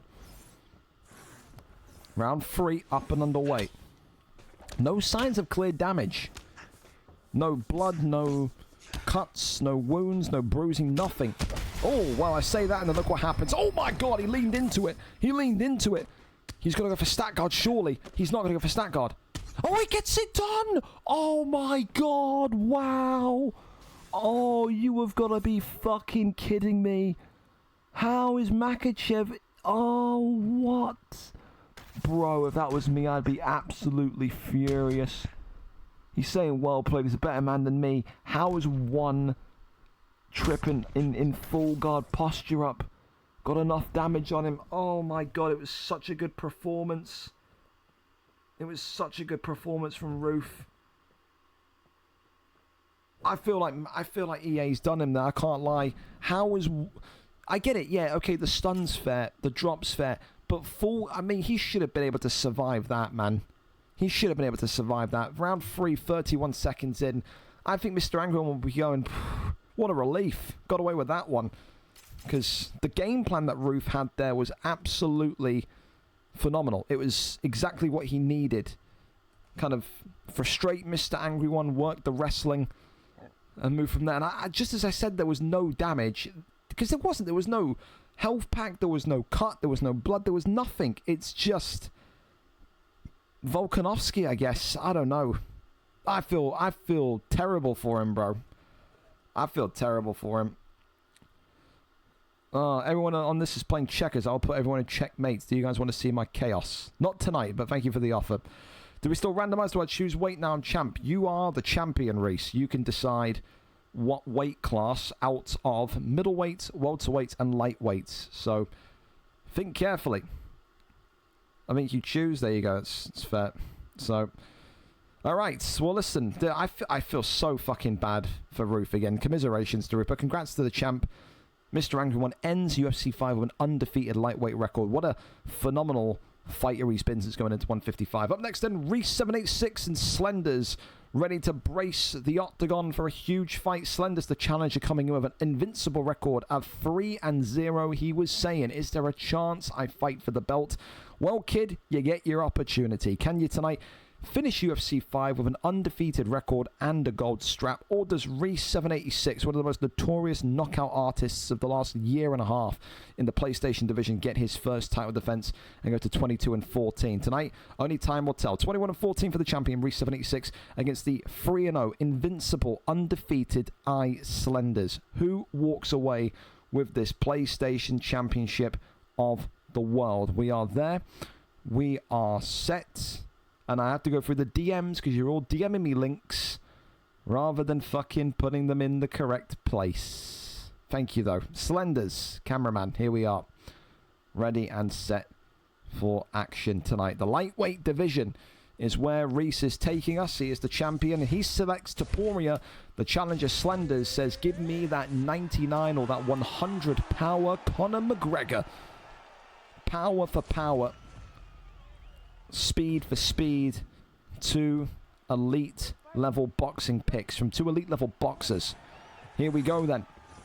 Champion tonight in the red and gold trunks for Reese, whereas the white trunks are for the challenger in Slenders, who again has been really, really patient. You know, he said, I understand at 2-0 I couldn't have got a title shot because, you know, I was kind of not really fighting live. Then he got that big win to go 3-0, and now he's here tonight, main card, fighting for the belt for the first ever time in his career. And there'll be more where that came from. He's been so, I think, so tricky to game plan for, because when you think he's going to go high with his strikes, he goes low. The guy is a very, very crafty boxer, and I think I love that against these guys in the middle PlayStation division in particular, is that they're all such very crafty boxers. Maybe tonight Reese will have to wrestle. Again, you think about that Conor McGregor pick, you don't see too many people stand the test of time standing against him. You do at some point have to kind of rely on your mixed martial arts background and go for clinches and go for grappling, but ultimately I think these two want to put on a show for what is their final UFC 5 fight in a VFL octagon. Of course, as well, we know about Topuria's speed. McGregor, of course, ever so slightly taller, it feels like, as well. Big uppercut there, though, from Reese, drops Slenders. And that's kind of a flashbang shot from Topuria. And now, looking to maybe build on that. The first big moment of this title fight tonight, to say the very least. Oh, hands behind the back there from Slender. He's been rocked, he's been dropped, but he's still got that charisma about him. Love to see characters in the league, man. You absolutely do. Gets the takedown. Here we are, though. Over into side control. Tries to crawl over, not going to happen. Goes to sprawl. This one here now, back against the cage. Takes the back. Knees him in the right arse cheek there. And again. And another one. Takes the back again. Oh, lads, come on. Let's not get too horny here on the side of the cage. Dana White there covering his fucking lap with a pillow. With how much bunda action there is from McGregor there. Right back into the center of the octagon we go. Right hand, or I think it was a left hand actually from McGregor. Uppercut though just being avoided. Wonderful head work, head movement, footwork, all the above. All the works from Reese. But that's the thing. The 100 power McGregor, it takes one stun and we're talking about huge damage. Huge damage on Ilia Topuria. I would have picked a wrestler. I know it's not Reese's style, but I don't know if he's going to survive 5 rounds against this McGregor on the feet. I'm not so sure, man. Uppercut left hand. Elbow there comes across again. 10 seconds remaining of round number 1. Front kick, but nothing more going to happen. That one is in the books. I mean, Jesus, where can you even start with that one? A phenomenal start. But a Topuria pick to get that first stun, really establish kind of, you know, the tone of the fight. But the way that Slenders has kind of kept cool, never really looked like he was panicking with the damage he was taking or the strikes that he was conceding, and then works that aggressiveness of McGregor so well. Again, you do not see people walk out against McGregor and just against this version of McGregor and just box. It never ends well. Reese is going to need to make a decision at some point. He is going to have to wrestle. If he does not wrestle, if Reese does not wrestle in this fight, Reese will lose the belt. I'm convinced. I'm convinced of it. Round 2, up and underway. You get a reminder for your champion in the red, challenger in the white. McGregor winning round 1 for me, 10-9. Of course, 5 rounds is a long, long time. When you talk about these boxers, these phenomenal players behind the pad, I don't think Reese has ever been to a 5th round. Maybe once or twice, actually. Slenders definitely hasn't. Slenders has never kind of had a fight go to a decision, if I'm not mistaken. Knockouts galore for him. And now just working on that cut. And there you go. He needed to. Dude, he needed to. He needed to. He needed to. The jab was frying the block. You can see Topuria's face is a crimson mask now. He's looking like prime Ric Flair from 2002, Monday Night Raw. You know, he's looking completely busted open. And you have to now control the proceedings down here. Get him flat. Work the damage. Gets over into half guard. Now over, oh Jesus, into top mount. Can he find a posture up? Yes, he can. Huge from the champion. Reese here. Rains down one elbow. And now goes for an arm triangle. And Slenders could be in a bit of trouble here. Gets the deny here from the champion. This is huge. And Reese, look at that. 80% of the bar gone. I did not know McGregor's stamina or submission, sorry, was going to get that drained off of one arm triangle. That's absolutely huge, by the way. Absolutely huge.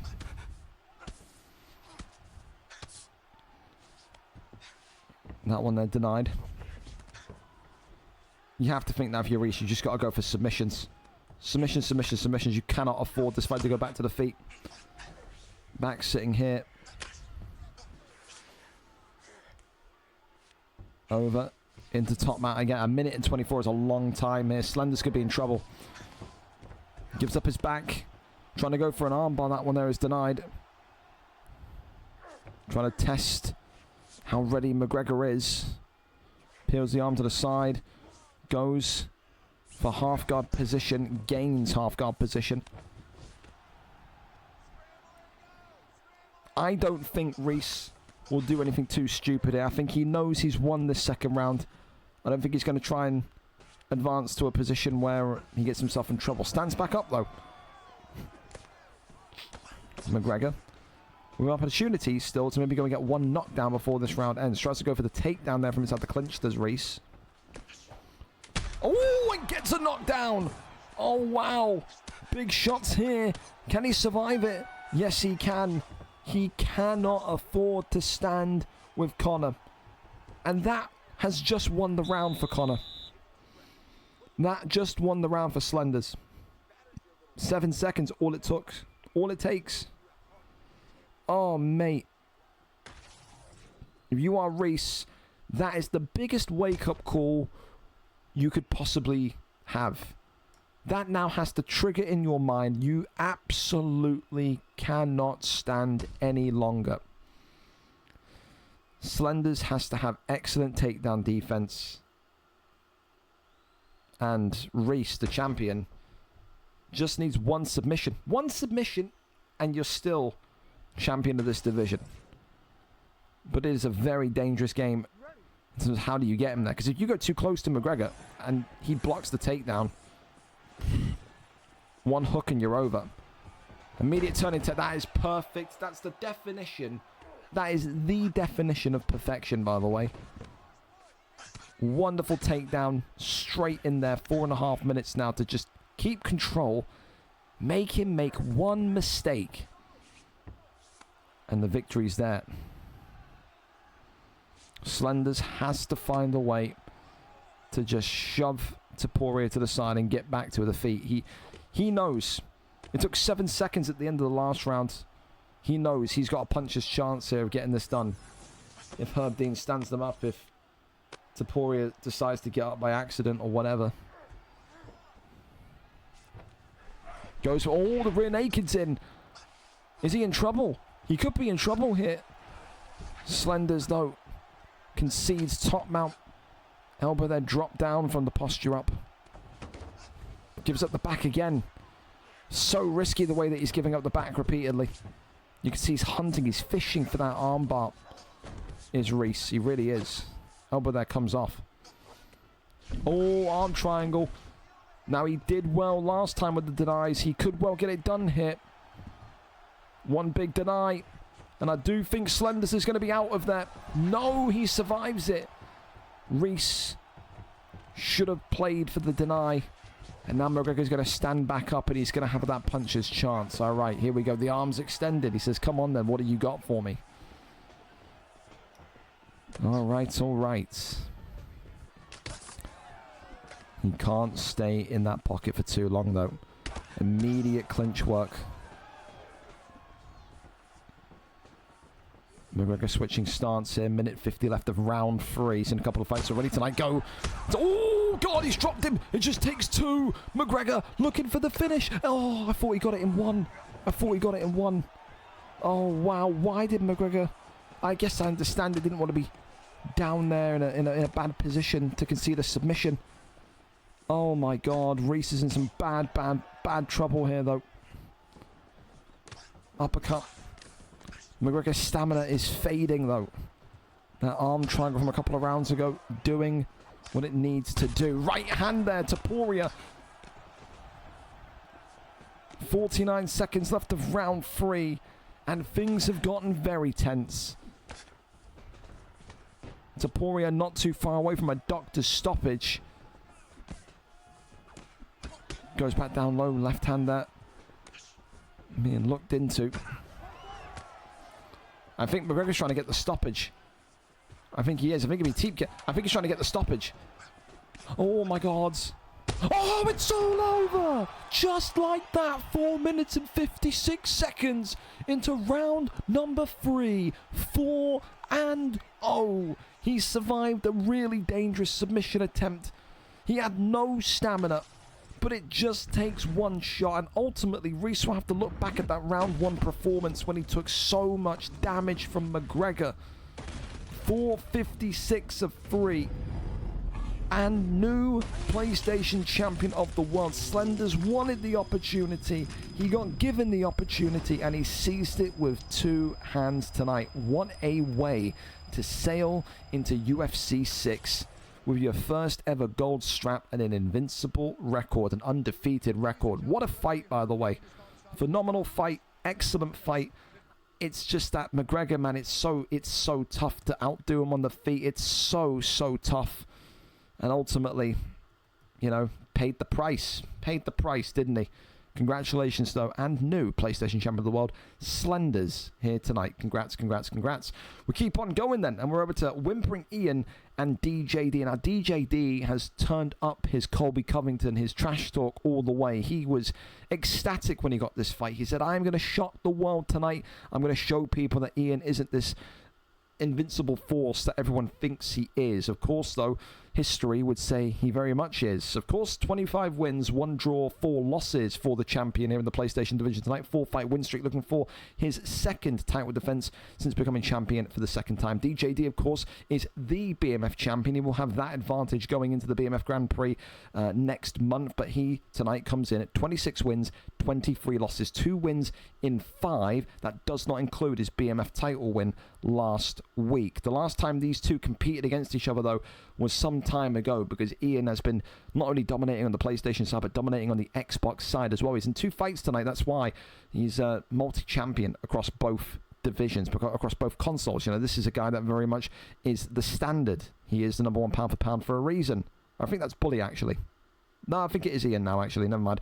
Of course, the last time DJD and WhimperingIann fought each other, you have to go back through the time capsule to VFL 215, and that's when, of course, Ian won by a round 4 TKO. That, though, was back on the 27th of November of 2025, so over 6 months ago. And now DJD gets the opportunity to have that elite gold strap once again. He will do anything for this belt, but will anything be enough? Because the quality, the level that Ian has been performing at, you need more than just grit and determination. DJD is our cameraman here tonight as we are prepared for the first of our last 3 fights of UFC 5. All right. Here we go, here we go. We are there, we are set. Yair Rodriguez and Max Holloway. Ian deciding tonight we are off to the featherweight division. Here we go.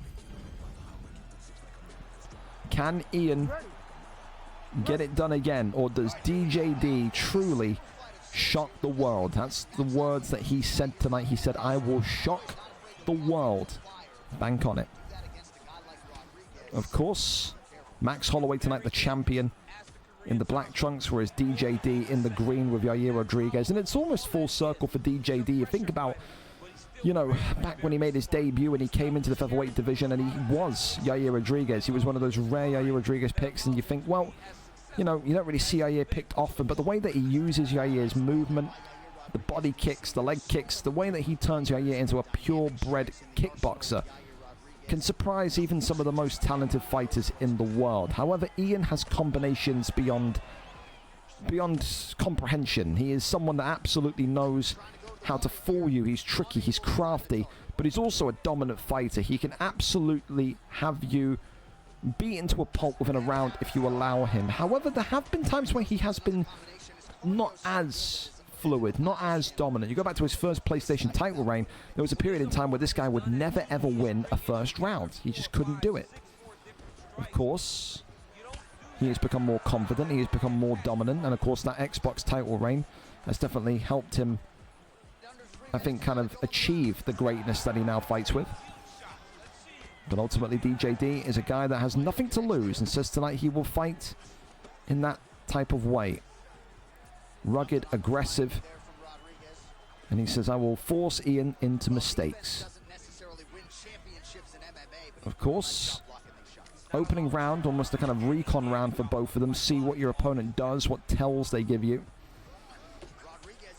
Ultimately, though, body shots, they're coming forward from both fighters so far. Body shot, uppercut there was being looked for. Spin kick there to the midsection from DJD. Left and right handers again. Continuing to just pop and stop here. That axe kick could be a real key component going into those later rounds here tonight as well. If it does go to those later rounds, of course, because that can penetrate the block so badly. Little leg kick there comes off as the body shot now. Right back to the ribs. Left hand comes across. Ian happy to kind of concede the back step here and almost kind of allow DJD to kind of take the lead, you know, in terms of the rhythm of the fight, the momentum of the fight, the speed of the fight.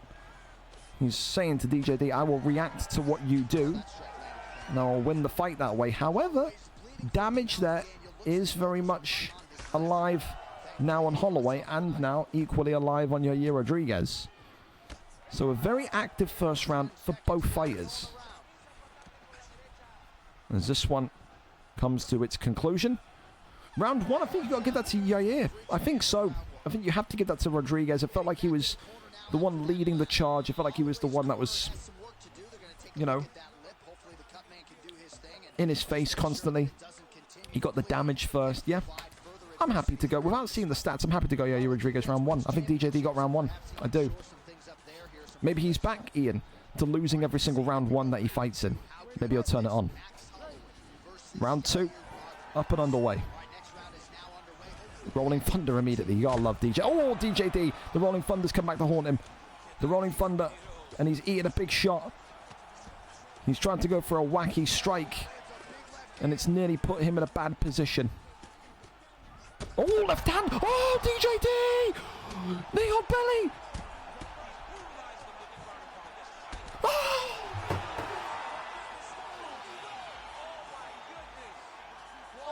God, he's done it. Oh, God, he said he would shock the world, man. He said he would shock the world. DJD.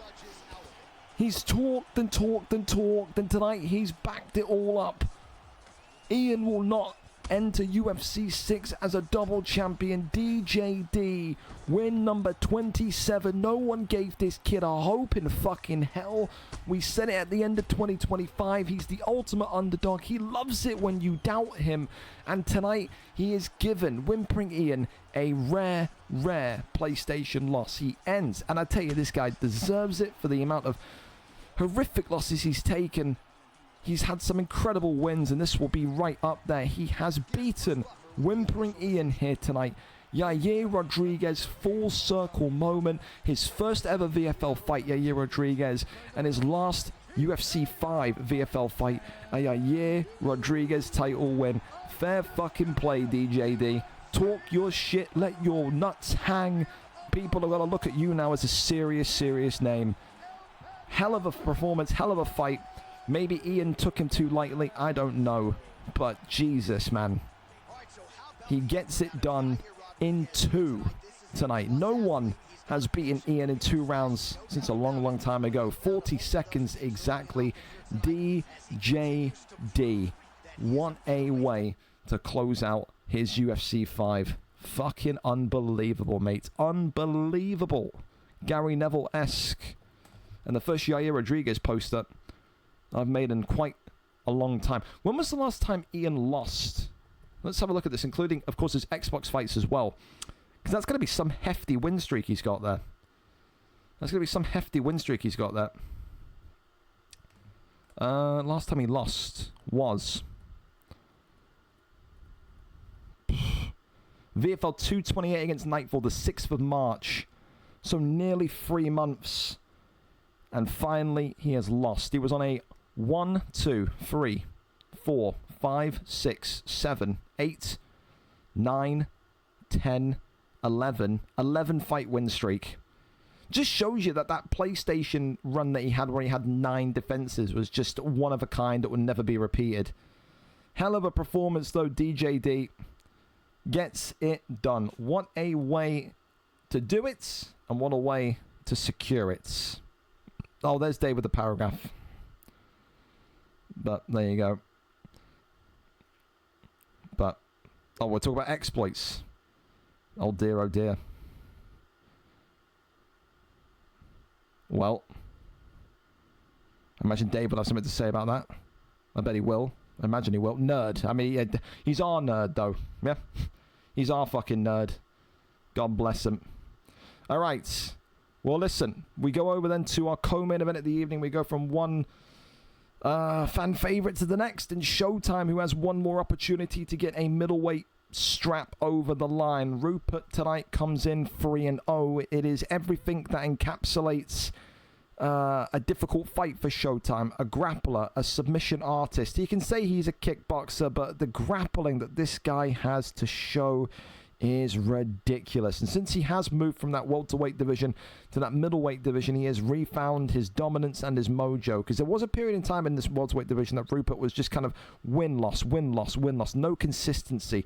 Showtime, though, 16-14, looking to make it 17-14 today. Comes in 4 wins in his last 5, a 2-fight win streak. He will have to say tonight that his boxing is the main strength, but is he prepared for takedown mania? He's going to need to have good defense because, again, Rupert is able to lock in a submission at any moment's notice. Or will Rupert sit there tonight and say it's the final fight of UFC 5? Let me see if I can outbox the great boxer. They've never fought before, but they have the opportunity to throw hands here tonight. Let's go and see what Showtime has got for us, because I imagine he will be our cameraman here tonight. Of course he is. The ever so awesome Showtime ready and set for action here. Live and in the flesh, Brendan Allen and Nick Diaz. Last fight, UFC 5 VFL before 6. Gotta go, Nick Diaz. There it is, Nick Diaz. That is the pick, as Brendan Allen is the response from the champion. Brendan Allen in the blue for Rupert. Showtime, of course, in the black for Nick Diaz. And the big question mark here tonight now is, will Rupert outright box, or will he go downtown to submission land? Of course, these two have had such different paths in UFC 5. You go back to UFC 4, which was Showtime's peak, in my opinion. Who can ever forget that BJ Penn title victory in the lightweight division? But I think he knows, and he's a very humble guy, this league has just exploded in improvements in quality and class in the last kind of 2 years. And Showtime has had moments where he has demonstrated that same class, but he has also fallen down the divisions. You know, there would be shrieks, gasps if you go back in the time machine 3 years ago and tell people that Showtime would be having a middleweight title fight, because people rated him and people looked at his talents as a boxer so highly. But ultimately, he is where he is, and he's got a very good start here for Nick Diaz so far. And you look at the other side of the coin as well, and you look at Rupert, you know, a guy that very much at one point in the middle of last year was looking like he was going to be one of the great prospects. And you know, he was, oh my goodness me, it's a double drop. It's a double drop. Showtime here looking for the finish here. Going into stack guard, perhaps. No, raining down the strikes. Showtime. Oh, I thought we got it done. I was about to erupt. About to jump on the fucking chair like Batman. Unbelievable. Rains down a couple more strikes and gets right back up to his feet. I think if you're Rupert here tonight, you absolutely have to start thinking about a takedown. The uppercut clips him again. Nick Diaz. Showtime is tapping in to that kind of quality, that pressure, that system that won him so many fights in UFC 4, and has got him back here again in the end of UFC 5. Again, a 3-fight win streak, one of Showtime's biggest win streaks of this UFC if he wins here tonight. But a takedown there lands, and this now is where Rupert starts to get tricky. And this is where I go back to what I was saying. In the welterweight division and the lightweight division, when Rupert was in there over the course of the last 12 months, he was electrifying. He has got elite control. He's got elite takedown opportunity, or spotting of the opportunity. He knows when to shoot, is what I'm trying to say. And this is where people collapse. This is where people melt against him. But not Showtime. Showtime knows exactly about wrestlers. When people take on Showtime, all they do is wrestle. All they do is take a big whiff of his jockstrap and say, I like it down here. But only true people know that Showtime has got some good defense about him. But sometimes that pressure can become too much, and sometimes Showtime does get tapped out. He is not the invincible fighter, nor does he claim to be.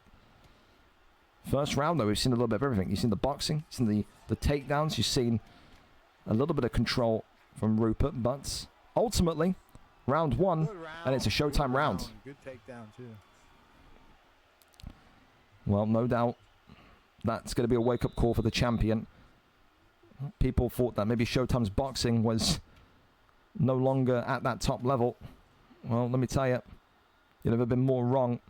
That's a dominant first round from Showtime. Go, Sky. But ultimately, he does have 4 more rounds to get through. And ultimately, he has to be prepared for more grappling, for more wrestling. It will be coming. Showtime, though, is tricky. He's got the combinations. The Showtime Classic, of course. We'll eventually see that at some point. How fitting would it be for him to win the middleweight strap in the final UFC 5 fight with a Showtime Classic? However, though, I don't think he's a novelty fighter in that sense. I don't think he'll be hunting for it. I think Showtime just wants to win. He wants to hold the gold one more time before 6. Takedown there, though, lands. And now the denies are going to need to be spot on here. Goes up into full guard, gets the flip. Surprising that the champion there, Rupert, has not stopped that one. Here, though, in half guard we go. As Rupert now very much... Oh, that's... Yeah, and Showtime knows against these top submission guys, against these top grapplers, you get into a... Oh, wow. Mate, I can't lie to you. I'm, like, baffled. I'm baffled that Showtime threw the strike and put himself in a situation to get flipped, and I'm baffled that Rupert there just allowed the fight to stand back up. A couple of mistakes from both sides here. Front kick. Oh, Nick Diaz looking for the finish. Oh, God. Oh, wow. Nearly the cameraman's fucking fallen off his stool, zooming around the arena. Goes over, though, into side control. Gets back up to his feet. Front kick. Works off the double jab here. Still nothing. Right hand. Oh, the left hand for there from Diaz could have been dangerous. Rupert's got to find a little bit of rhythm and momentum. Left hand there comes from Brendan Allen. Right hand that opens up Nick Diaz, but then again a brisk wind could open up Nick Diaz in terms of cuts. Well, that scar tissue. Terrible. Looks like a sponge. Overhand there comes in. Works off the jab straight. Look at this now. A bit of calmness. Oh, it's a left hand there from Showtime, though. Looking to now pour it on. Knocks down Brendan Allen. And Showtime in UFC 5 is middleweight champion again. Never doubt this boxing. Never doubt this future Hall of Famer. Never doubt the middleweight champion of the world. Showtime again secures gold and does it against a very, very, very phenomenal fighter. There is no amount of words I can say to describe Rupert. He is so sharp with his grappling. He's so sharp with all of the timing of it. But tonight, Showtime, that little bit quicker, that little bit slicker, and that little bit more dangerous when it came to the pressure boxing. Hell of a performance, and Showtime ends a really up and down year. I think he finishes overall record of 31 or 32 and 30, and he ends it with a gold strap once again. Just as he should do. Just as he should do. And he should have more success in UFC 6. I can't wait to see both of these two in the octagon in a month from now. Should be incredible. Nick Diaz with gold around his waist again. Incredible performance. And again, commiserations to Rupert. Was absolutely phenomenal for this last month in that middleweight division indeed. There we go. Game, set, and match co-main event in the books. Official time of this one, 3:31 of round number 2. And Nick Diaz is the winning fighter yet again. There you go. Round 2 TKO, 3:31. Nick D. There you go. We know who that is. And there you have it, fellas. Co-main event done. Main event on the way. And it is for that Xbox Flyweight Championship of the world. We're going to ping the Discord. And for the final time of UFC 5, we head to our main event. Final main event of UFC 5 is now live. And what a main event it is going to be. Originally, it was planned to be WhimperingIann and Bully for both straps, but you can't control when someone's Xbox explodes into smithereens, as we've seen and heard that Bully's Xbox has. But tonight, we get a phenomenal rematch between one of the greats in WhimperingIann and, of course, one of the great prospects of the last kind of 6 months in vDlchi. They fight for the second time. The big question mark here is more, how is Ian going to react after just losing his PlayStation strap 30 minutes ago or so, or whatever it was? That's the mental kind of psychology of it all. vDlchi will maybe have his biggest opportunity to date to get this one over the line, because if Ian isn't feeling it, listen, you can't be not feeling it against someone like vDlchi, who starts fights so aggressively. The last time these two met, of course, we go all the way back. What do we go to? We go to... there we go. VFL 233, so not too far ago. 6 weeks ago, Ian won by a round 2 TKO. That was on the 16th of April. So 2 months have passed, or a month has passed, excuse me. Can't do math. And ultimately now vDlchi knows that this is the one. You've just seen him lose. You've just seen him lose in round 2 to a fellow kickboxer. You have got to be feeling good about yourself. You have to be. Of course, the 10 of the tape is as follows. 11-2 on the Xbox side for WhimperingIann. Straight gold form. He looks to add himself to the history books tonight with another successful title defense on the Xbox side. However, vDlchi 7-3 at rank number 7. 4 wins in his previous 5 fights. A 2-fight win streak as well. Can vDlchi crown himself as champion in what has been one of the most form-rich periods of his UFC 5 career? Because I'm telling you, talk about people that will be up there for Breakthrough Fighter of the Year. He is up there. Incredible that he's done so well in flyweight. No offense, I didn't think he would ever be competing for gold. I think he'd be kind of solid mid-card, 3 and 5, up and down, featherweight to flyweight. But he has proven me wrong, and now he has an opportunity tonight to solidify himself and solidify his greatness with a championship strap. We are there. We are set for the final time. VFL 239, our final UFC 5 main event of the evening. Demetrius Johnson and Alejandro Pantoja are the picks. Can vDlchi win this rematch? Green trunks for the champion Ian, black and red trunks for the challenger vDlchi. Here we go. It is unfathomable that you would think that Ian could potentially end UFC 5 with no belts. But it could well happen here tonight if his head isn't in the game.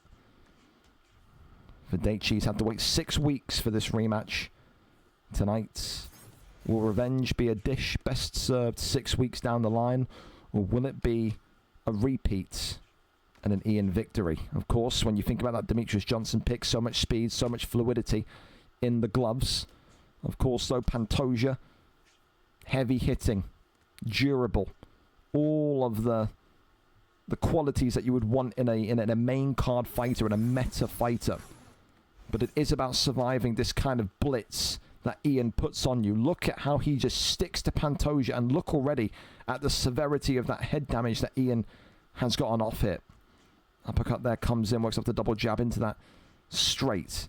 And this is the thing that so many of these fighters in the flyweight division can't handle, is the way that Ian can start in these first rounds. It's such a night and day performance. You think about that first round performance against DJD, and then you look at this one. He is absolutely on it here, completely smothering him, does not give vDlchi a single chance to even get any kind of rhythm or combination going. This is what championship form looks like. And maybe he's gotten a little bit more comfortable with the Xbox controller. Maybe he just didn't respect DJD tonight, and that's why what happened. But he is locked the fuck in it. I think, if anything, he needs to give DJD a thank you note if he wins this fight tonight, because he is absolutely torching vDlchi. So far, so good for the champion. vDlchi in a real heap of trouble. He cannot get in to the center of the octagon. He's just been camped behind that black line the entire time. Finally swings out and around, though. But all of that damage, could it already be too little too late? And we've only just started. Left and right handers again.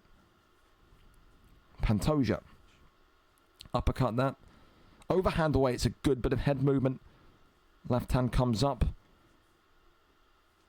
Head damage in the block very much. Starting to fade, drops him against the cage, and vDlchi here, is he out in one? No, he hangs on, but how much longer can he hang on for? Shoves him out and away. Oh my, what the hell? What happened? What the fuck happened? What the flying fuck happened? How did he get injured? What? Okay, alright. Don't ask me, ask Dave or a fellow nerd. I have no idea what in the fuck hurt Demetrius Johnson there. What the... Doesn't matter though, got to focus. As vDlchi continues to sidestep around the octagon, looking to avoid all of that contact. Very difficult round for vDlchi, but he's still in there. The head health though is flashing. It's not looking like a fight that's going to be easy to get over the line. You have got to be so careful. It's that damage to the eye, I think it is, that is very much causing a little bit of hesitation from vDlchi. Second round, though, up and underway. He lost his PlayStation belt in round 2. Is he going to lose his Xbox belt in round 2? Will he be too aggressive? And will vDlchi seize the moment, seize the opportunity? Oh, stuns him. Oh, dear God. Oh, the pulls are making me nervous. They're making me so nervous. Works off the jab.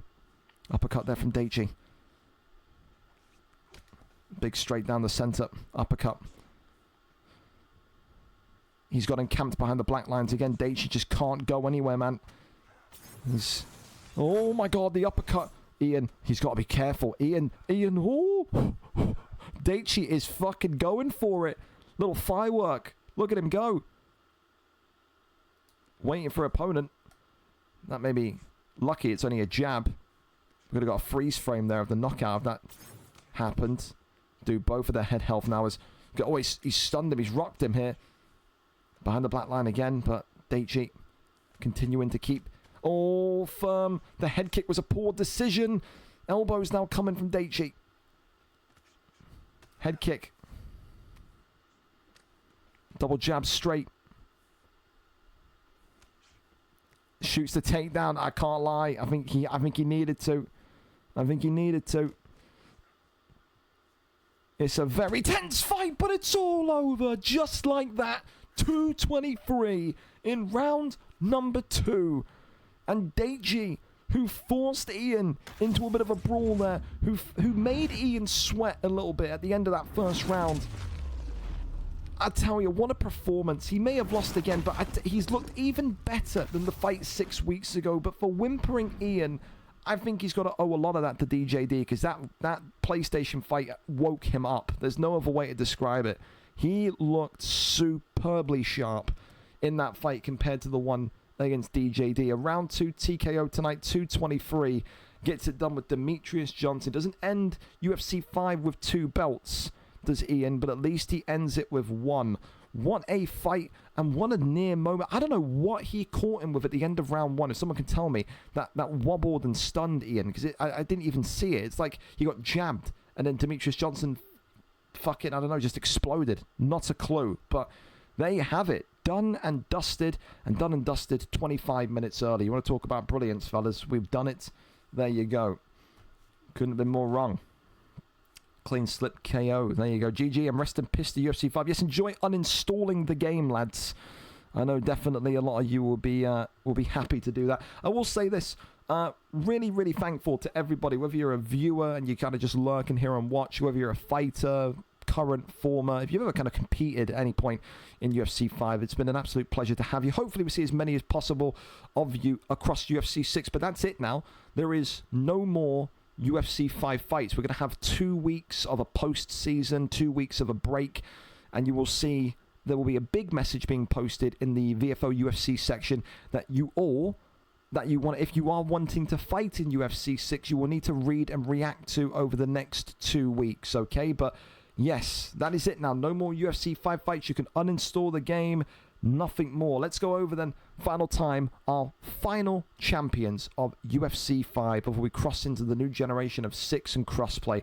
And new light heavyweight champion of the world, XPG Elite, and new heavyweight champion of the world, Mikey19, and still featherweight champion of the world, Juan Fei, and still PlayStation champion of the world, Gramon Tick, and new interim bantamweight champion of the world, Maxi UFC, and still lightweight champion of the world, Mr. Angry 104, and new PlayStation champion of the world, Slenders, and new PlayStation champion of the world, Sir DJD, and new middleweight champion of the world, Showtime, and of course, last but not least, and still Xbox flyweight champion of the world, WhimperingIann. Performance bonuses, as noted, you've got fight of the night over here, Alfie versus Mr. Break Your Jaw, Jazz Cox with knockout of the night against Mo, Winter with submission of the night against Benji, and Stan the Demigod with that Machida pick with performance of the night. An incredible card, nice, fluid. We even had a pull-out or two in the middle of the card. It had everything of a hallmark of a VFL event, didn't it? But for now, enjoy 2 weeks off. It'll feel weird for me not streaming on a Thursday. But again, I appreciate all of you. And if you aren't coming back in UFC 6, I really repeat this. Thank you for continuing to make VFL the place to be. I don't give a flying fuck, respectfully, what Primetime do, what ESFL do. We are active. We are here every week. We have the weight classes for every single fighter, whether you're dog shit stinking or whether you're one of the best in the world, and it will only get better, it will only get bigger. And I'm so happy that the PlayStation guys are going to have more opportunity to move up and down weights. I'm so happy the PlayStation guys are going to have the BMF Grand Prix. I'm so happy that we're going to have a game that people are excited for. I think that's such a big factor as well.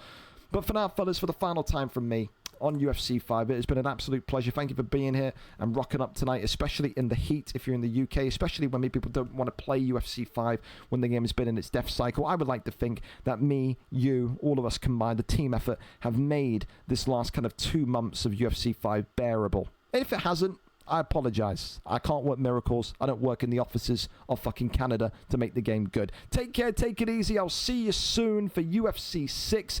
Bring your A game, because crossplay is coming. Good night, fellas. I'm out.